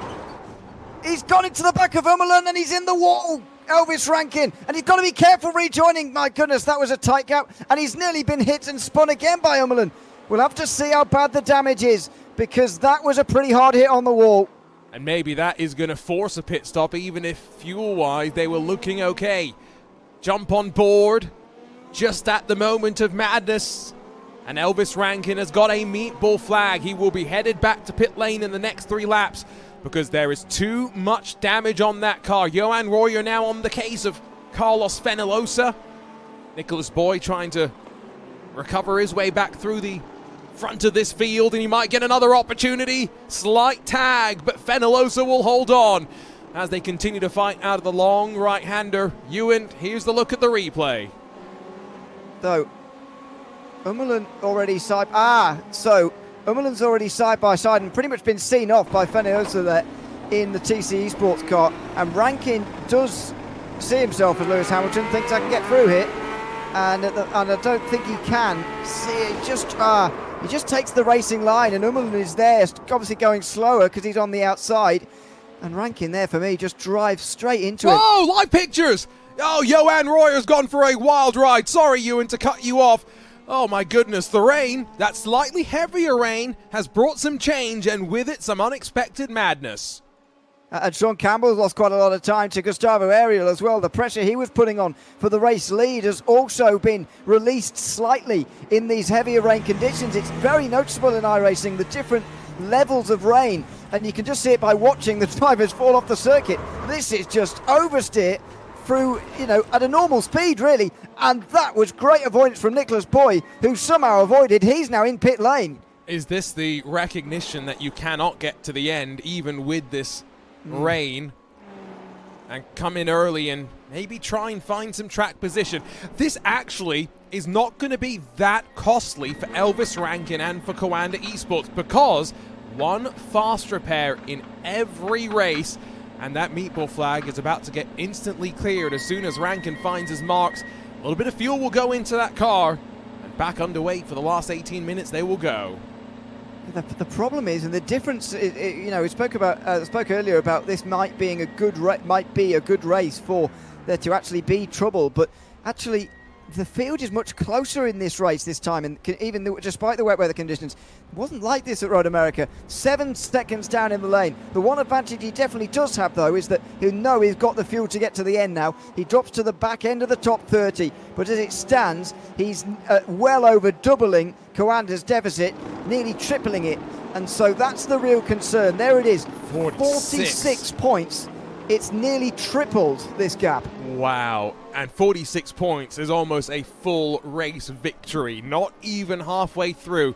It's the relentless consistency from Redline that continue to see them in this position. Of the past 4 editions of VCO Infinity, there is a reason why, Ewan, they are 3-time champions of this unique event. Well, absolutely. On occasion, years gone past, I think back to the very first one, they've come under some serious pressure from teams to go on and win this title. But I have to say, in recent times, they have managed to sort of find the method, and that method is stay consistent. You don't have to win every race. Far from it. They've only won 3 out of 9 so far, which by Redline standards is positively crisis. Yeah, it's very disappointing. That's a crisis in Redline land. But in this event, that's exactly what you need, just consistent results. And the fact they have not finished lower than 4th is the reason why they are leading this at the moment. And as I say, at the moment, that gap is nearly being tripled in one singular race.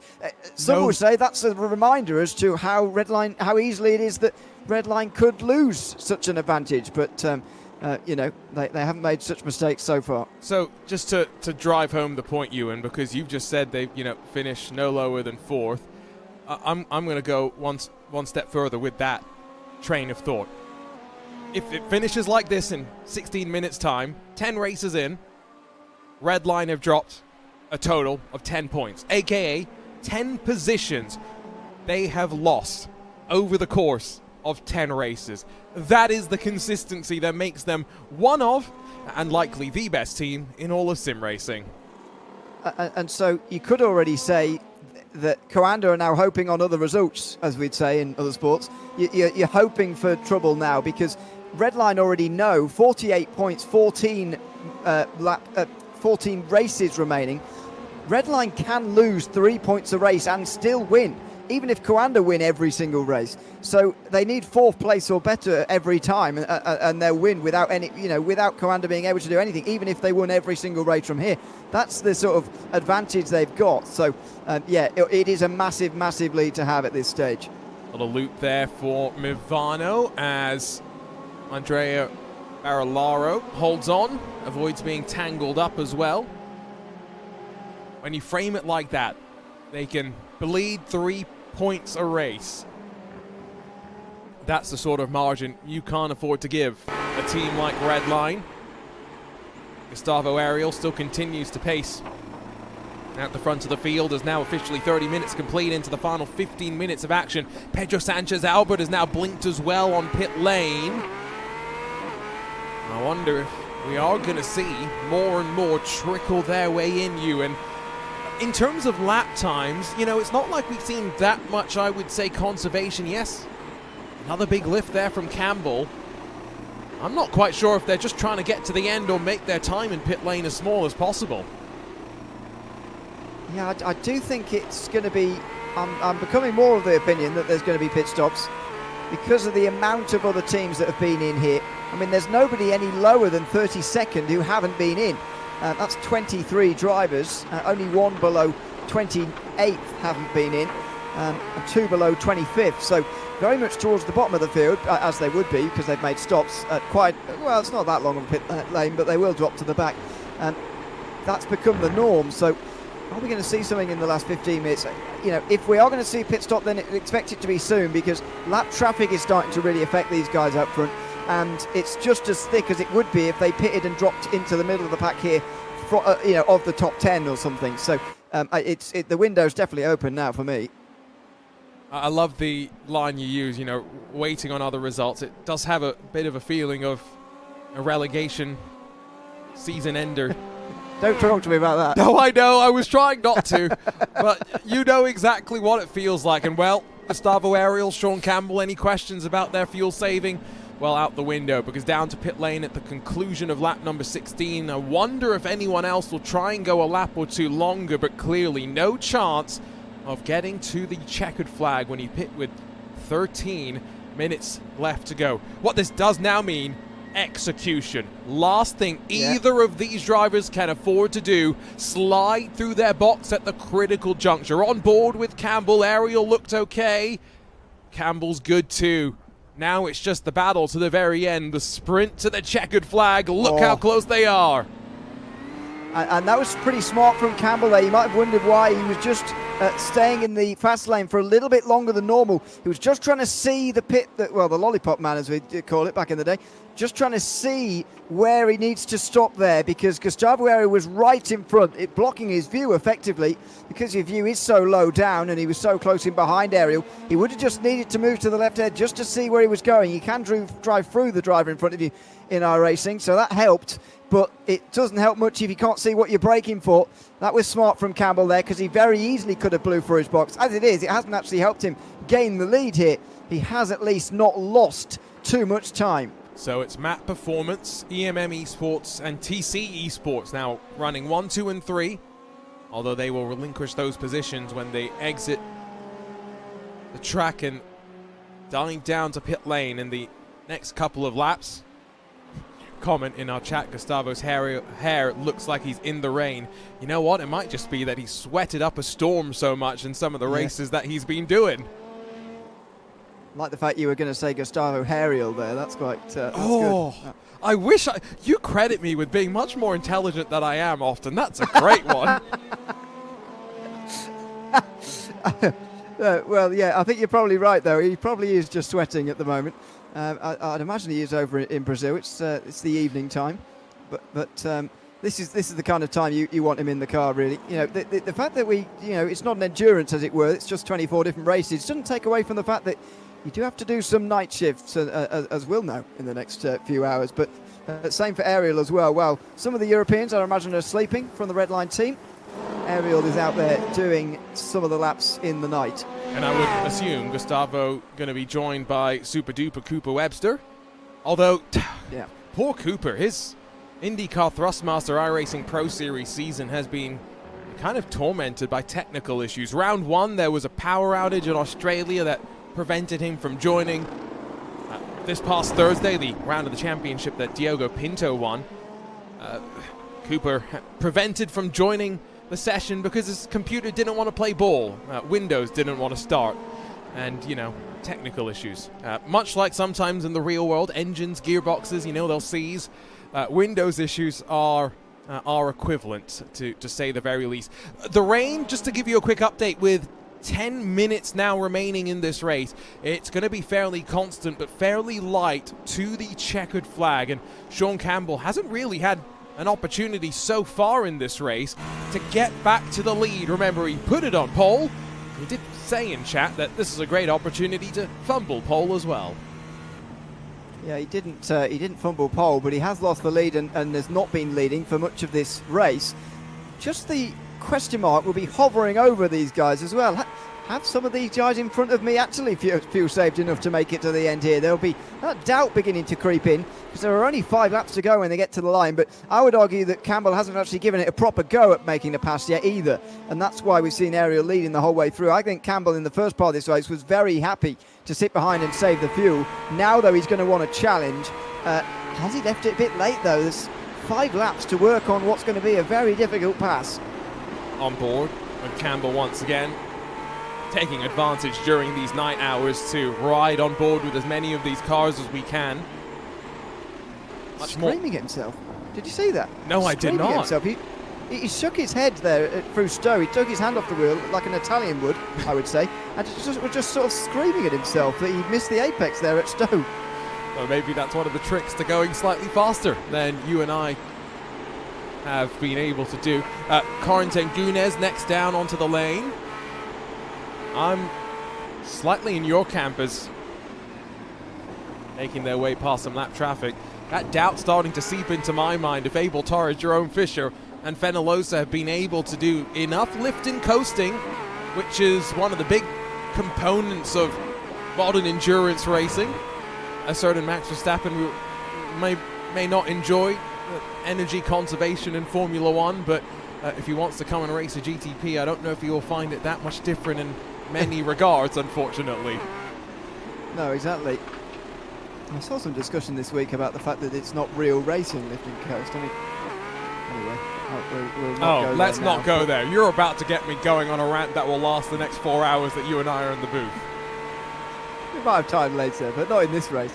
It's only 8 minutes to go. The thing is, I don't think Fenellosa has saved enough to survive those guys. Even if he can make it to the end, I don't think he's got enough of a gap to survive those guys anyway. I think we can park him, but Jerome Fisher and Abel Torres may have the gap to actually stay in front of Ariel and Campbell. Maybe they are going to come in. It's just going to be very, very late on, and they're just using the clear air while they've got it. But it would be just serving as a doubt in my mind anyway if I was one of the leading two. I've just got a message from one of the teams in that front three. I won't say which one, but they are going to come down and pit in the next lap or so. The question was the gap to be placed in, and they didn't really see one. And finally, all three, I think, will be in. Torres, Fisher, and indeed Fenellosa as well. So it's going to hand the lead back over to Red Line and Grid and Go. And so once more, once they sequence through, keep an eye on the top right of your screen where our championship points show the story. It's been a decent fight back, it would seem, from Kawanda Esports. Elvis Rankin back up into 15th place after the incident coming out of the final corner. But the advantage is still up to a full 33 points, 33 positions, 10 races into the championship. Exactly, and they can still leak 2 places each time. So if they continue on their podiums, Red Line, that would still be enough whether Kawanda win the next 14 races in a row or not, and I'd suggest that would be difficult for any team to do at this competition. It's coming out the pit lane. Fenellosa's going to be 6th place behind Johan Royer. Torres and Fisher though are 3rd and 4th. I mean, fair play to them. Among this kind of field of drivers who are, Ariel and Campbell obviously out front are in a different league at the moment, but you've got some proper drivers further behind like Johan Royer and Nicholas Boy and Guine. Pedro Sanchez Albert is very good at a prototype like this. Yep. They're beating some real top names in this race. I've got to give full credit to EMM as well, because consistently now that's a team that through various VCO competitions they've put it together. Our Esports Racing League champions, we saw them crowned of course at Sim Formula Europe. Ewan was there, albeit not on the broadcast. We tried to sneak him in, but it was just such a busy day, unfortunately, and running around Ewan, you ended up running around helping us actually grab some interviews, so that was quite nice of you. And what an interesting format we saw, right, with a sim that none of the drivers had a chance to practice on, a track and a car that they'd never really been able to analyze and look into before. And through all of that, Rafa ERA by EMM, as they were known in that competition, able to outlast the rest. Yeah, I think they are definitely a team with that competition and this one, and certain others as well, where they're starting to make a move or so in sim racing a bit more visibly than maybe before, which is just allowing them to have some good performances like that. And that was a great win, I thought, a few weekends ago in the Netherlands. Taking a LAN event like that is always impressive, but actually the teams they were up against, I've got to say, I thought Team Nitro would go on and win that, but they were very, or indeed one of the other teams actually, but they were very good, and they're having a good few weeks. They're having a good VCO Infinity as well. Third place is pretty comfortably theirs, you've got to say. It's not just like they're just in third, they are third comfortably. And been racing as well, EMM in the DNLS Championship once more, likes of Raphael Renhofer in the Porsche Endurance class. Always great to see that team continuing to give opportunities to some really capable and talented drivers. Next time we'll cross the line and see what should be 2 laps to go. Sean Campbell is, well, within striking distance, but still not quite close enough. And time at this point is really not on his side, and he's made a small bobble and gone into the grass.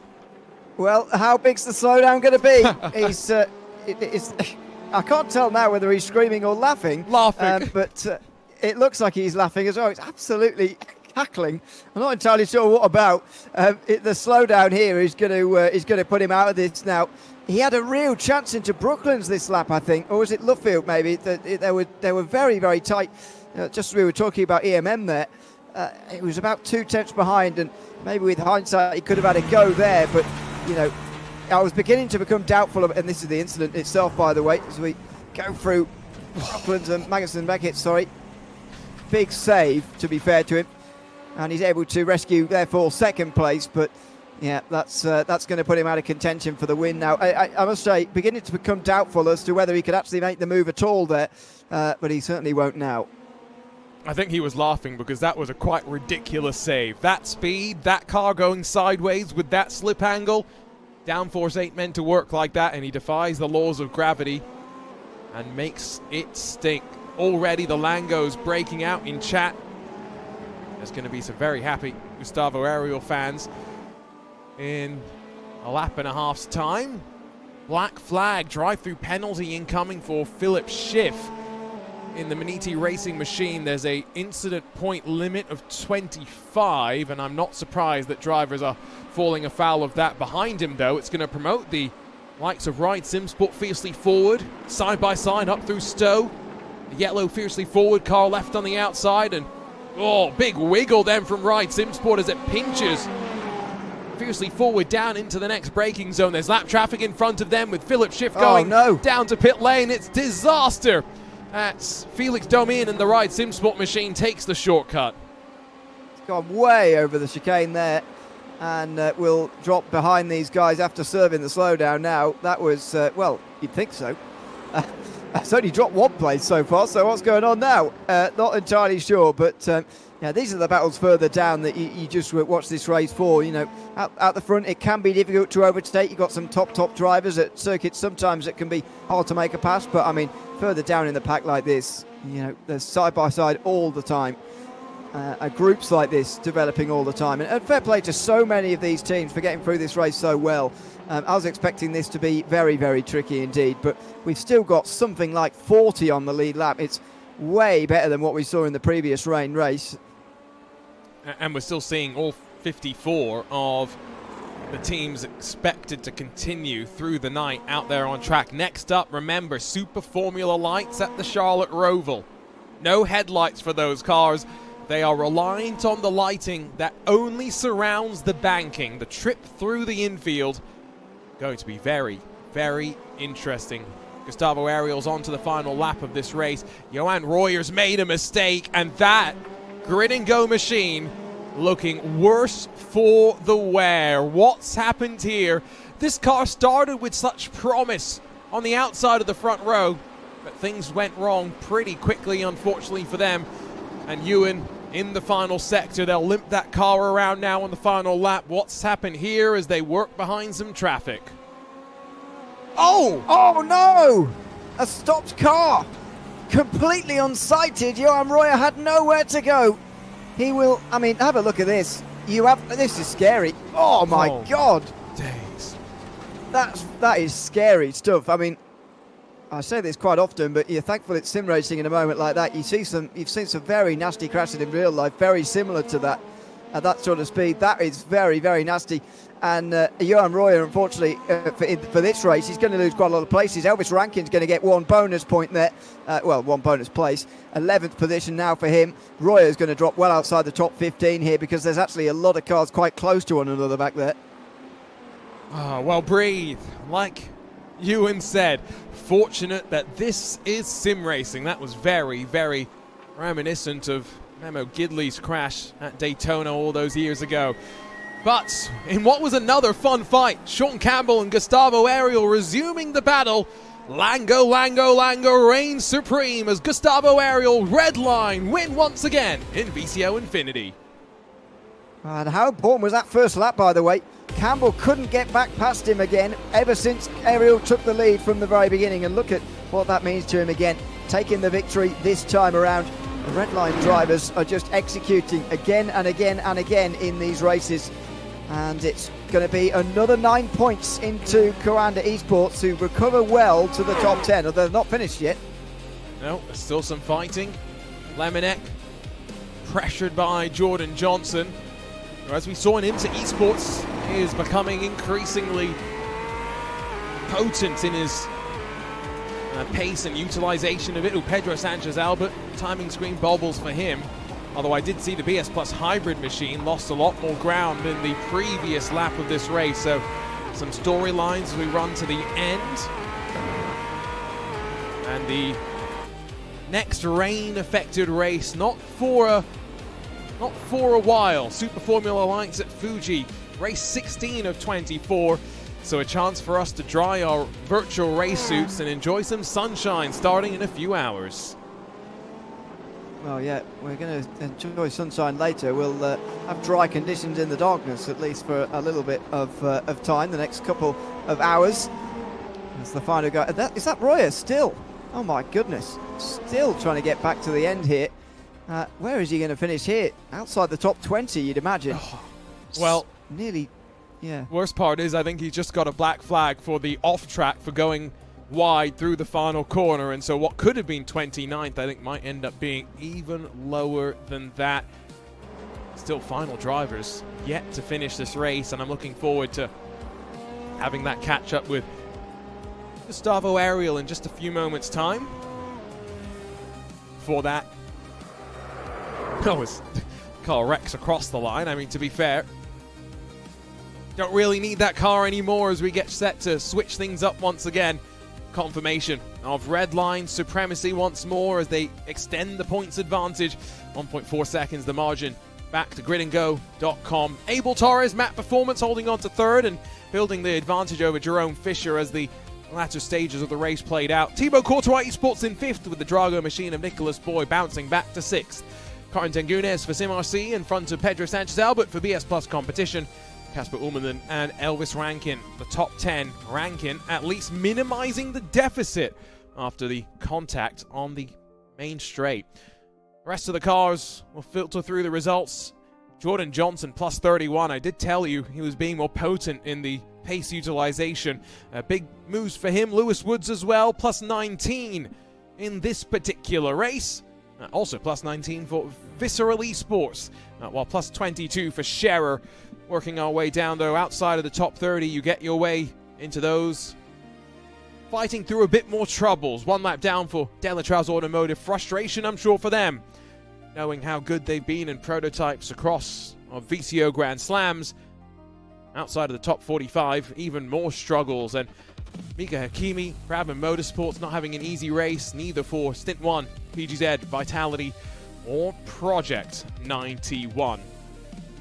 Well, unfortunately, I don't see Gustavo Ariel ready to chat to us, and instead, what that will mean is, well, welcome back into the VCO Esports remote broadcast booth. Arjuna Kankipati alongside of Ewan O'Leary, and Ewan ready now to see a bit more dry running racing for a little bit.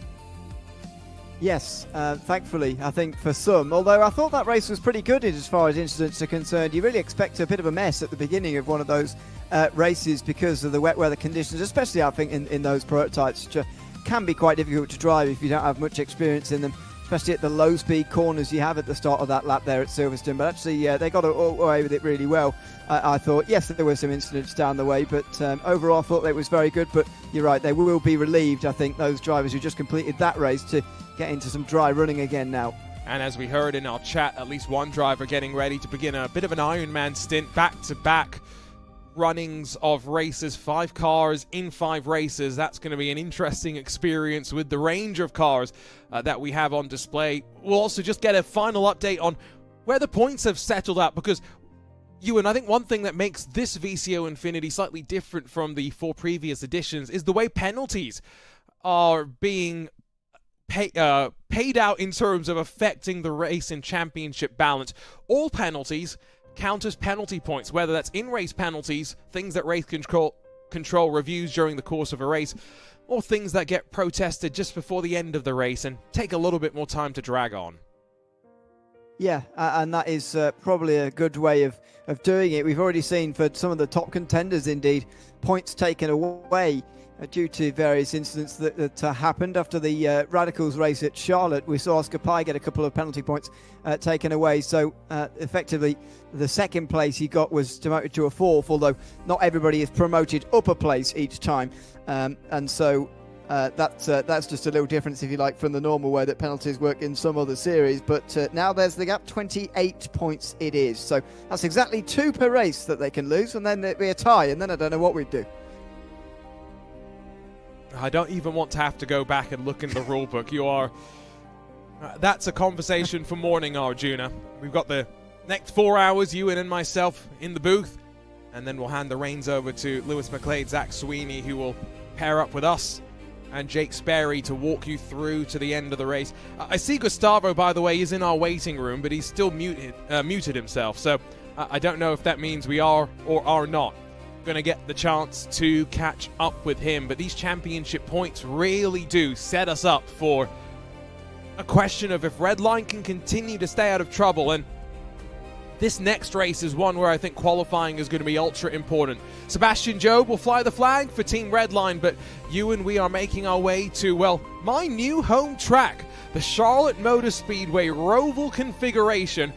I'll be honest, I really don't know what to expect. Yeah, when you say home track, is it hours away still? Oh no, it's literally 40 minutes away now. Oh, okay. Oh, that is quite close. That's close to you're close to any racetrack than I am. That's extraordinary. Yeah, I mean, I think Sebastian Jobe has to be a big favourite. You're probably right that qualifying is going to be important, but actually, I think every time I come to the Charlotte Roval, I'm a little bit surprised at how not easy it is to overtake, because that would suggest that it is easy. It isn't, but it's not incredibly hard, I think, is probably the way to say it. And I think it's going to be a bit more complicated than just the pole sitter gets the win. However, Sebastian Jobe showed that you can run away at the front at any circuit in the Super Formula Lights if you're quick enough, and he is quick enough. So that's more likely the scenario, I think. Let's quickly catch up with Gustavo Ariel, who has made his way into our interview waiting room. I know, Gustavo, the fans want to hear you after that win. What an interesting race, all settled on that initial start. You sweep around the outside of Sean Campbell, and then in those changing conditions, you were able to hold on. Talk us through the race. Yeah, it's been an amazing experience here. It's my 3rd VCO Infinity, so it's really nice to be here. I did one with RHE. Now it's the 2nd one with Redline, defending the title, right? So it's really nice to be here. And now with the rain, I think it's another challenge. We need to be always ready for the situations. In the Formula Ford race was dry and then start to rain, but the driving didn't change much. So it's a really nice event. I like how people jump from cars to cars and still be competitive, still be in front. So this is the kind of event I like to do. I do most of this in my Smurf account normally when I'm streaming, jump from car to car, but here the pressure is a bit higher. We have just one lap on qualifying, so it's really difficult to put everything together, to be honest. And also when you see your teammates delivering P1, P2, P3, so you know you need to do a good job. And on the Super Formula race at Road America, I had a lot of problems, but I still finished P2, even losing like 30 seconds in total time in the race. So it's really nice to be here. It's really nice to talk with you guys, and it's really nice to win again in VCO Infinity. Great to catch up with you, Gustavo, but we've got to watch your teammate Sebastian Job in our next race. So Lango, we'll see you next time in VCO Infinity. See you guys. Thanks, Team Redline. See you later. Always great to catch up with the Brazilian Gustavo Ariel. But as mentioned, we are getting ready to go. Final moments of qualifying trickling through. Most drivers already with times on the board, although I see a whole handful that are not going to set a time. And clearly no attempt set either for the time being, but it's EMM Esports and Matt Caruana. Someone that's really been flying in these low power but high downforce machines, thinking of his performance in the British Formula 4 Esports Championship. Sebastian Job for Redline, 95 thousandths off the pace. He'll line up inside on row number 2. Yeah, not a bad place to be, but it's certainly not on the pole as he would have been hoping for. Yeah, Caruana is well suited to the Super Formula Lights. I haven't seen him drive these cars specifically very much at all, but as you say, that sort of characteristic definitely does suit him. The top 3 or 4 rows, very, very high class as far as the drivers on there are concerned, but the quality through the field just remains, and it will do all throughout. Very, very close times as well, so I think we are in for a very close race. And as I say, I think it's going to surprise people a little bit as to how not difficult it is to overtake around here, but let's see. I think you're just hoping for a bit of chaos, which, to be fair, Ewan, I'm not necessarily going to argue too much with you.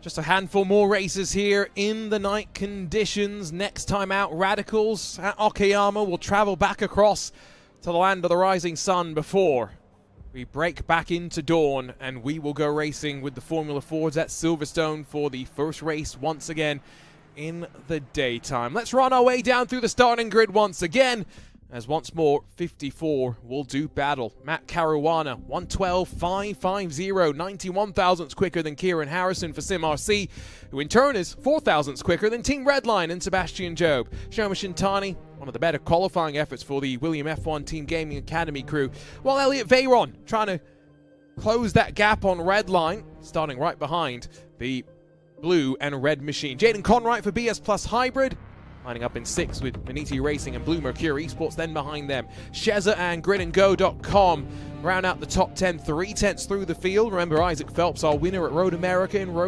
race number 2. Eclipse Simsport and Matt Performance, 11th and 12th positions, with 13th the way of Sorrento Motorsports, 14th the way of Dale Trials Automotive. Conan Wern starts his Ironman stint in 15th with Falcon Sim Racing on his outside.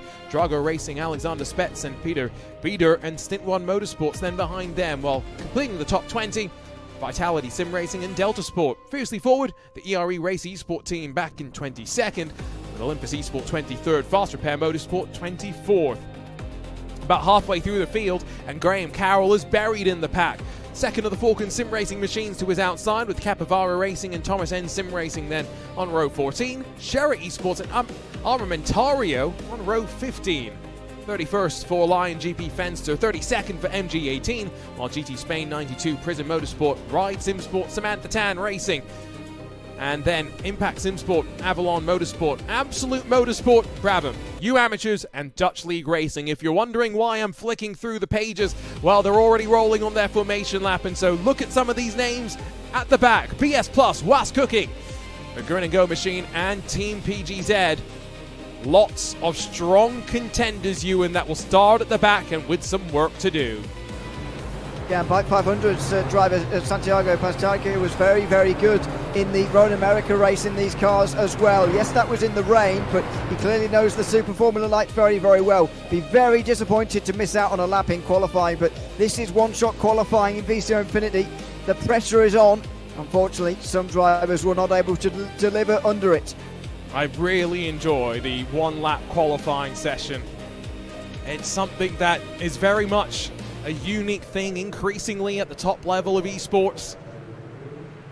And we continue to fly that flag here in VCO Infinity, an early green flag as well that will signify the start of the racing. And off and away we go with already a couple of cars scraping into the wall. But can we get through safely? No, they run into one another at the very tail end of the field, but we sweep our way onto the infield, and look how dark it is. Somebody was backwards there, right in front of the field, coming out of turn number 1. I hope everybody got past them, but I'd be amazed if they did. Up towards the back half of the infield section. This is where it gets bumpy as well if you run off the racing surface, which is kind of where you want to be. Heavy hairpin now, changed to the track a year or two ago. And there was some block passes made there as they work back onto the banking. Plenty of downforce in these cars to work their way through the infield. It means the draft's a powerful weapon as they slingshot up to the chicane for the first time of asking. Sebastian Job's already up to second, gives a bit of a gap into the braking zone. Oh, look at this, side by side for 9th position, a little bit further back. Bernier gets in front of Jaden Leydick, and then it is Phelps who goes up high. Aaron Vasquez already up into the top 10. He qualified well outside of it, so that's a very good start indeed from him. But out front, it's been a nice start from those leaders. They've managed to get away cleanly and without trouble. Harrison losing out to Job, though, will be disappointing him a little bit, although he's still in the front group. That's the main thing that matters here early in this race. Oh, Jaden Conright's had a big issue as well. Fortunately, the car's okay. Rejoins in what will be 22nd behind the Capivara Racing team. There's more trouble in front of him. It was Alessandro Ottaviani in the Vitality Sim Racing. That bright yellow's hard to miss, even in the dark conditions. And drama once again for Redline, crabbing through the infield. Oh, and now a big gap splitting the top 4, who once again turn left and rejoin the banking. And with a big gap to those behind, chasing them down, it's Augustin Bernier leading the peloton on the charge. Yeah, it effectively is like that, isn't it? It's one big group on the back straight again here. There's going to be a challenge for the lead indeed. Joby's going to get past Caruana on the way into the chicane. And it seemed like that was an exchange of the lead there, really. Caruana wasn't too willing to fight it so early on in the race. Yeah, I think that's a smart move as well. If these 4 can play ball, we could be in for a blockbuster of a finish to the race. Now, I say finish to the race because what we could actually be in for is a rather boring middle of the race where these drivers don't really do too much and kind of swap and play the game. Pit lane's a relatively busy place, by the way. Coanda Esports, one of a number of cars that have had to make their way down and return for what is a very, very fortunate fast repair. These cars do have enough fuel to get to the end of the race, though. We're not thinking about pit stops as Shoma Shintani gets it wrong and spears into the side of Kieran Harrison. Well, and they've come right in front of the others as well here. Right in front of the others as they rejoin. That is not ideal at all. And this is a leading 2 now, and as you say, it could be a boring middle of the race. Well, maybe between Job and Caruana it will be, as they try and extend the gap over the rest, but this group certainly won't be, as they jockey for position behind, outside for Phelps, but Vasquez wasn't going to let him have that. It's a great start for Aaron Vasquez, and in a type of car I've not seen him drive very often. He is up to 6th place after qualifying outside the top 10. Yep. Meanwhile, Shintani's going to have to peel off towards the pit lane. We'll get some replays of the start in just a moment. The reason why it's taking so long is I've been trying to identify the car that did the flipping, because let's be honest, that's what we all really want to see. And your patience has been rewarded as the leading cars head off into the darkness through the infield once again. Let's shine some light, Ewan, on what happens here. And the checkup's already started. Remember, technically the race has begun. Yeah. Alessandro Quintai goes around. Visceral Esports, they're playing pogo stick. And oh my goodness, 07 Racing speared into the Tatum ResTech machine. And I'm glad once again, this is sim racing. Yeah, we can say it again because that was massive into the final corner there. I mean, look at this, 4 wide, 5 wide into the chicane as they get going here. And yeah, a bit unfortunate. But the very, very big crash through the final turn. Now, I'm absolutely sure there was somebody backwards in, yeah, there was, out of turn 1. It was Falcon Sim Racing. Oh, and they weren't avoided by everybody. I said I'd be amazed if they were avoided, and indeed 3 oh, it's going to be more. There's going to be more. Yeah. Oh my goodness. Oh no, look at this. Gymnastics out of turn number 1. All sorts happening here. That is a bad start further down the field. Yeah, no, it just kept getting worse, and so there was no point in ending the replay. Just let the tape tell the tale. So dark, by the way, in this infield, but just enough light. Our traditional Roval has been Daytona, where I'm going to break my fact out. The headlights for most cars, they want them to be in play, and so they turn the lights around the track down to just about 20% of their maximum capacity. Here at Charlotte, there are no lights around the infield, and that's what makes it so much more difficult for these drivers. Now let's go back and start picking our way through some of the other incidents, Ewan, and let's start with Jaden Conwright, BS Hybrid, all by himself. No, Commander Esports, that's where things Oh, go. wow. My goodness gracious me. Well, I'm amazed, therefore, he's gotten away with it, in a sense. I know he's dropped down lots of positions, but when you think about it, the fact he's been up and over, he has actually got away with this. Oh, it's a slide there from, who is driving? It's Bayron, isn't it, but driving for Commander at the moment. Yes, sir. And that has put Conwright up and over and somehow survived there, which is amazing. Just still through watching running. that, by the way, Vasquez now drops down. Yeah, Vasquez has lost some ground. There's another replay to show at some point there. Jaden Conwright still in 11th. If he finishes this race in the top 10, having done a flip, I mean, that might be effort of the day. Whatever, we need a new award. Some sort of award that recognizes the ridiculousness sometimes that we see in Infinity. I thought you were going to suggest that you were going to do something on stream at the end, but Oh no, I would never do no. that. Never. you're not silly enough, which has helped you on that on this occasion. But yeah, I see what you mean. Got You'd a have career the to spirit of preserve at endurance this or point, whatever if okay? it's a long race, wouldn't you? But it's not quite the same, is it? Yeah.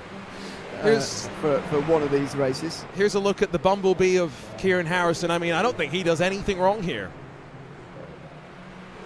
No, I didn't fully catch this. Ah, right, yeah, no, he definitely doesn't.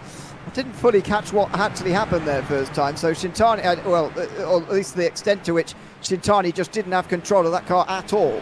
Yeah, so Harrison definitely not in control of this. I mean, I don't think Shintani, having seen that on board, was actually intending to go down the inside at all. Agreed. But sort of found himself with a lot of speed and thought, well, I'm either going to crash into Harrison in the back or I'm going to try and go down the inside. But he decided that so late that he did end up crashing into Harrison in the end. More trouble out the final corner here. It is so narrow out of there. That was Lemonek in the Was Cooking Racing Adventures machine, not cooking up anything special in this particular race, it would appear. Although I regret to inform you, Ewan, that through the cacophony of replays that we have looked at so far, haven't quite noted anything for Aaron Vasquez. We finally will take a look. That's what happened to him. So he was beginning to get clear, and this is an unforced error. Oh, and he's been collected by 3. Oh my goodness. He, as I say, was getting clear there, and he was about to push on really for, I think, third position, but an unforced error, and it's going to drop him all the way down. And yeah, that's another car with damage, unfortunately, down on pit lane. Isaac Phelps goes down the inside of Augustin Bernier and gets through into third. That might be the interesting group, really, for the next half an hour while these two are waiting for the end of the race. Agreed. I don't think that Matt Caruana's got any designs on making his move just yet. Another incident for Jack Olivier further down the field in the ERE machine. We're on board with Caleb Hides in the Eclipse SimSport machine. He's got Sabrina Carpenter watching on from behind. I think that's Sabrina. Why? I mean, why is Nicolas Cage on the back of Sean Campbell's monitor? Well, I've gone past questioning Sean Campbell. That's a means to no end. There. Right, once you've seen his webcam when he's got, what, the 6 fans in the background, like legitimately actual fans that cool you down, not spectators and supporters, yeah, I guess anything could happen. 11 seconds the margin between the leaders, and then Isaac Phelps, Bernier, Spets, who's done a great job working his way through 12 positions in this particular race. But it's Rainer Talvar, while yes, BS Plus hybrid, Jaden Conright, as Phil Dinez suggests, contender for Barrel Roll of the Year award, but Rainer Talvar is plus 31 in this particular race. Team PGZ plus 32. Oh, through all of the madness that we've seen today, Ewan, another decisive moment in the championship. Elliott Veyron back down to pit lane, and they've already used one of their fast repairs, their only fast repair. That might be day done in this particular race 11. I mean, I think we've got to start looking at the battle for second now, because Coanda could seriously drop down this field to, I mean, it could be, you know, 3 wide. Place. Oh, yeah. Sorry. Oh, Bernier thinks better of it. Alexander Spets gets aggressive. 34 minutes to go, Ewan. They don't realize that, do they?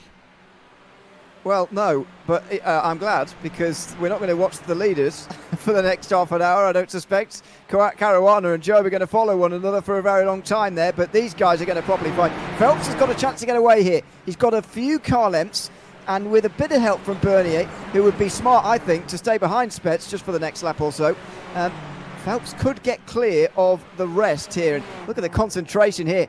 He's got his force feedback high, hasn't he? Goodness me. Really concentrating to try and either stay in this group, get out the front of the group, get ahead of the driver in front, keep the driver behind you behind. It's really intense in this battle for third at the moment. See, if you want to look at force feedback turned up, you're almost asking me to go and bring Sebastian Job's webcam up. I still don't understand how Sebi drives with it that high. Yes, and well, talk about the lead. We didn't think they would swap around, but Matt Caruana done waiting around and swaps back to the front.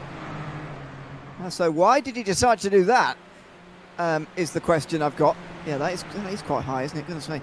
My arms couldn't cope with that. But that's not saying much. Oh, look at the curves as well. Dear me. Caruana, though, has taken the lead, and I'd say surprisingly so. The question I've got now is, has he been sort of foregoing an overtaking chance for the last 10 minutes? Or was that the first time he's actually had a chance to go through and now he wants to take it? I'm not entirely sure.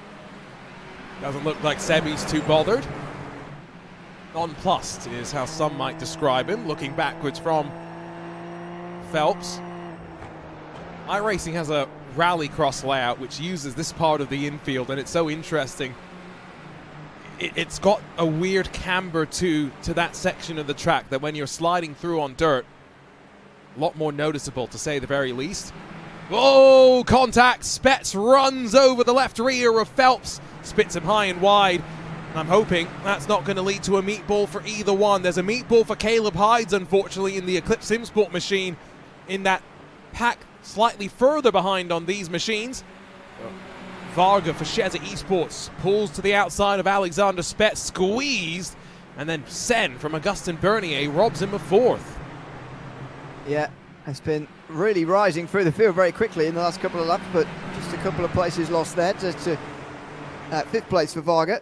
But this group is just disintegrating a little bit now with the incidents of the last couple of moments. Already suspension damage on this car, by the way, before the incident. So turning to the right quite a lot. Phelps going way wide. Didn't seem to me to be contact, but maybe there's already damage there or something. Yeah. It's a shame that Phelps has had to drop out of this group as a result of that. I can confirm there was another meatball flag. That's the iRacing indication. Too much damage. Return to the pit lane.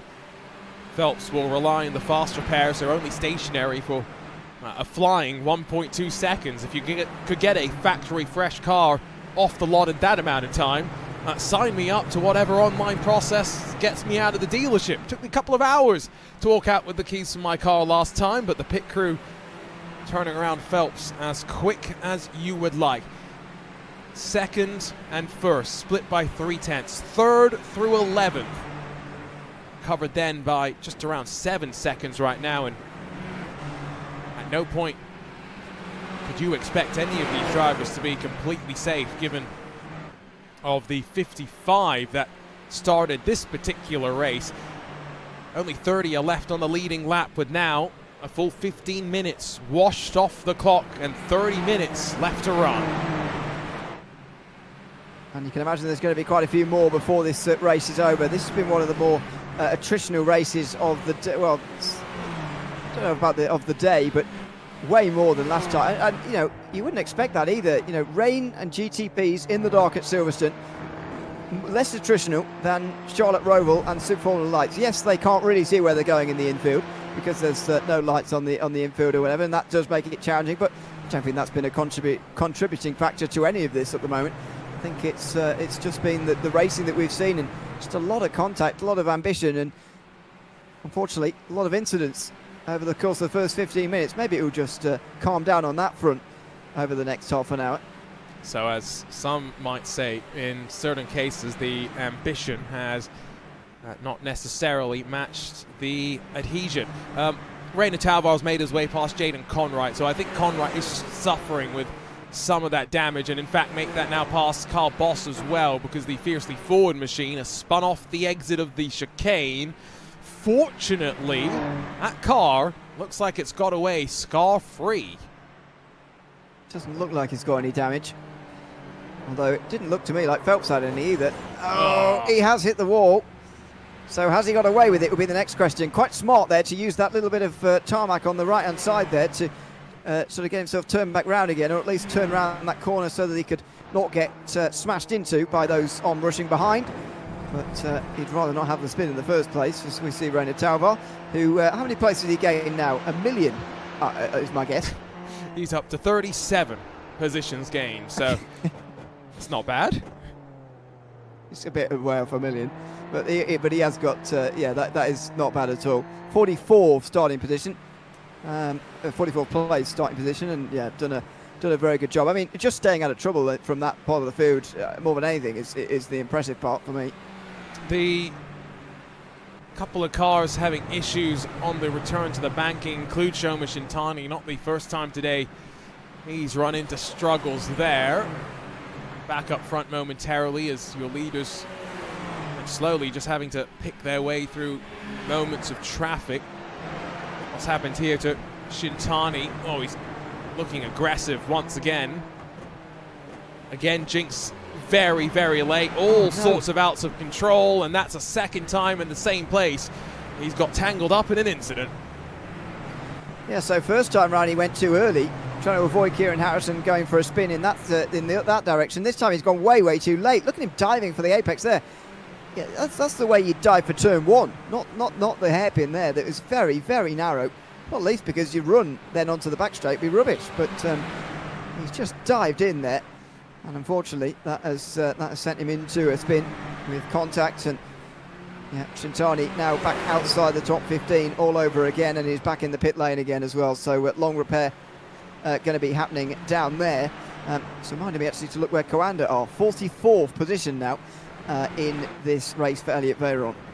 Sir William Chadwick, I've given him a new title, passing on some information. They prefer to lead when they hit traffic, and so that is why Caruana is at the front. Jaden Conright, buried in the wall, and I think Delta Sport, the black and orange entry, this time on the outside, but they've lost the front wing.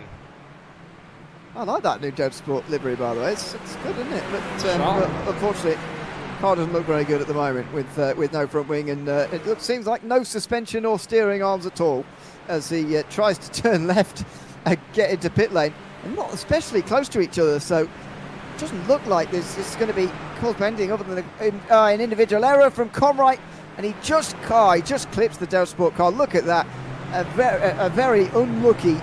I mean, watch this. Watch the way the steering actually changes here as he actually makes the contact with Conright, who goes for his own spin. He's trying to avoid Hakim. Oh my word! As a bit of contact at the wrong part, and he can barely turn left. Yeah, can't blame him for anything there. Did his best back up front, continuing to work through traffic. And something that Will Chadwick was talking about earlier was that this is an event where you get an opportunity to race against the likes of a Sebastian Joe. And Matt Caruana right now is proving that not only can he race with Sebastian Joe, He can dictate the tempo. He can be the one that sets the pace at the front, continuing to work their way through traffic. But Ewan, this is a really great opportunity for Caruana to continue building up his confidence. Yeah, it is. You know, I don't think, you know, and it's a good point that Will makes, but to be fair, I don't think Caruana is one of those drivers particularly who is, you know, yes, he doesn't race with Joe week in, week out, you wouldn't say, but I don't suspect they've never raced. And, you know, for some of the guys further down, I think that kind of an opportunity is a great one. But, you know, indeed, for Caruana, nevertheless, to go on and beat him in a race like this is a real show, because, you know, Job is one of the best drivers in sim racing in the world right now. And, you know, to go on and beat him here would be very, very impressive, even if it is for just one race in VCO Infinity, would be very impressive. And at the moment, they are so far above the rest of the field. It's like with Campbell and Ariel in the previous race, but the problem is that Redline are one of the two who are the class of the field every time the teams they're with are rotating. Three-way fight for fifth is going to see Rainer Talvar charge his way through. That's now 39 positions on the board for Talvar. Can never discount someone after a poor qualifying. I was saying qualifying here may be important, but just to stay out of the danger zone where, I mean, attrition I don't think has ever been so high. 55 took to the green, and all but 10 have made a trip down to pit lane in this race so far, Ewan. Yeah, for a race that doesn't require a pit stop, that's pretty extraordinary, really. Just shows you how many incidents there have been throughout the day, and just how many fast repairs taken on. Just maybe a wonder sometimes that if there wasn't a fast repair, would everyone be a bit more calm or whatever? But maybe that's not the case in these races. Jaden Ladick, meantime, gets down the inside and should get through on Bernier. He's now lost 2 places in the last lap. That was close for a moment as he shot out of line. Graham Carroll competing with the Altitude Freem Esports crew after leaving the Scuderia Ferrari HB Esports team at the end of 2025. What time is it for you in the UK right now, Ewan? 3:30 coming up to. His hair is looking still spectacular for 3:30 in the morning. You say mine's not? I haven't looked at your hair in quite a while, to be honest. Which hair are we talking about? The one on top of your head? Or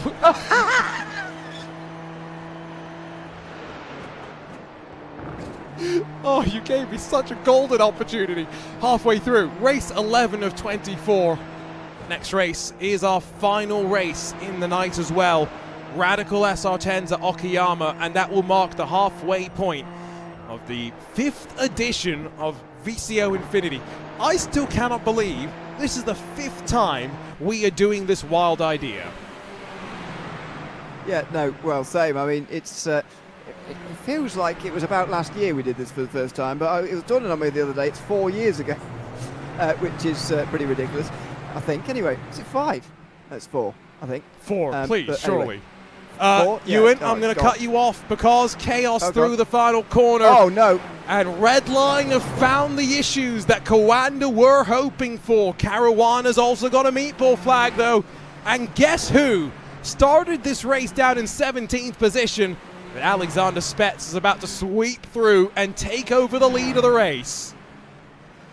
Well, I mean, maybe we can enter this discussion in a moment, but I think Spets is in the form of his sim racing life at the moment, and he's about to take the lead of this race, spectacularly so.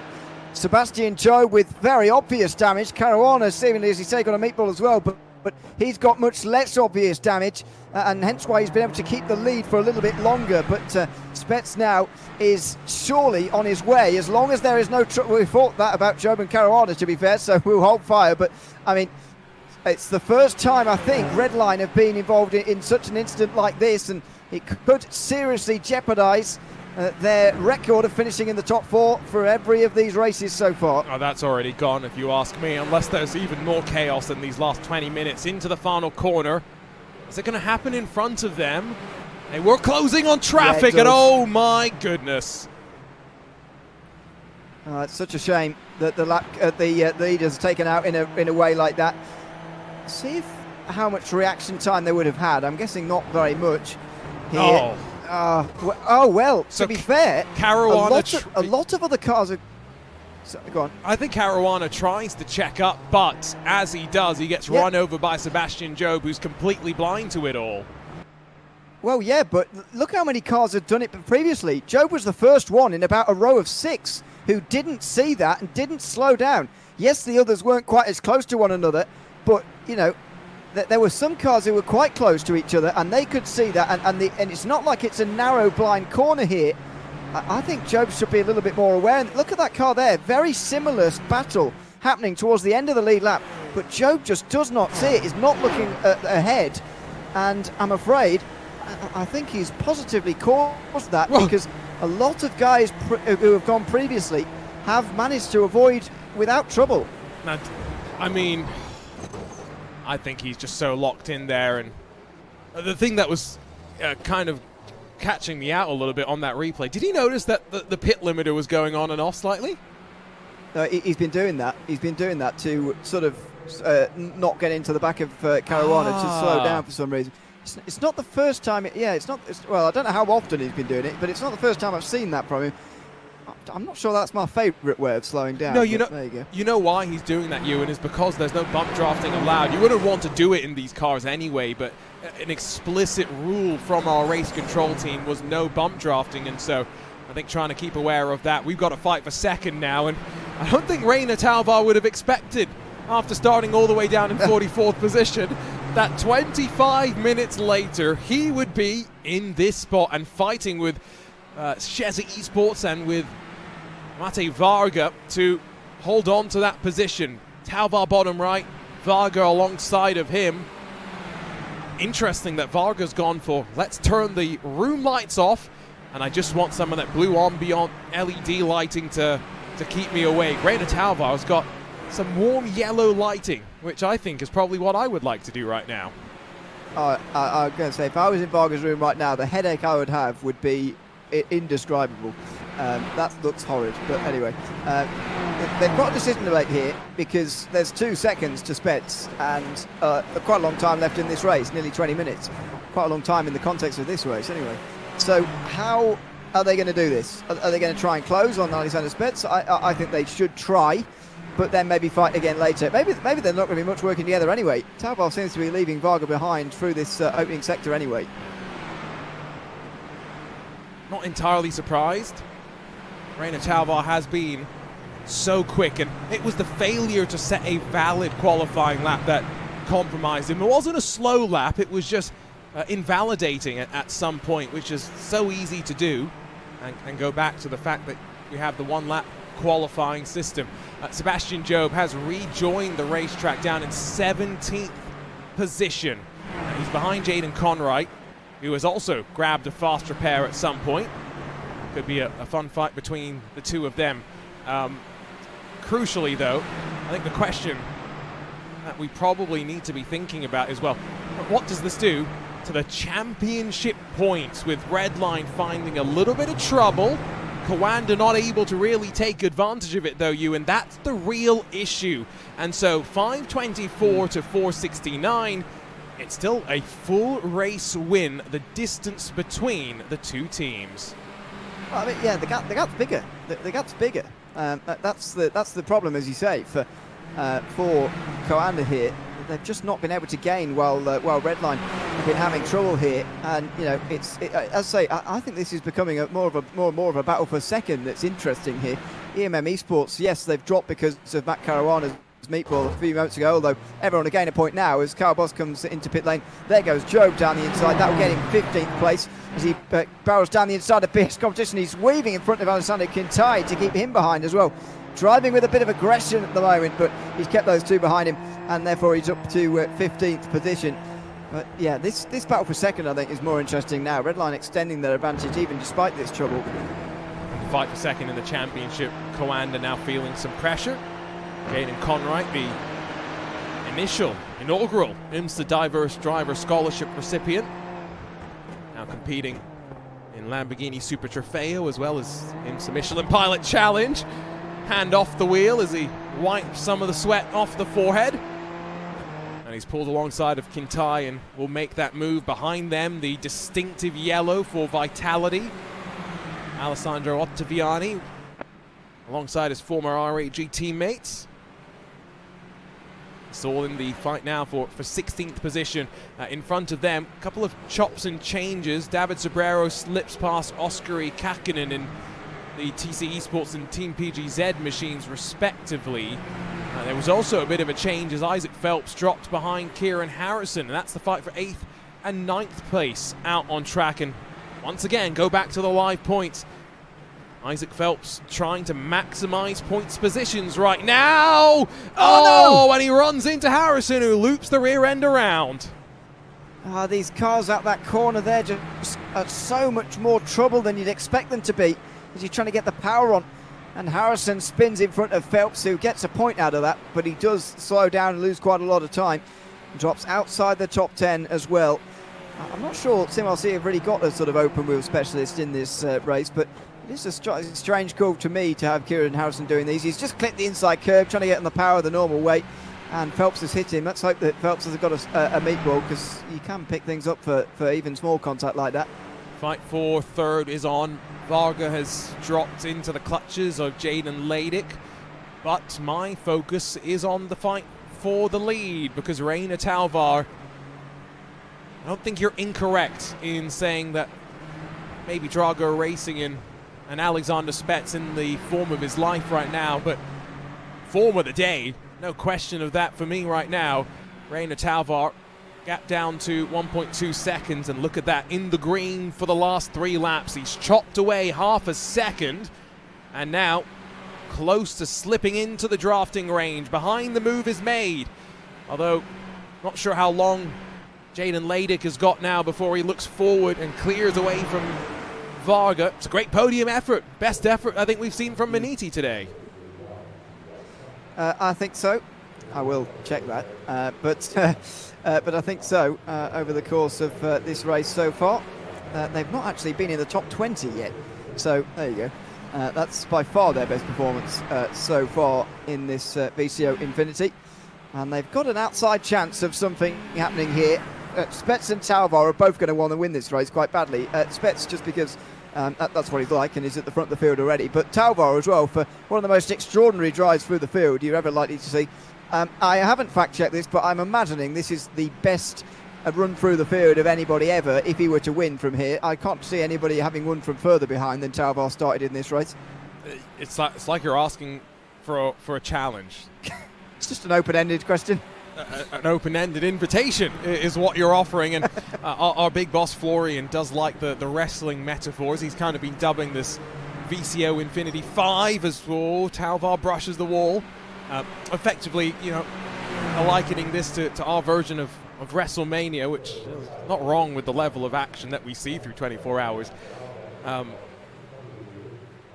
But yeah, through all of that, maybe there is a last to first gauntlet that we can throw down, and maybe there are drivers that willingly, if their championship hopes are out of line. There is $5,000 of prize money to be awarded, but that's not necessarily what they're all focused on. There's definitely some bragging rights, especially in some of these individual races. The gap now under a second. Reina Talvar bit between his teeth, and he's only got 12 minutes remaining. Wide berth given to some traffic. That closes the gap even more. Another lap car getting in the way of these guys, and there aren't many left in the race, by the way. There's about 15 teams out of this race right now because of the just carnage that we've seen over the course of the day. But that's given Talvar a few free tenths of a second here, and all of a sudden he's less than half a second behind. This is going to be a proper fight for the race win here with 11 minutes to go. There's probably going to be about 10 laps as well here. Plenty of time for Reina Talvar to work his way past, and time for Spets to respond if he has to at any stage. And similarly with Ladick and Varga swapping back and forth, opportunity for them to squabble over the third and final step on the podium. Yeah, like we were saying, attrition's such a big part of this that only 7 cars failing to make a trip down pit lane for some sort of damage repair. And there's multiple teams that have had multiple meatball flags as well. And so, you know, that's where Coanda Esports actually may be slightly kicking themselves. They did not rejoin the track after that second meatball. I wonder how long that damage repair could have been, because every lap they could have got in front, you know, there's 2 or 3 points that they could have gained, which could be really important. Maybe not in the fight for the overall championship, Ewan, but at the very least, fight for second as well. Reina Talvar takes over the lead from Alexander Spets, and it's not even a fight. Yeah, it's going to be one of those fights that's not a fight, just for a few moments, if that makes any sense. Yeah, I think Coanda's meatball would have been too long, too big, because you're right, otherwise they would have just carried on, surely, in this race. That would, yeah, just for these extra points, really. They're already losing 30 to Redline, but as you say, that's not their concern now, I think. 27 points only over EMM, who, by the way, gained 6 points on them in the previous race. So if you add up those two in the two previous rounds, that is over 40 points lost by Coanda to EMM. And suddenly this battle for second, as I say, is getting very, very interesting. And, you know, we talk all the time about Redline and Coanda being the big two in sim racing, but imagine if a team like EMM, who are not exactly, I would say, third in sim racing in far as the teams. Oh no! Trouble! Conright again, is it? It is not the first time we've seen him stationary there. Question is who's just driven into him and not really able to take the avoiding action that was necessary. Quick look at the replay as Varga and Leidik, they are just swapping back and forth for fun right now, and it's fast entry, clatter the curbs, and that's where it goes wrong. Oh, hard into the wall as well here, and he's trying to get out of the way. Oh no, he's trying to get out of the way, he's got in the way, and that is, I'm not sure who that is piling in actually. I couldn't identify it as it went along, but that's the second time, if you remember, Conright has spun into the chicane. He took out Rayan Hakim earlier as well for Delta Sport. There you go, more contact. And Cap for the lead has gone out to a second as well. We're not sure whether Spets has made a mistake, but Talvar is in the clear for one of VCO Infinity's biggest ever win. What would you call this? A big run through the field to win, whatever that's called. Biggest mover, hardest charger. Kind of depends on who you talk to about how you call it. Yeah, but the thing is, I feel like someone might have gained more positions in one race than that, but they maybe haven't won after doing that. You know, I'm not sure about that. 43 is probably on the cusp of what we've seen, because no VCO Infinities have had more than 55 cars. And a lot have had less, much less. Exactly. That was the other part of that, the statement that I had kind of forgotten as I trailed off into my thought. So, you know, I think this could actually be one of the biggest movers, regardless of whether it's for the win or not. It's definitely, I don't think there's any question as to whether it's the biggest movement to take a win, as Matt Caruana is looking to try and make some movement of his own. He's side drafting alongside of Thomas Cope in the Olympus Esports machine. They're on lap 31 of this race, and Caruana's back up to 6th. Yeah, nice pass and on Thomas Cope there from Matt Caruana. And, you know, not out of the question that he could get 5th as well. Augustin Bernier is not that far in front. Kieran Harrison's making the places as well, up to 9th, so he's recovered quite nicely too. And Sebastian Job is just in behind these guys. Well, 4 seconds behind them. Sobrero and Kakkonen. There he is, 14th place. Red line, oh, big slide there. Red line's worst results of the day. But this is 10 results worse than 10 positions worse than any other result. That's why their day has been so impressive so far. And Sebi is someone who's driven a lot more GT cars recently in the last couple of years in the sim racing world. When we talked to him after winning the 3rd race in VCO Infinity Super Formula Alliance at Silverstone, he did say how much he was enjoying to be back in this sort of a car and to have this sort of a driving style. You know, it's very different to how you drive a GT3 or even a GTP car quick, and I think he may have enjoyed this race after the crash a little bit less. 2.5 seconds the gap at the front. I'm telling you, Reina Talvar is on another planet right now. His gap continues to extend. Varga and Leidik as they drop down into the darkness of the infield for one more trip through. Vargas seemingly found another gear in the later stages of this race, Ewan, and he's able to fend off the challenge of the Australian so far. Yeah, oh, he is, but Zaladic there got into the back of him pretty much through the tight hairpin. Maybe that's a look into the future as to where he's going to try and action his move, or maybe it's going to be on the back straight here in towards the chicane. He looks to the outside now, does Zaladic. Varga, though, with the inside, surely he's going to hold it from here. And he's just feeling him out, I think, at the moment. Just looking left and right, looking to see where he can get through. And later on in this race, just in a couple of minutes' time, he'll go and take it, because there's plenty more chances for the driver to respond if you overtake them at this stage. Although, to be fair, it's also possible to get away if you're quick enough, as Talvar's shown. When I was at the Charlotte Motor Speedway for what was a NASCAR playoff round, but I was there with the Mustang Challenge Series. It was such an interesting noise because Daytona's so big, and the way the noise reverberates around the facility is very different to Charlotte, where grandstands feel a lot more claustrophobic of an environment, and really wonder what the Super Formula lights would sound like buzzing around the track. People may have forgotten, because for many reasons you want to forget things that have happened in 2020, but IMSA did come and race here in what was a rain interrupted race, is probably the nice way of saying it. They had a bit of a monsoon that descended on the track, and some of the pictures remarkable, showing what drivers were dealing with. Next rain race that we could potentially see, we had it last time with the Acuras at Silverstone.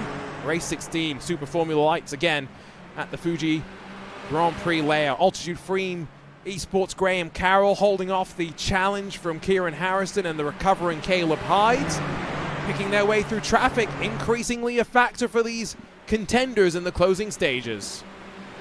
It has been for some time now, and yeah, it is. Well, maybe they're in the clear now, actually. It's that little bit of free track in front. Maybe they've dealt with their last little bit of traffic now for the remainder of this race, with 3 minutes to go. But it has been a big factor of this. It's such a short racetrack that that means there is a lot of traffic to contend with.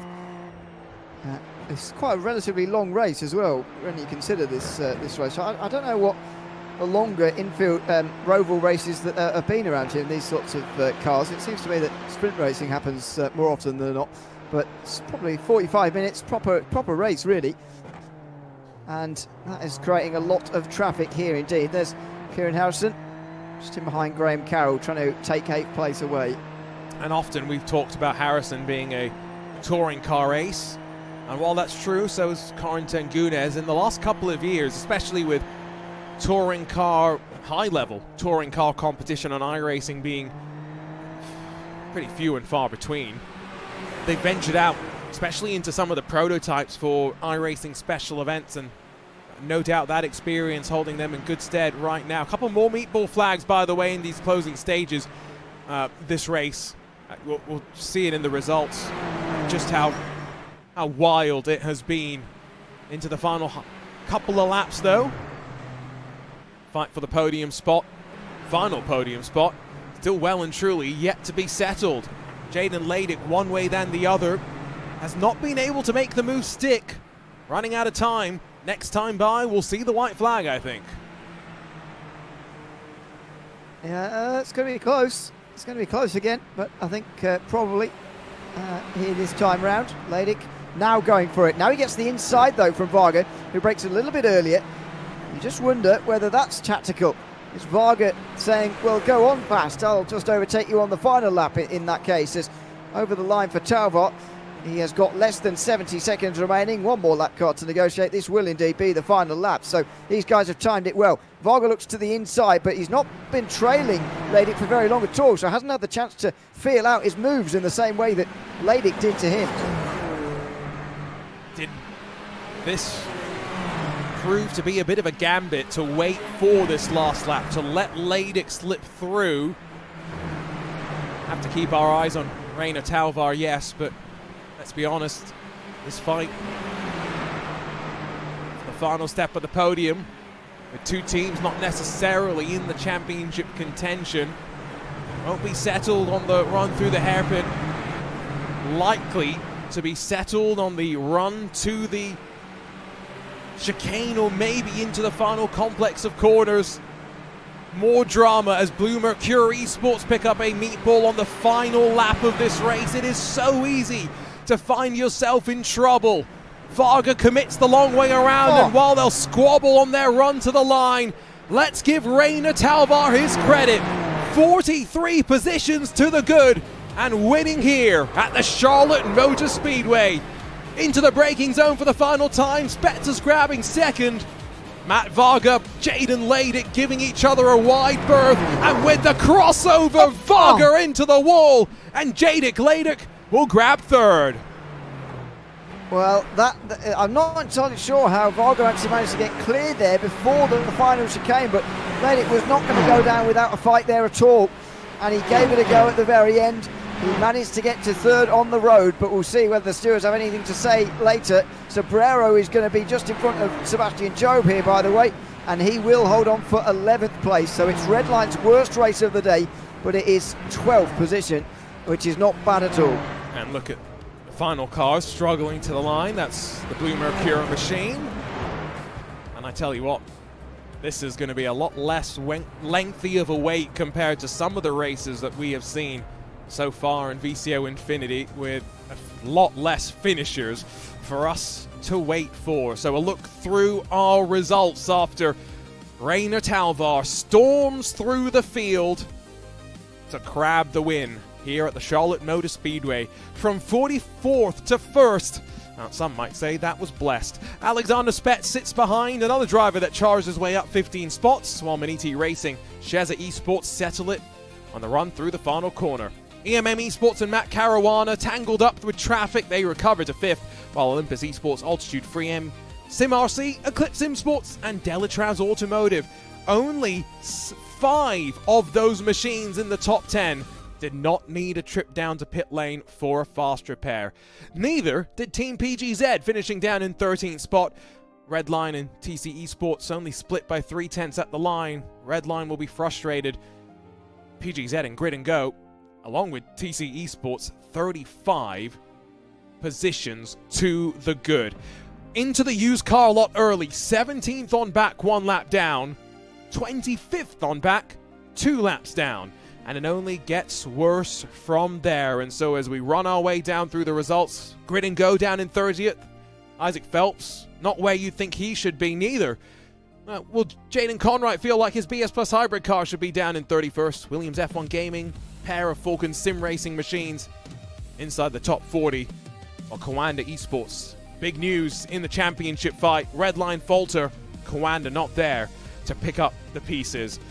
Pieces that Rainer Talvar waltzed through on his way into victory lane, and Talvar standing by with Ewan O'Leary for a chat post-race.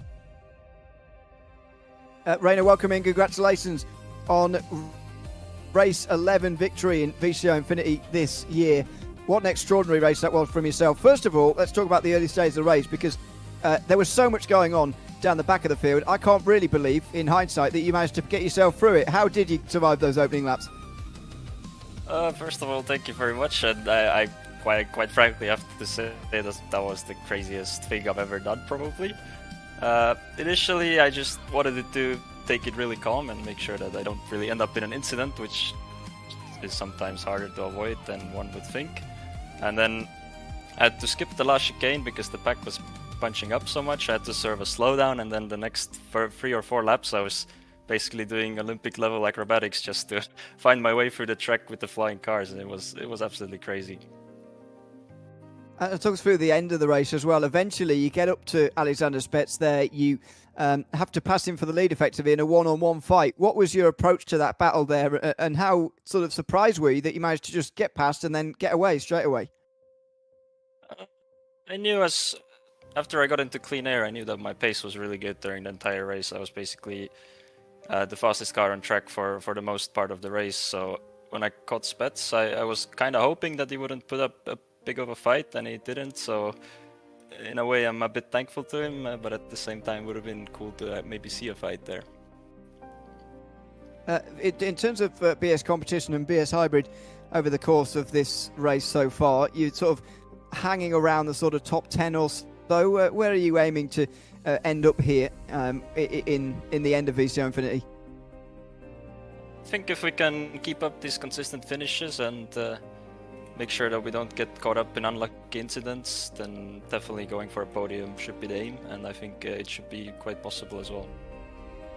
Yeah, it is very close, especially from third on back. Just like one last one, Rona, when are we going to be seeing you again? What's the plan for the remainder of tonight? Are you staying up? Are you getting some sleep? When are you getting next in one of these races? Actually, I'm going to be in the car again in around 1 hour, I guess, for the Formula Ford race at Silverstone, so that will be interesting. Yes, yeah, it certainly will be. We'll look forward to seeing you there. Congratulations, Rainer, on winning from Charlotte here tonight at the in race 11, and thanks for chatting to us at the end as well. Thank you very much.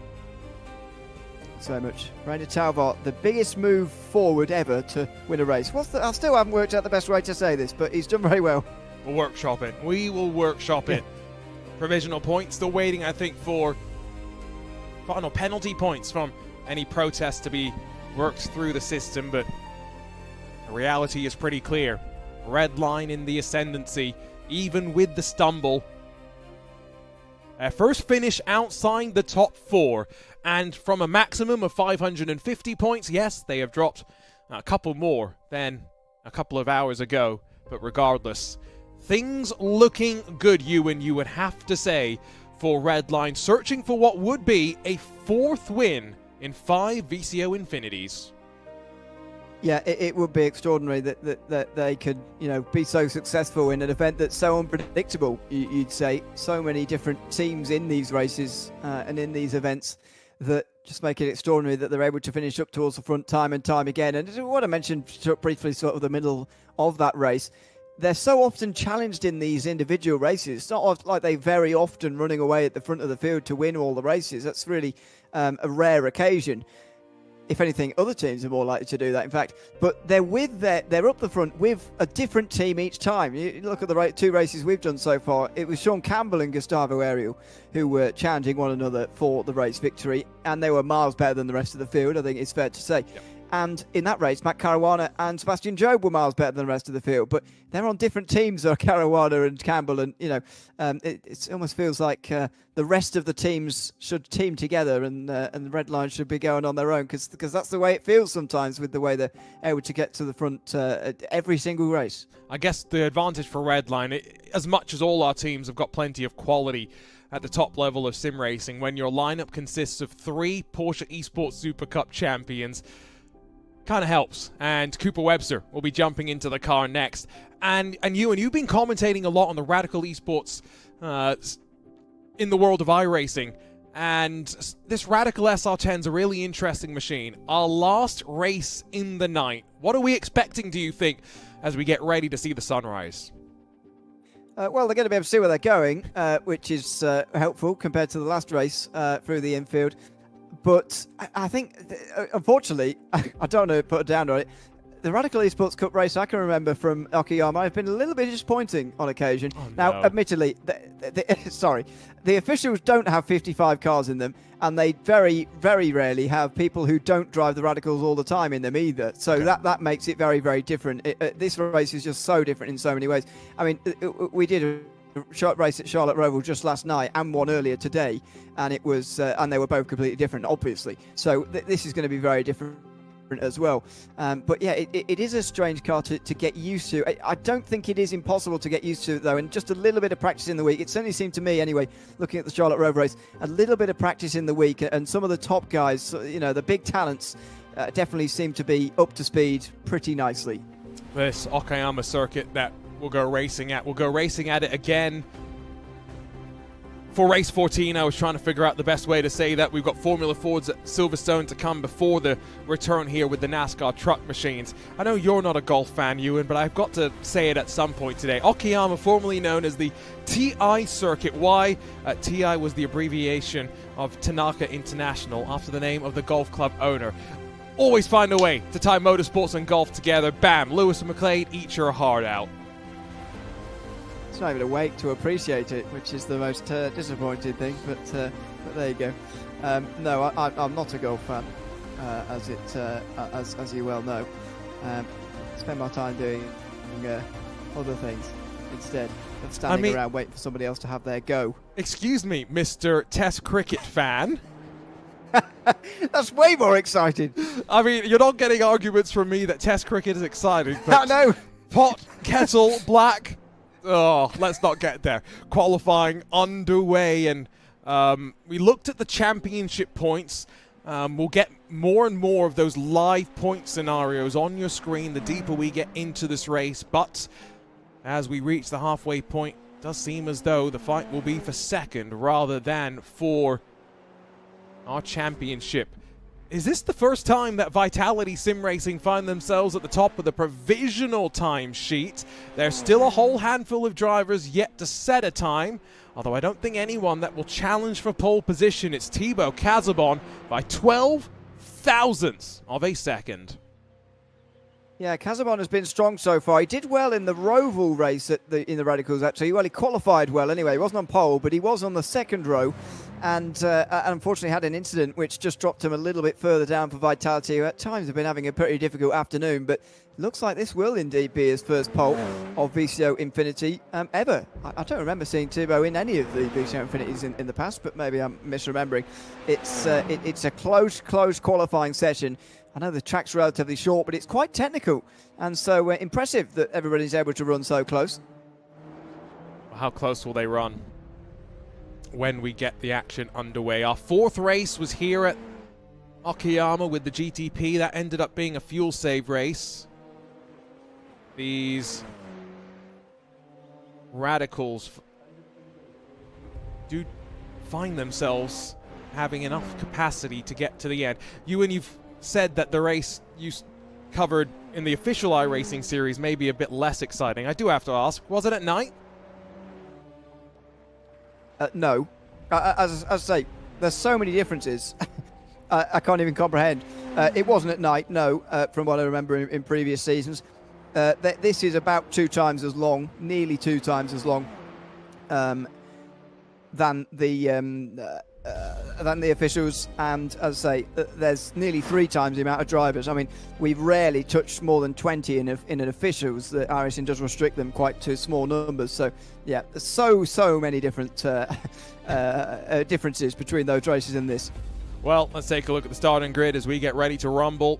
Love the picture for Thibaut Casabon. Oh, Vitality showing up with some style, and from the front will lead us to the green. Elvis Rankin alongside as Kawanda look to try and fight back against Redline. Phil Dines third, Sheza Esports alongside of the Zebras, while SimRC and Redline split row 3, and just a 10.5 between that first page. Rafael Renhofer, remember EMM are in the fight for second in the championship. Armentario, great to see them qualify well with TC Esports, ERE Race Team, MG18 and the Was Cooking Racing Adventures crew your top 10. Great qualifying effort from Alex Garcia to maximize the qualifying lap. Bike 500 11th, Jesse Telkalo in the Grid and Go machine is 14th, while Brabham, Falcon, Sim Racing and then the Williams F1 Team Gaming Academy in the Fiercely Forward crews on row 9. Row 10 split by Delatraz Automotive, and second of the Falcon Sim Racing entries, Delta Sport once again in 21st with the Eclipse Sim Sport machine alongside of them. Fast Repair on the inside of row 12 with Ride Sim Sport then on the outside, and 25th about halfway through the field for Tatum Restech. Big incident for them in our previous race. Blue Mercury Esports roll 26th. Matt Performance back in the field for them in 27th. Sorrento Motorsports 28th, while Altitude Freem have joined with the wrong car. They'll get some penalty points for that lack of livery for Zane Khan, but Andre Castro completes the top 30. Blake Reynolds back in action in the Solpec Precision Racing machine as the Americans cover some of the night hours and curry some favor. Maniti Racing 32nd, while Lion GP, Fenster.com, 07 Racing, Shera Esport, and Absolute Motorsport Asleth. 1.1 seconds between them. Team PGZ, Drago Racing, Olympus Esports, and FCB Racing Team, the top 40. They've started their formation lap, but only about 14 more. Impact Simsport, Avalon Motorsport, Dutch League Racing, and Stint 1 Motorsport. Those are the cars that set times. Everyone else starts based on iRating. Ewan, it's going to be an interesting run down to turn 1 and then sweeping out through 2 in through the quick chicane and the heavy braking zone that leads us onto the back straightaway. I get the sense drivers will be antsy to make this last night race go by quick. Yeah, I must say I didn't see the Formula Ford race here at Okayama, but I did see the Acura race in the GTP, and that was a massively chaotic start. So let's hope for a bit better than that here. Only the top 8 survived on that occasion. So as I say, hopefully we have a better start this time round. You'd expect so with these cars, a little bit smaller, and maybe that will help a little bit. But yeah, Casabon has got a big chance here to take home a victory. Would be a great result for Vitality, but Elvis Rankin and everybody around going to be very, very eager to take a win themselves. And so as the pace car once again peels off and away, the field is left in control of Thibaut Casabon, but we wait for the drop of the green flag. Pole sitter advantage is only as simple as giving him the clean air and the run down to turn number 1. What a sight it is. Radical SR10 stacked up and ready to go. 54. Ready to meet the halfway mark in 2026's VCO Infinity. Let's drop the green flag once again. Phil Denez has popped to the inside of David Toth in the fight for second, but Elvis Rankin around the outside of Thibaut Casabon has trouble in the background and includes Ricardo Ferreira, and that trouble continues, but it's outside of the top 20. TC Esports, the biggest of the losers, is now up towards the hairpin we go. Casabon trying to cover off Elvis Rankin. Fight on for third. Denez up the inside of David Toth. Yeah, for Denez getting back into third again after initially losing that position. So the front 4 staying as they are. Now a bit of weaving around as the slipstream takes effect. That's Denez on the defence there. Toff didn't even have to move to try and make a move now. Into the hairpin. Cooper Webster on Simone Passoni as well. The thing about this is it gives you the inside for the next 3 turns in a row.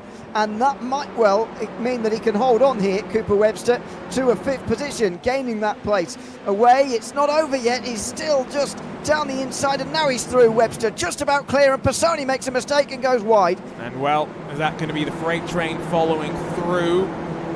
This final sector of the lap can be so awkward.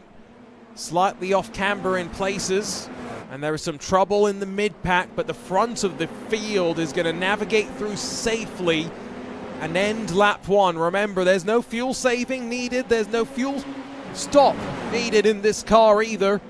And one final time, the headlights will pave the way, as at least 6 machines are going to be down on pit road in the opening couple of laps. And look at the gravel that's been dragged back onto the racing surface. Ewan on board with Ferreira as we begin to pick our way through all of this.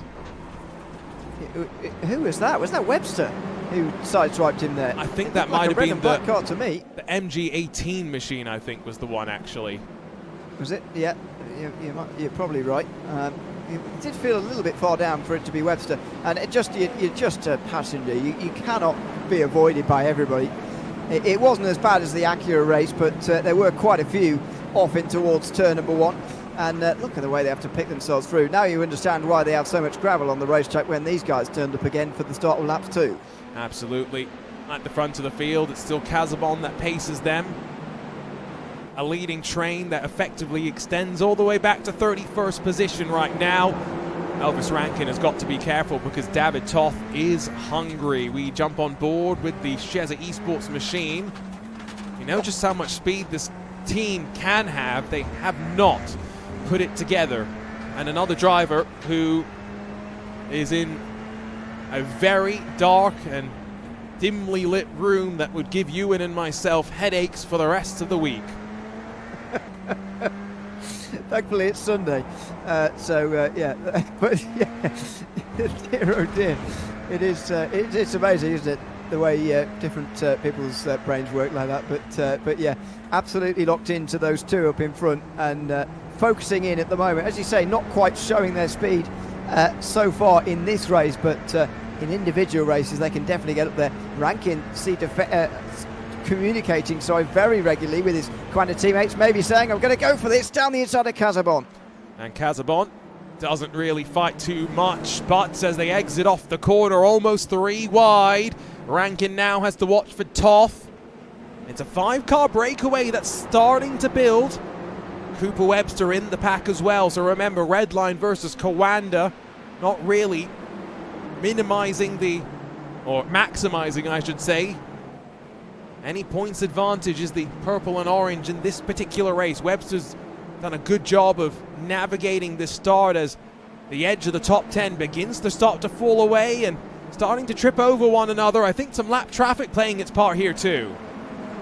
Yeah, it might be.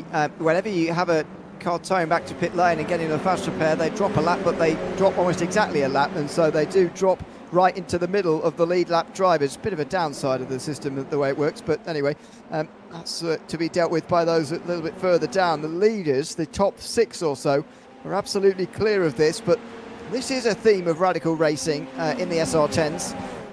That's actually a bit, more of an effect, I think, than in previous years with the SR8, which used to be the radical in iRacing. They can stay together quite easily, even here at Okayama, so you're going to see one long line for some time. It will break up eventually. It's not like it's impossible to get away by any means, but it will stay together for a while. I'm big enough to fit in one of these SR10s. I'm too tall, however, to fit in one of the basic radical SR1s that also make up part of that radical fleet. It's... Doesn't surprise me. What, that I'm too big?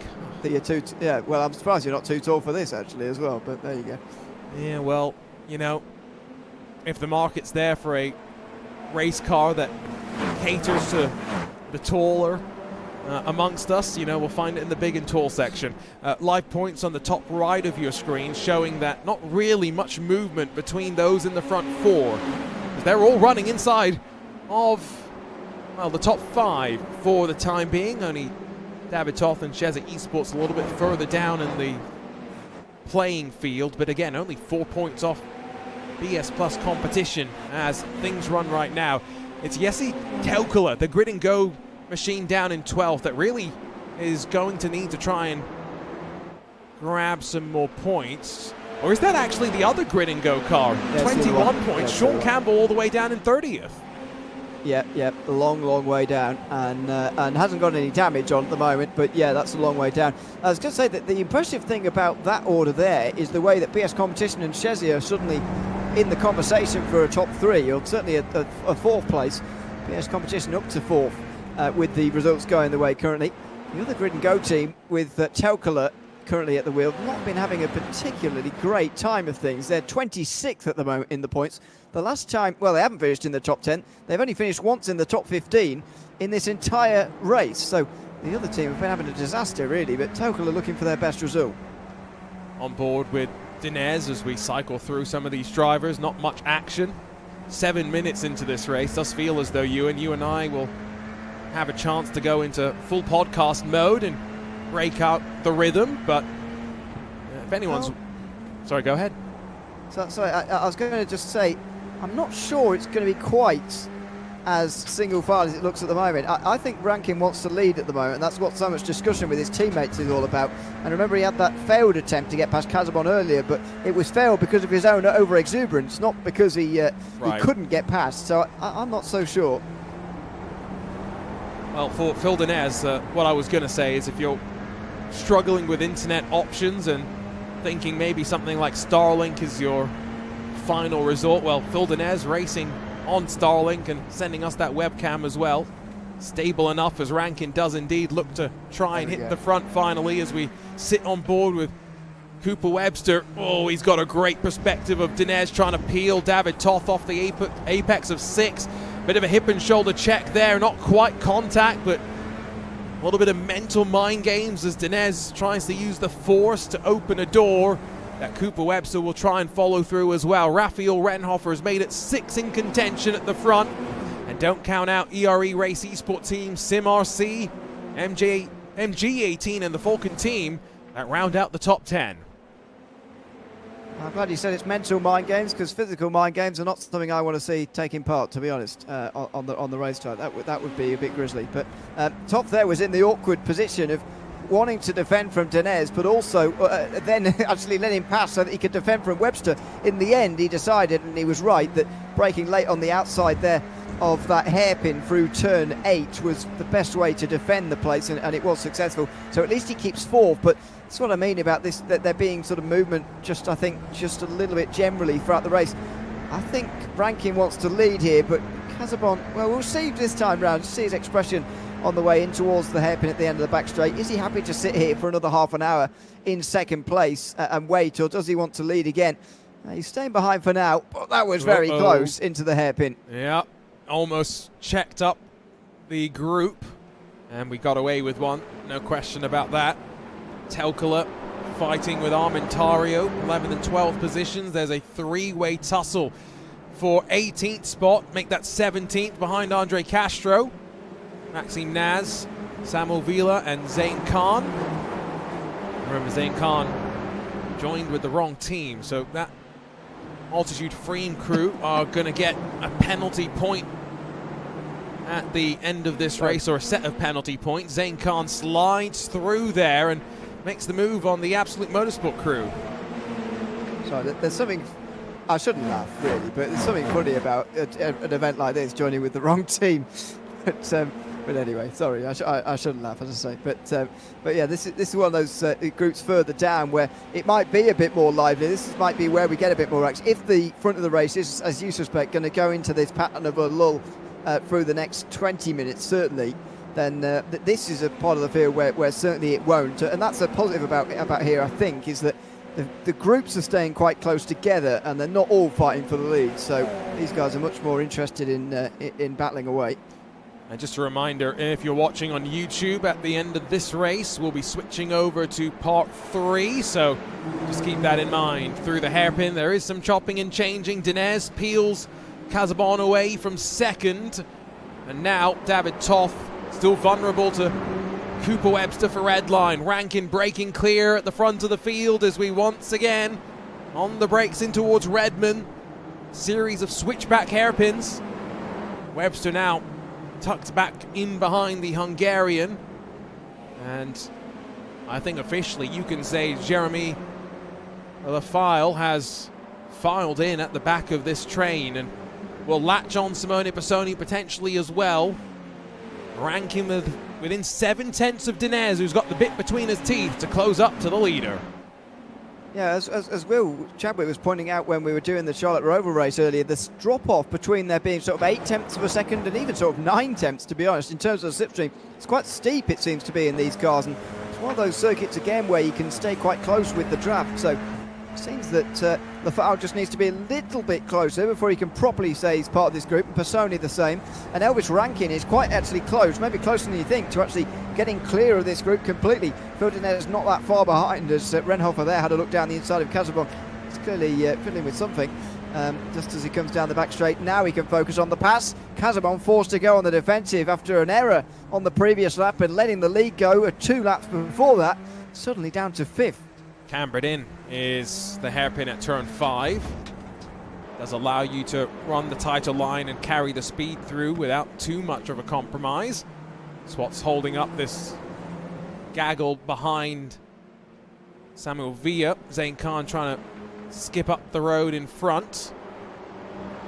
There's 32 minutes left to go, almost a third of the way through this race. Back up front, but let's check in with what happened just a couple of moments ago as well. A couple of cars, Tatum Restech and Delatraz Automotive, seemingly getting the braking zone wrong and sent off into the kiddie litter.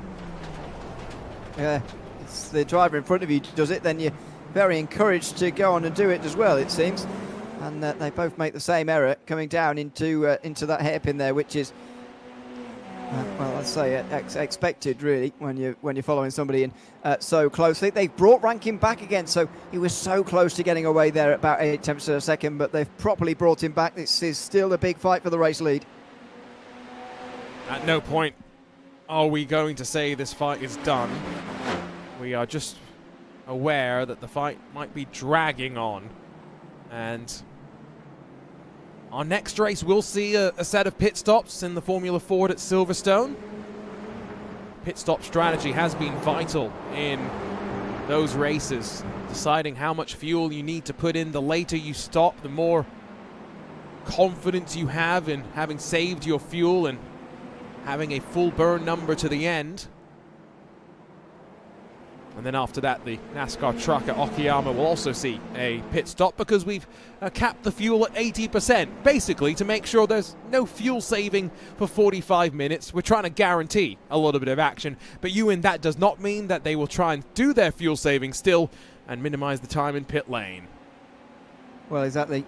You can't stop them from fuel saving completely.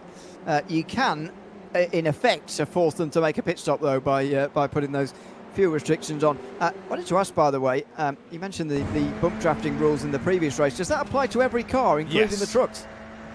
Oh, game's gone. That's what the trucks are for, isn't it? Hitting one another. Well, you know, you're not wrong. There's a certain argument there, but, you know, the real justification is there's certain teams that have two cars in the field, and, you know, they could work together, and, you know, not everyone's in that position, so equitable competition. Elvis Rankins just equalized the playing field a little bit more with a mistake at the hairpin, and Dinez, the American, the Californian, sweeps through and takes the lead. BS looking for back-to-back wins after the magical drive from Reina Talvar. Yeah, and they've been in some great, and they're in some great form actually. Yes, I was about to say they'd be in some great form, but actually they just are. In the previous races before that win, they'd finished 8th, 3rd, 1st, and 11th, which is a very big improvement on where they were finishing in the first 4 races, where they didn't finish higher than 20th. Disastrous start for this team, but they are properly in some form now. And as Tavo was saying, they're targeting a podium. He says he thinks they can definitely achieve it. I must say I was a little bit sceptical even after that one race win, but actually you look at the form they're in right now, you look at the trending, the way this race is trending, and you say, well, yeah, at the moment they are perhaps, with the exception of Red Light, the team on form in this race at the moment. Working our way through the night hours, quite literally out on track. The next race will be the first back in the daylight. You can see the first vestiges of sunrise peeking through, and from this point forward the remaining 12 races all run in daylight, but it's just going on 11:20 p.m. on the east coast of the US, so made that 8:20 p.m. on the west coast. As spin for Renhofer. It's a 360 back in the straight line, punch the throttle and keeps going. Yeah, and I think the previous lap, or was it the one before, he'd had maybe an incident with Casabon, maybe on his own, but it seemed to me through the hairpin he'd had trouble last time. This time it's a bit of contact with Pisoni, who spins him around. Garcia also capitalises. Is that Pisoni? Yeah, it is. Yeah, it is. Sorry. Yes, it is. In the Sim RC, yeah. So sorry, there's a lap car involved there as well, because only Garcia got through, but 2 cars got through. So yeah, lap traffic involved there as well. But anyway, yeah, Renhofer unfortunately losing not only a lot of ground but 3 places in the last 2 laps. Another replay. Is there going to be more ground lost here? That's Impulse Racing. Oh, the South African Chris Shorter has just shoved Delatraz Automotive off and into the kitty litter. And then what's happened to Shorter? Oh, he gets touched up, pushed out one side of the track, and I think that's day done for that car. Well, just decides to get out of the way there. It was an accident waiting to happen. If not, oh, Webster slipped through on top. That was very, very, well, easy it looked. But the way he was able to slip through so quickly, almost before Toth could think about it, was quite amazing there.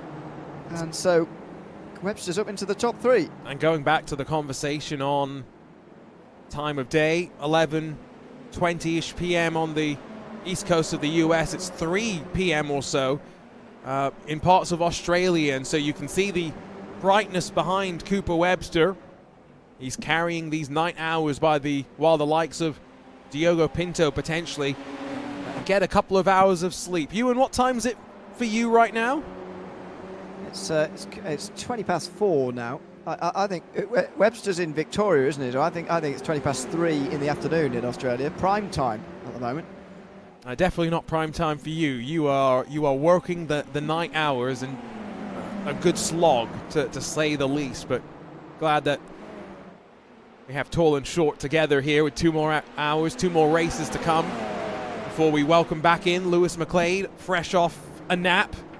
And Zach Sweeney will join us for the first time today. Ewan will be back in the booth a couple of hours after that for his final stint with Jake Sperry before Lewis, Zach, and myself play hot seat in the commentary booth to take you through to the checkered flag, where increasingly it does look as though Redline are going to be guaranteeing themselves a victory early if they continue this momentum.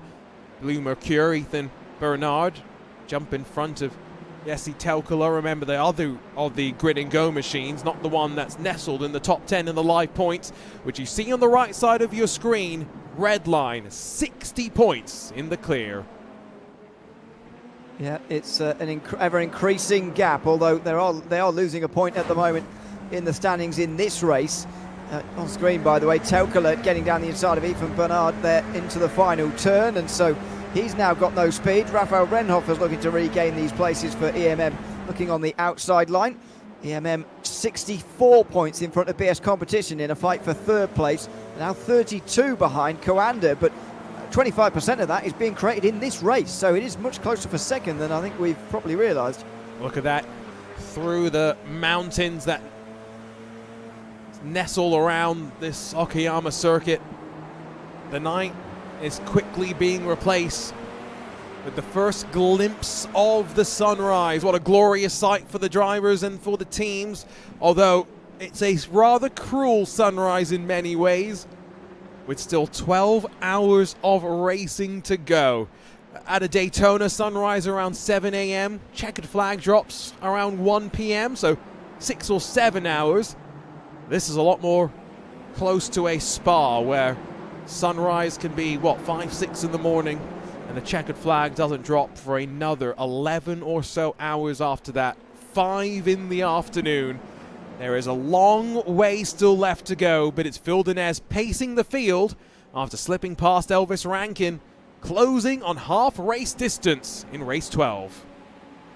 And so far it's been reduced to 5 at the front of the field, with Denez, Rankin, Webster, Toff and Casabon at the fronts.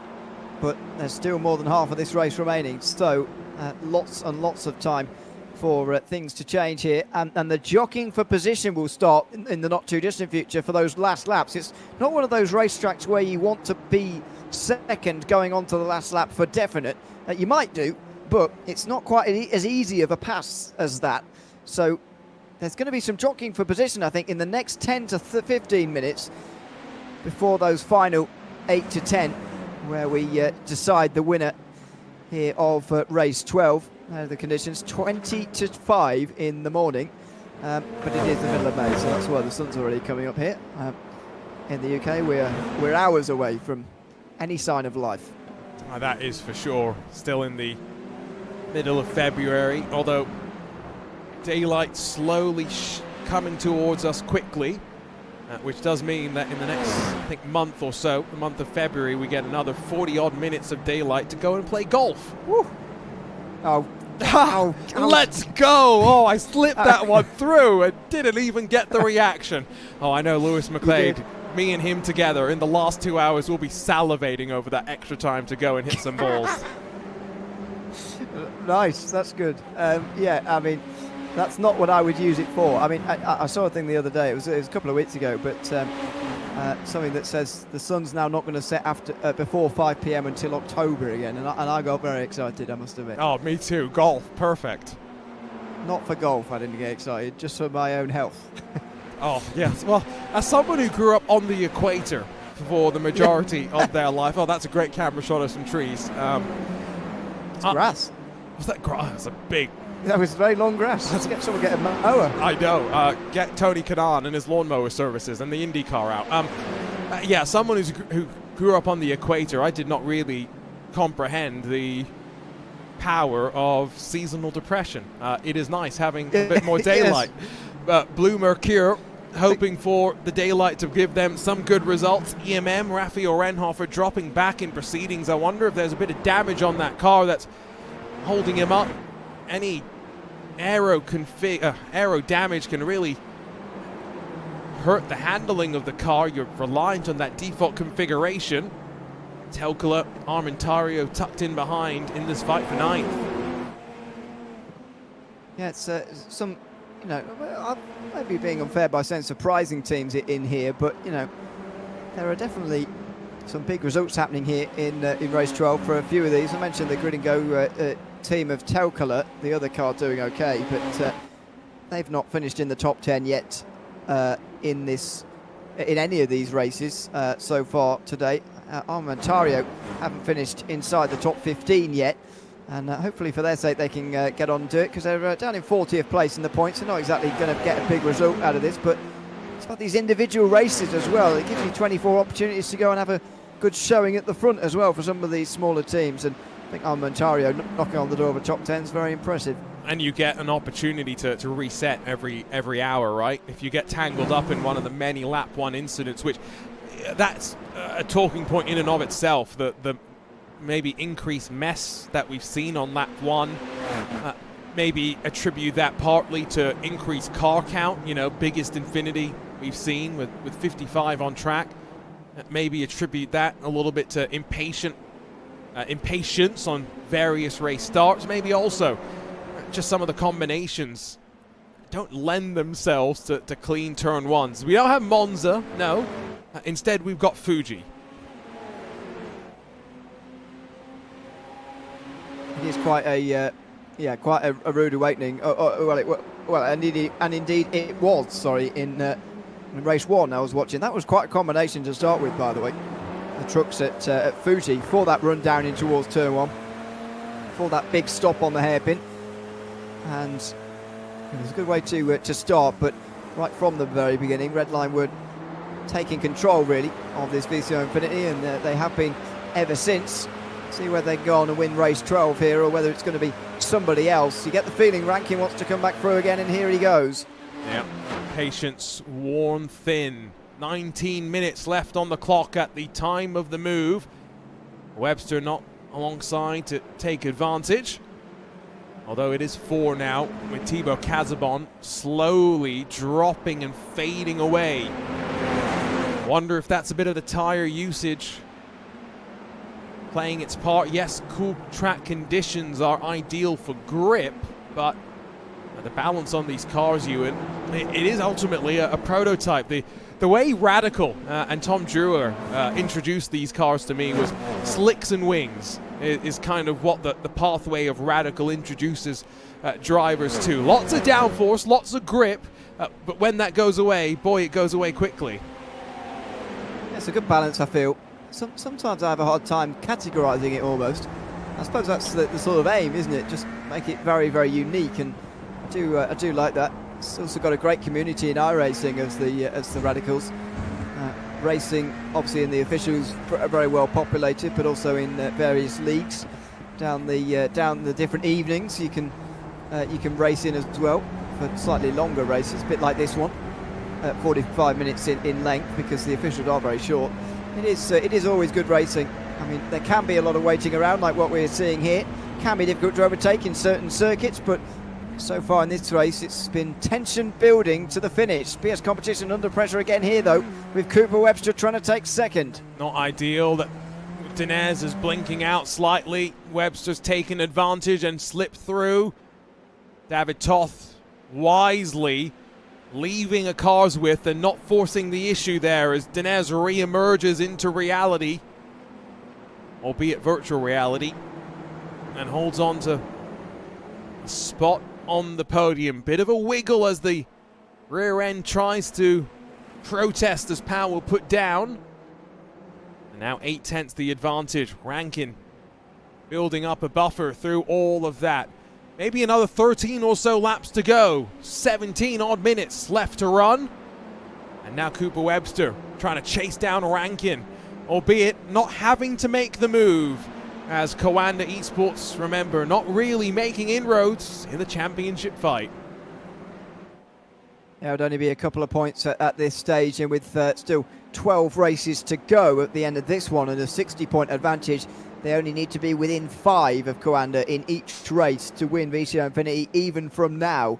And that is just how much of a gap they've got. Although, remember, of course, there are 55 in each race, so you can lose almost all of the margin in one go. They're dancing on a knife edge here, these guys, and David Toff is not wanting to work with them. He goes down the inside of field and has now, I think, has got to back out of this. No, he doesn't, and they're going to take themselves out of the group if they're not careful, battling for third position.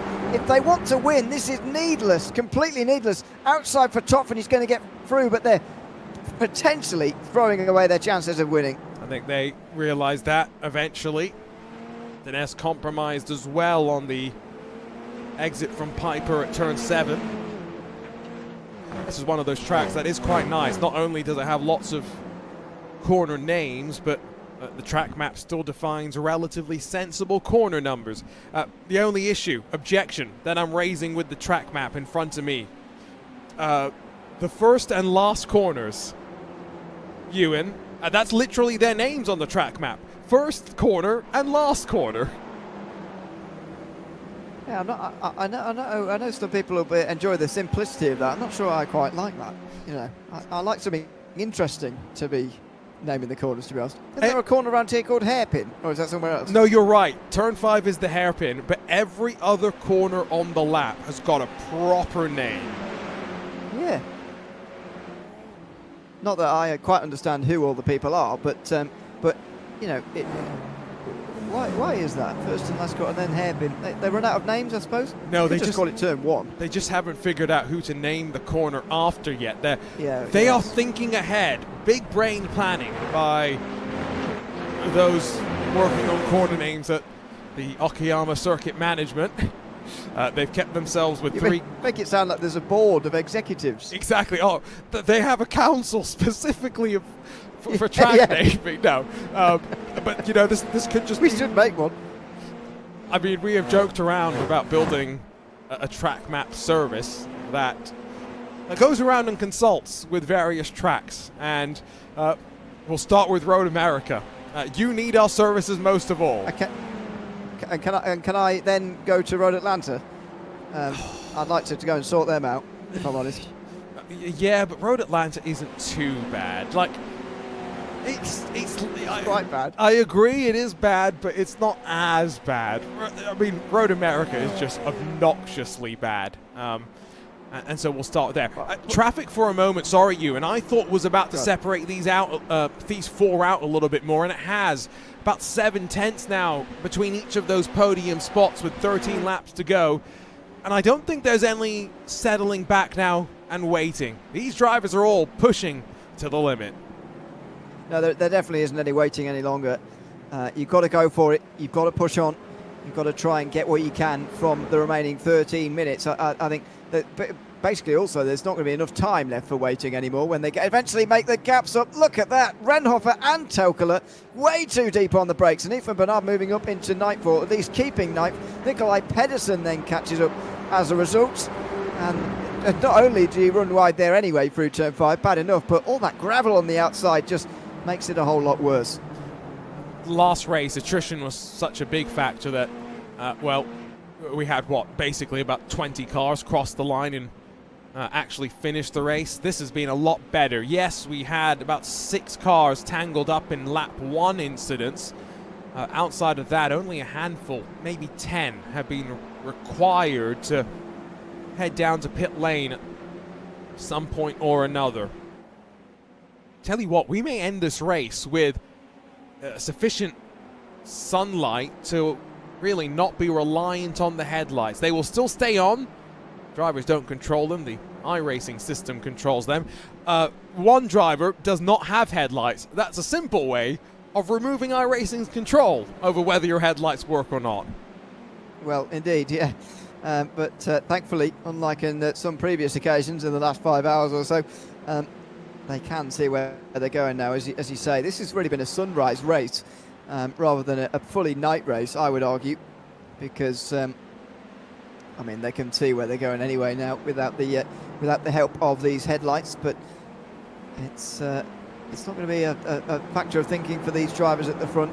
Rankin is fully focused at the moment and trying to keep Webster at a distance. And the reason I mentioned there's not going to be enough time for waiting, by the way, is because There's only 11 minutes left. I think Webster will catch Rankin and get into a position where he might be able to overtake, but I don't think he'll get there with very many minutes remaining. So he'll need to get there and then try and strike straight away, not least because of the time remaining, but also for that element of surprise as well. I guess the other factor is if Webster closes, he may drag Toth and Dinez into the mix as well. Webster looking very calm.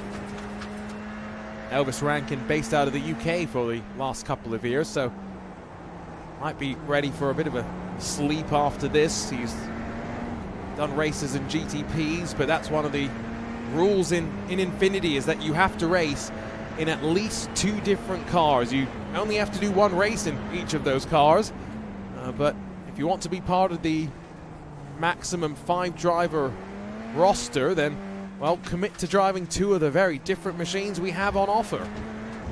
Yeah, but, you know, we're seeing a lot of or some of these teams anyway. I mean, Redline, for example, have got 5 different drivers here signed up for this. So surely that puts a little bit of a, not a restriction on them per se, but certainly a bit of a strain in terms of how do we actually fit all this around one another here? How do we make sure that we can get everybody doing 2? You know, for example, Cooper Webster has more technical problems like in the last couple of weeks, you know, and you know, he's only been in 1 type of car so far. You know, what are they going to do then?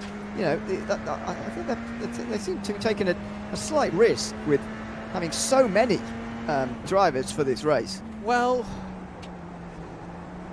I guess yes. They do get Joker replacements. You know, they do have to nominate which driver does which race a couple of days before the event, but obviously allowing for those technical issues, they can do some last-minute changes. You know, I guess the most important thing is ensuring the drivers don't have to do too much preparation, because I think that probably is also part of it, right? At this level, all these drivers will want to do some amount of laps and dial themselves in for each of the different combinations, and so as much as they are adaptable, the best of the best, optimizing their practice, that's probably one of the components that a team manager is thinking of. Dinez has been dropped. He is almost out of contention, I would say, for a podium spot, and the lights flashing have cleared the traffic out of the way, but Webster's within a car length and a half of Elvis Rankin. Yeah, in the same way that the 4 of them got rid of Casabon, I think the 3 of them have now gotten rid of Phil Dinez, although Toff is no means in this group for good yet either. If Coanda and Redline properly fight for this race win, then he will be there, but for now he is only lurking around half a second, well, more than that, 3/4 of a second and more behind. Webster's properly in this now though, and that last lap was the first chance he had to go for the move really, and 10 minutes to go, quite a few laps, so he does have some time to work this out, but as I say, I don't think he will want to wait really very long. Looking from the onboard perspectives, Rankin with a slightly wider arc off on the run up on this main back straightaway. Not close enough, I thought, on the exit of the corner, but Cooper Webster is there and throws the lunge. Rankin can't really defend too hard, aware that David Toth is half a second behind these 2. And next time at the line, I make it maybe 5 laps, maybe 6 to go. And as Cooper Webster timed his opportunity and pounced when it counts. He absolutely has. Now, Rankin has been able to return from this before, though. He's lost the lead at least twice from when he's been in this position. So can he get himself back in front of Cooper Webster again? The problem he's got, and I think the reason why whoever was in second in this was going to have to get through quickly is because of the presence of David Toff now, who's definitely in this group. And he will try and attack second place, I think, as soon as possible as well. He's got his own race to think about for Chazzy at the moment. So, and based on the way he's been so far, I don't think he's going to hang around behind them and just wait and see what happens. I think he's going to get involved. So, Rankin will want to respond, and he's less than... Oh, look at that. Oh, wow. He's a 10.5 behind. Nearly hit him, though, in towards turn number 4. Yeah, that's cost him. That's going to increase the gap. Drop him closer to Toth, and now back and forth for a moment. He bobbed. Phil Dinez 1.7, 1.8 seconds adrift now. He needs these three to fight and bring him back into the mix.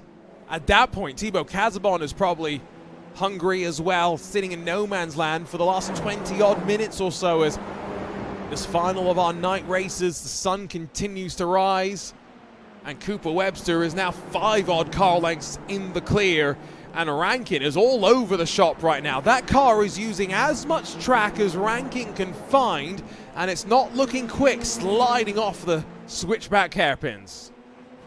Yeah, it looks like he's almost trying harder, but going slower as he does that. So Webster now with more than half a second over Elvis Rankin here. And is that a race-winning margin? It might be. A little look of resignation almost on his face there in towards turn one, but he's not going to give in. He's got to try and get closer to Webster again. There's not much time left in this race at all, but is Toff going to try and just take advantage of this and get straight through here?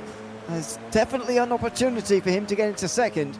Remember, Sheza Esports, as we get another great look at that grass, a move on Rankin would put them 3 points behind BS Competition, move them to within 7 points of Drago Racing for 4th in the point standings. Remember, 50 points for a race win and 1 point less for each position down through the field. That looks relatively easy. Elvis Rankin doesn't have much to defend with, and David Toff makes the move, slices forward to second. Yeah, and Rankin there gave it up pretty easily. So is he hoping that Toff can go on and catch Webster and he can capitalise on that? I mean, less than 5 minutes to go. He's flashing the lights to say that. Toff was shaping defensively in towards the hairpin there. I think Rankin was flashing the lights as if to say, get in line and let's try and catch Cooper Webster. It might be a forlorn hope now. The race has only 4.5 minutes remaining in it. Oh, it's going to be...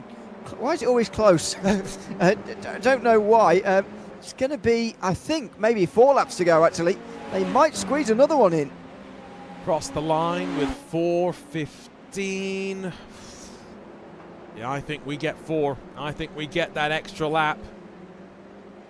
David Toth could be Coanda Esports' best friend. Another position also gets him 1 point closer to Phil Denez in that BS Plus competition machine that is now back into the trailing range of the draft.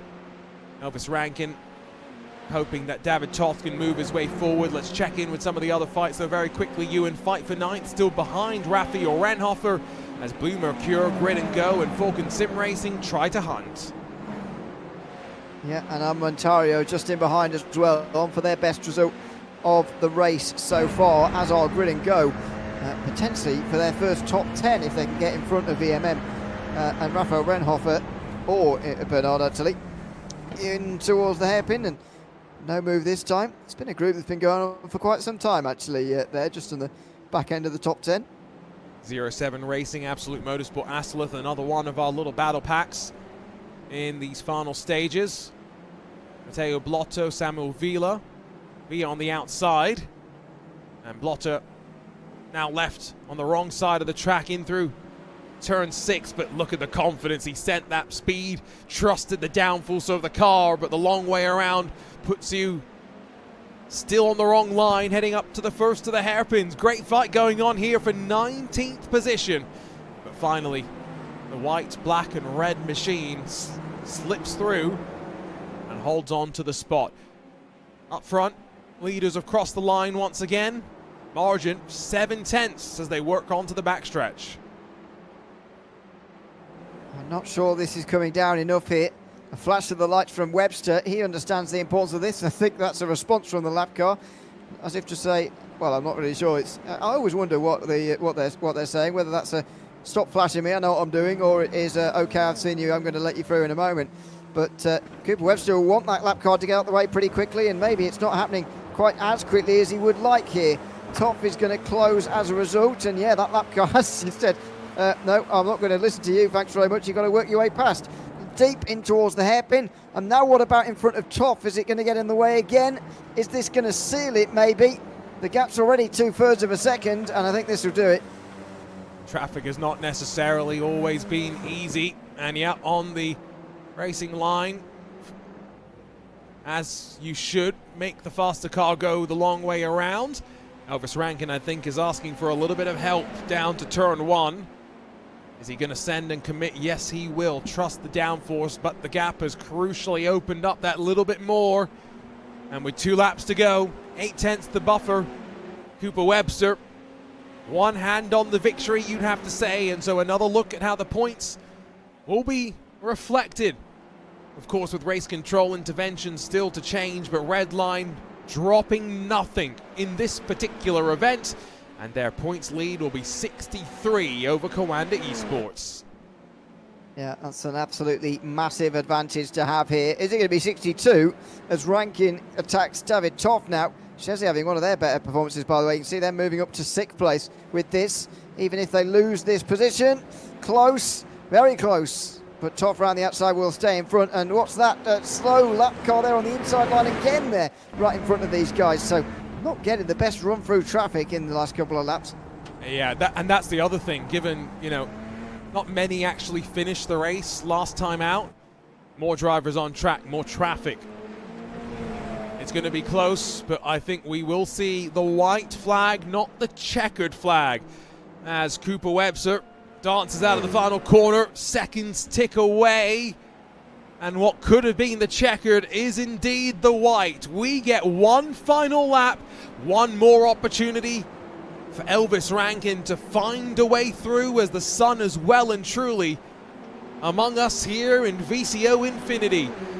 Really, it's down to the hairpin in turn 5 that he'll be thinking about. Yeah, it'll be very interesting to know whether Rankin thought that was his last attempt there on that last lap, and whether this is sort of an extra free one that he didn't think he was going to get, or whether he knew all along. But here we go. He's not got the best exit out of turn 4, it must be said. Into the hairpin. He's going to have a hard time getting through on David Toff. He had much better chance last time. He's going to have to dive. He's going to have to lunge to the inside. Oh. Contact made between Rankin and Toff, who is set to the outside through turn 5. And you've got to assume relatively simple for race control to judge that Rankin likely the aggressor, the one with the incident responsibility. Not expecting many penalty points. I'm expecting a few nonetheless. But as we reach the halfway mark of the 2026 VCO Infinity, it's the team that's won 3 of the previous 4 editions of the event on the ascendancy. A stumble in the previous race, but Cooper Webster puts Redline back on top, winning race 12 in the Radicals at Okayama, Ewan. Yeah, and that's 3 of the last 4 races they've won, by the way. Their winning streak of 2 came to an end in the previous one with their worst finish of the race so far. But 3 in 4 races, and Cooper Webster is now on the board as well, which is absolutely fantastic for him. He did a race earlier, finished in 4th position, and now he's one of the drivers with a win to his name as well. Camera shot blocked off there, but what it was trying to show us was the story of some of the final stragglers to the line. And one of those stories is Drago Racing going to finish down in 32nd. It's going to close up the points inside of the front 5 as we wait for those final takers to cross the line, and we'll get ready to make the trip once again, crossing continents, crossing oceans, and bringing out the Formula Fords to kick off the back half of VCO Infinity at the Silverstone Grand Prix track. A return to a full Formula One venue, and we'll see what action we have in store. Less attrition though in this race, to say the least, just waiting for those final cars to come across, and then Ewan will catch up with Cooper Webster. But halfway through VCO Infinity, and like you said, the winning streak may have been interrupted, but the momentum for Redline has not been stopped. No, they're still in brilliant form. They're still on a great run of results.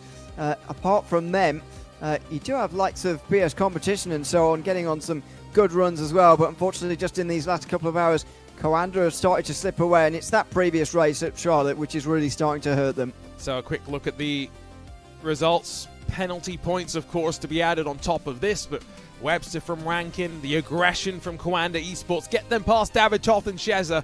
One of the best runs of the event so far. BS Plus, and then Vitality Sim Racing, your top 5 with the ERE Race Esport team in front of the Sim RC Bumblebee MG18. One of their best showings as well, with EMM and the Blue Mercure Esports crew, the rest of the top 10. Not much chopping and changing here. Blue Mercure, the only team up double digits in the top 10, but 22 gained for Team PGZ, 17 for Absolute Motorsport. Great effort from Sam Elvia. And top 30 covered by just about 1 full minute. Great to once again see somewhat lack of attrition. Capivara Racing plus 30 for them. First car 1 lap down, all the way down in 40th position as we begin to get to those that did experience some struggles. TC Esports Ricardo Ferreira amongst them. But ultimately, one of the cleaner races we've seen as we officially get set to welcome the sunshine. One driver that's already been bathing in the sunshine. Down under, it's Cooper Webster. Victorious in VCO Infinity and standing by with Ewan O'Leary. Yeah, Cooper, welcome in. Congrats on a race 12 victory in VCO Infinity this year. How was that race overall? It was at the beginning in one long line. Eventually you managed to battle your way to the front of it. But what were those early stages like in terms of forming a plan to go on and win that race? I mean, the plan was mostly to stay clean and stay out of trouble. The most scary part was the first corner on lap 1. So once I got past that, I was just kind of trying to just settle in. And this is not my primary car, so I'm happy with that result, seeing that I've been putting most of the effort into the truck. But yeah, I just tried to just slowly move forward and only make passes when it was safe to do so. And then eventually just found my way to the front. And are we going to be seeing you again in the Radicals this race, or is it something else we're going to be seeing you next in later today? In the NASCAR next, in the truck, so back at Okayama. So I got to relearn the track and take all the braking markers away and go back to the super long 500-meter braking zones for the truck. Yeah, completely different kettle of fish, but at least the same circuit. Congrats on winning race 12 here, Cooper, and thanks for chatting to us at the end as well. Thanks, no worries. Thanks very much. That's Cooper Webster, who wins race number 12 in the Radicals, and yeah, change of pace for him coming up in an hour. I like the takeaway from that is that, you know, I like how Redline have assigned a car to their drivers. They want them to really master it. And yes, Cooper's fulfilled the obligation now of 2 different cars, but back to the NASCAR trucks for the remainder of VCO Infinity. I tell you what, we're about to strike midnight on the East Coast here in the US.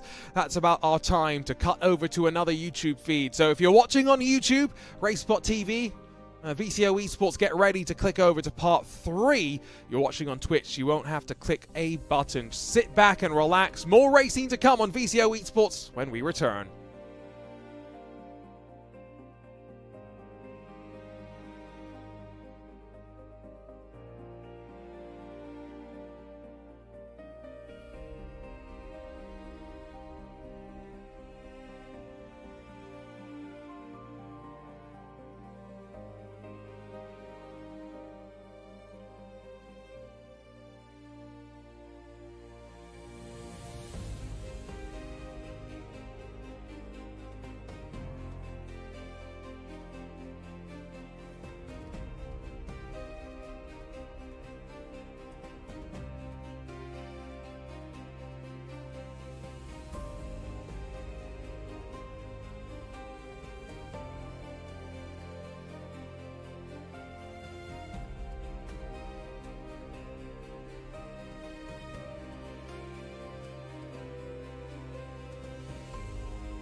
Well, welcome back along to VCO Infinity. 12 races done, 12 to go, and we continue our jaunt across the world with 5 different cars and 5 different tracks. It's Formula 4 time at the home of British motorsport, Silverstone. Arjuna Kankipati alongside of Ewan O'Leary. And Ewan, based on what we saw at Road America, similar sort of track, I think, for this Formula Ford machine. Wide open, a lot of high-speed corners, yes, some slow-speed corners as well. We could be in for a rather intense pack-style race, maybe more akin to the Daytona 500. Yeah, very possibly. I mean, this circuit does provide that very often. I actually thought that the Super Formula Lights race might be like that, but then it rained, so that made things a lot different. It's not going to rain in this race.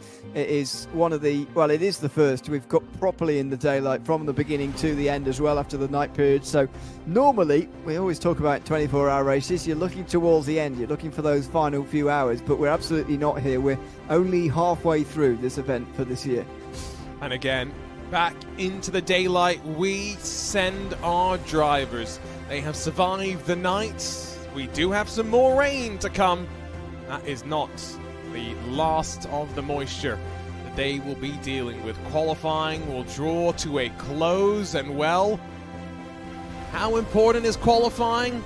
Not really sure is the answer, but starting at the front can put you out of the danger zone. Let's run you down through the starting grid for the 13th race in VCO Infinity as we kick off the back half and the run to the 24th and final race. Shoma Shintani in the Williams F1 Team Gaming Academy car, hoping to stay out of trouble compared to what we last saw him in Super Formula Lights at the Charlotte Roval action. He'll have Sebastian Job off to his outside on the run to the green flag, while Matt Caruana and Harrison Crowther for EMM and Altitude 3M split row 2.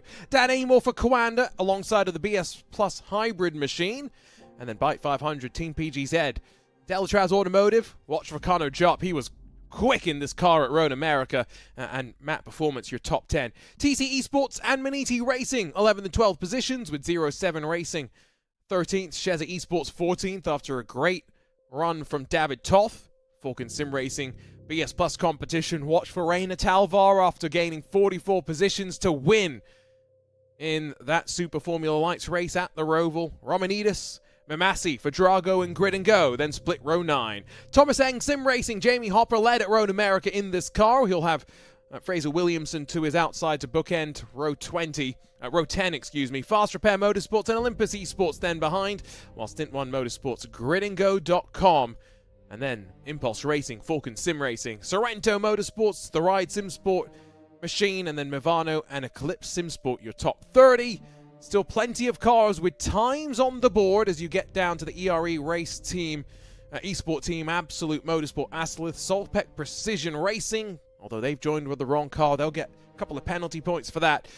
Rolling on the formation lap, so I'm going to keep scrolling through these names and get your expectations, Ewan, of the race we've got in front of us. Well, I think we've already set the scene with regards to what we're going to see here. These cars very slow, therefore spend a long time on the straights, therefore spend a long time slipstreaming with one another. About staying out of trouble in the opening laps, making that front group, because there will be splits in the field along the way, and then staying at the front for the remainder of the race, effectively being there at the end to battle for the win. This is the least coordinated start I think we have seen so far. Sebastian Job not quite alongside of Shoma Shintani until right about now as they descend on this main straight at the home of British motorsports. We have broken out the Formula Ford and the back half of VCO Infinity is underway. Job on the outside, but watch for Caruana on the inside. Oh, chaos and junk. Sheza Esports may be mixed up in that one. Varga has to take the shortcut, but Caruana, the aggression through one. What's it going to lead out through the village? He clears Shintani. Another spin. Abel Torres gets tangled up in one of the Formula Ford machines, and Shintani sits behind Caruana. Joe battles for third as we stretch our legs and get ready to head to Brooklands for the first time. I think Mamasi was in that as well for Grid and Go, who have neither of their teams up inside the top 16 at the moment. Christensen's all the way down in 29th as well, so not a great start for them at all. But this is what I mean about staying out of trouble. They're making the front group. First part is complete for those at the front, but already you can see a bit of a break in the group there.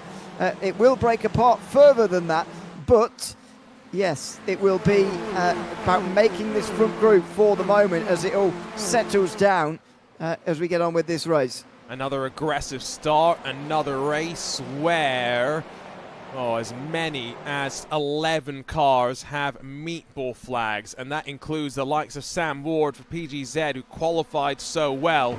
And I can only imagine the frustration building into Maggots and Beckett's. There's a couple of side-by-side moments, and expect them to get away with that in this car more than, well, basically any other machine that we have through the competition. That was Solpec Precision and John Dunnigan. That looked a little squirrely, but stays in front of Gregory Hoverson and one of the Falcon Sim Racing teal machines.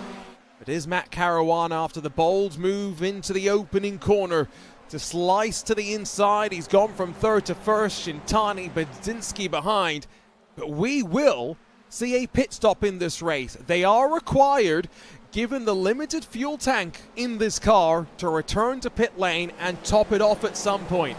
And so what we're seeing right now is an angry storm of drivers trying to pick themselves into a position that lets themselves fuel in the safest way possible. Yeah, that's going to be very tricky to manage. Obviously, well, feels like it's going to be very tricky to manage at this stage, but it will get more spread out than this. Dana Moore's been losing places ever since the start here, really. Was side by side with Job earlier, or at least nose to tail, for third, and that was in danger of losing a place in the top 5 here with the Bike 500 car alongside. Thankfully now gets clear of that, and here comes Torlashi as well with Connor Jupp. And look at the group in behind here. It is staying so close together all the way down. Again, who can stay with these leaders? Who is going to get distanced off the back in a break in the group that's surely going to appear? On board with Torlashi, who sees the spin of Harrison Crowther. I think that was in front, and not really much Augustin could have done on the outside in through Brooklands. There's a bit more chaos as well as more meatball flags, including for Vitality and Mivano. So many getting mixed up in incidents through the opening lap, but really a battle pack that continues to have legs all the way through the field. Yes, a bit of separation between 19th and 20th, but not enough to say that the draft has been broken and separation is going to start to build pretty rapidly. Caruana now going to be challenged by BS Hybrid as a new contender slotting into second. Yep, they're all crowding around one another at the moment. This is very close behind Matt Caruana, but I think he's going to wait around. Are they going to go for it? Brzezinski goes for it, but not too many others willing to. It's going to be a waiting game in this race, that is for sure. A long way to go, when you think about it. Brzezinski does get clear of Caruana.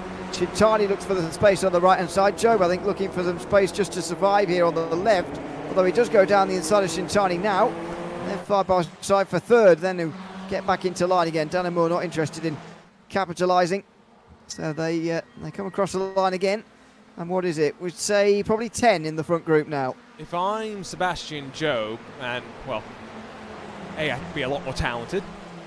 There's a lot more things that I could probably do behind the wheel of a race car, but you know, you've just seen Cooper Webster return to victory lane. You can't let what happened at Charlotte, getting tangled up with traffic, blindsided through the final chicane, you can't let that get you down too much. This is the race where it would be very easy to get sucked into a drag-out fight, and maybe the Sebastian of old would get involved in that, but last handful of years we've really seen Sebastian mature and just grow into an even more capable racing driver, a worrying sight for the rest of his competition. He makes a lot more level-headed decisions, I would say now, and always impressed when we get to talk to him after a race, the level of maturity that we hear. On the start of the race, it was Maniti Racing, one of those that got mixed up, and poor Jaden Ladick But really, I mean, they were already 4 wide up towards turn 1. Well, exactly, yeah. The way that the leader slowed on the, well, not slowed on the front straight, but just waited, hesitated there to actually get us underway, meant that everybody queued up behind, and they all piled in. In the end, there was so much going on, and this is what happened to Massey. That meant that both Grinnego cars were a long way down because the other car was already there. It was I don't know who that was actually spun around, but look, just get piled into again and again and again and again. As we mentioned before, there's so many cars in Infinity this year, and it's just making these starts very difficult. It was Team PGZ, the one that had spun the black and yellow. There was plenty more. Might have been one of the whilst cooking machines. There's only one of them, to be fair. Movano, Stint 1, Scherer, Thomas Eng. So no Jamie Hopper in contention at the front. Visceral, Blue Mercure, Absolute Motorsport, and a whole handful more. Trouble again for, I think that's Eclipse Sim Sports, who are picking up the pieces. Michael Romanidis is alongside of Sheza Esports momentarily as he tries to get his way up into the top 10.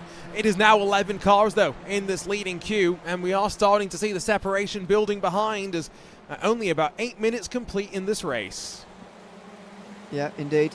Very early. Dana Moore, meantime, holds on from Connor Jupp there, who was side by side with him meantime, and holds on to 5th. Jupp and Bastarka side by side then next. Levesque, Crowfer and Varga, the others in this group, and there are some others sort of lurking. Michael Romanidis in 11th is probably counted as part of this group as well, and Gregory Hovson, the one who's chasing this big group now, trying to get involved himself, but it doesn't even seem that you really lose time fighting in these cars. You can just carry on forever. The problem is if you lose the draft, and so if you're at the back of the queue, it's a bit more dangerous sometimes. You really need to time the run and slide your way forward. It's the BS Plus hybrid car that runs in the front of the queue as we flick it right through Copse, side by side until you get all the way back to Harrison Crowther and Santiago Astarica in the Bike 500 machine and Altitude 3M counterparts. It's Crowther that goes around. He'll get tagged by Gregory Hoverson, who has to take the avoiding action, but I think everyone else scampers through safely.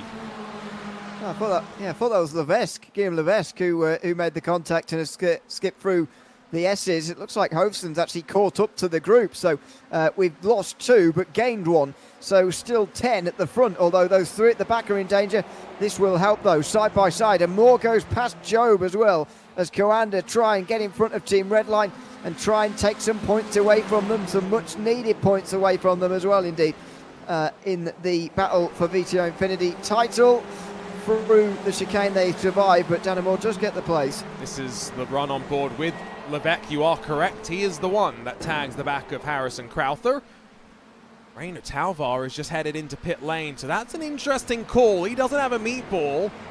I wonder if he lost the draft of those in front through the incident and is now going to try and do something different. We'll see if we can get word from BS Competition at some point. Amor and Job are going to fight though as they sweep out through Village in towards the loop. Sun is well and truly up. It's great to see. We've survived the nighttime hours. Amor on the bottom left, Job on the bottom right as they head down the Wellington Straight towards Brooklyn, single file once more. Finally, single file again. Job looking to the inside of Amor though, not particularly pleased with being behind Coanda, but not entirely sure why. I mean, I guess he doesn't want this to become a trend that he's just losing a place and another one and another one and another one. And the further down, to be fair, that you go, the more dangerous it is that, or the more danger you're in, that you will actually be cast away from the rest of the group as a break in the field happens in front of you. But I don't think you should be too worried about that from 5th position, behind Coanda and Williams and EMM, and then obviously BS Hybrid leading the race, so I don't think he should feel like he's in any danger at the moment. But just contact! Job's gone! What happened there? Onto the front straight, onto the Maggots and Beckett's. That was exceptionally weird. Well, has he been able to keep going? Answer will be no, because Meatball Flag And for a second consecutive race, Sebastian Job is going to be needing to head to pit lane, though Dan Amor is in the same situation. Oh. Both of the championship contenders will bleed points. And EMM Esports, Matt Caruana, if you're in the ear, you tell him right now, no mistakes, manage this race. We are closing on the points leaders if things hold as they are. Dan Amor will stay out there, but I think there's no question Sebastian Job is going to pitch his car to the right and down to pit lane. Well, that is bitterly disappointing for Joe, but I think even more so for Coanda, because suddenly they had a chance there to gain big points on red line. But, you know, this is going to be hard to come back from as well in terms of coming back through the field. This could be really difficult. But it's not going to matter for Coanda anyway. They're going to have to come in as well. That is even more disappointing, I think. EMM, therefore, have got a chance, I think, to get up into second place. We'll see how far Coanda end up dropping here, because they can still run without the without damage being too bad. But EMM are you know, they're a second at the moment, in a decent chance to get up into second in the actual standings. So there is a look at Joe. The meatball's been cleared, and they've also filled up the car with a little bit of fuel. I don't know if it's going to be enough to get them to the end, but we will wait and see. Joe, crucially, has now lost the clean air, or rather the draft, and is in clean air. And so we'll have to watch lap times and see how he responds. Amor capable of continuing at speed, and so therefore will run the 3 laps he has permitted before. The stewards will beckon him in. The fast repair will be used, and he will be dropped back onto track, albeit slightly in front of Job, you would argue, given how much time Job lost on the run back towards pit lane. So, race 11, race 13, potentially pivotal moments after seemingly redline impervious to trouble. Trouble finds them.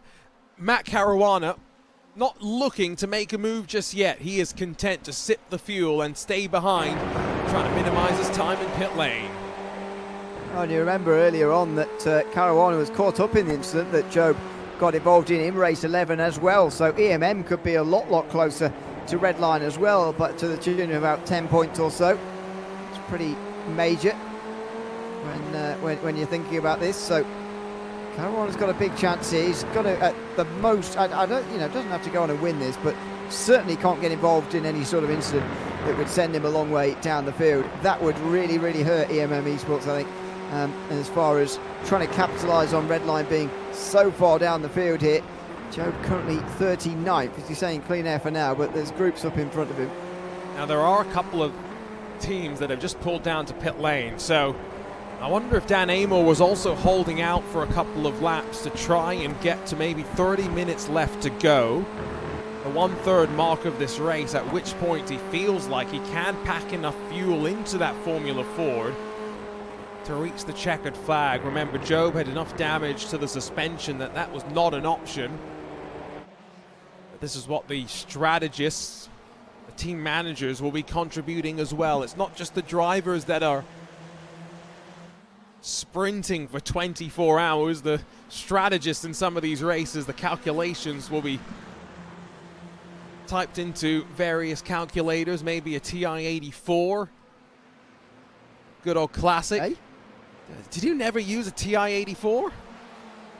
Well, I wouldn't know if I had. Oh, the good old classic Texas Instrument calculator. I had one that, you see, if I was more smart, I would have figured out how to put a racing game on my calculator, but, you know, I wasn't that intelligent. 30 minutes left to go in this race. If you were more smart, you would use the word smarter.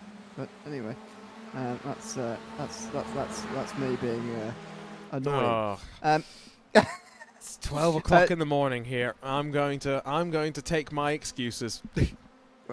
Well, you know, you can decide for yourselves how sad I am pointing that out. Got 5:15. Anyway, Dan Amor is surely coming in this time. I don't think he can carry on any further, but I think you're right. He's gone on for as long as he. Yeah, there we go. He's gone on for as long as he can, so that he can get as close to the end of the race so that he can stop now and make sure he can get the fuel in for the end of the race. I think it'll be fine, but we just have to wait and see. If he comes out in clean air on his own for ages, that might be a bit of an issue. Absolutely. I think the other factor to consider as another take its pit lane is, will he have friends? And indeed he will. That's exactly what he would have wanted to see. Although I think it's only one that I can see that has made their way back towards the pit lane. That's Tatum ResTech, Alessandro Majorana. See if we can check in with Amor. It's about 11.7 seconds for Sebastian Jobe. Guess what? 11.7 seconds on the money for Coanda Esports as well.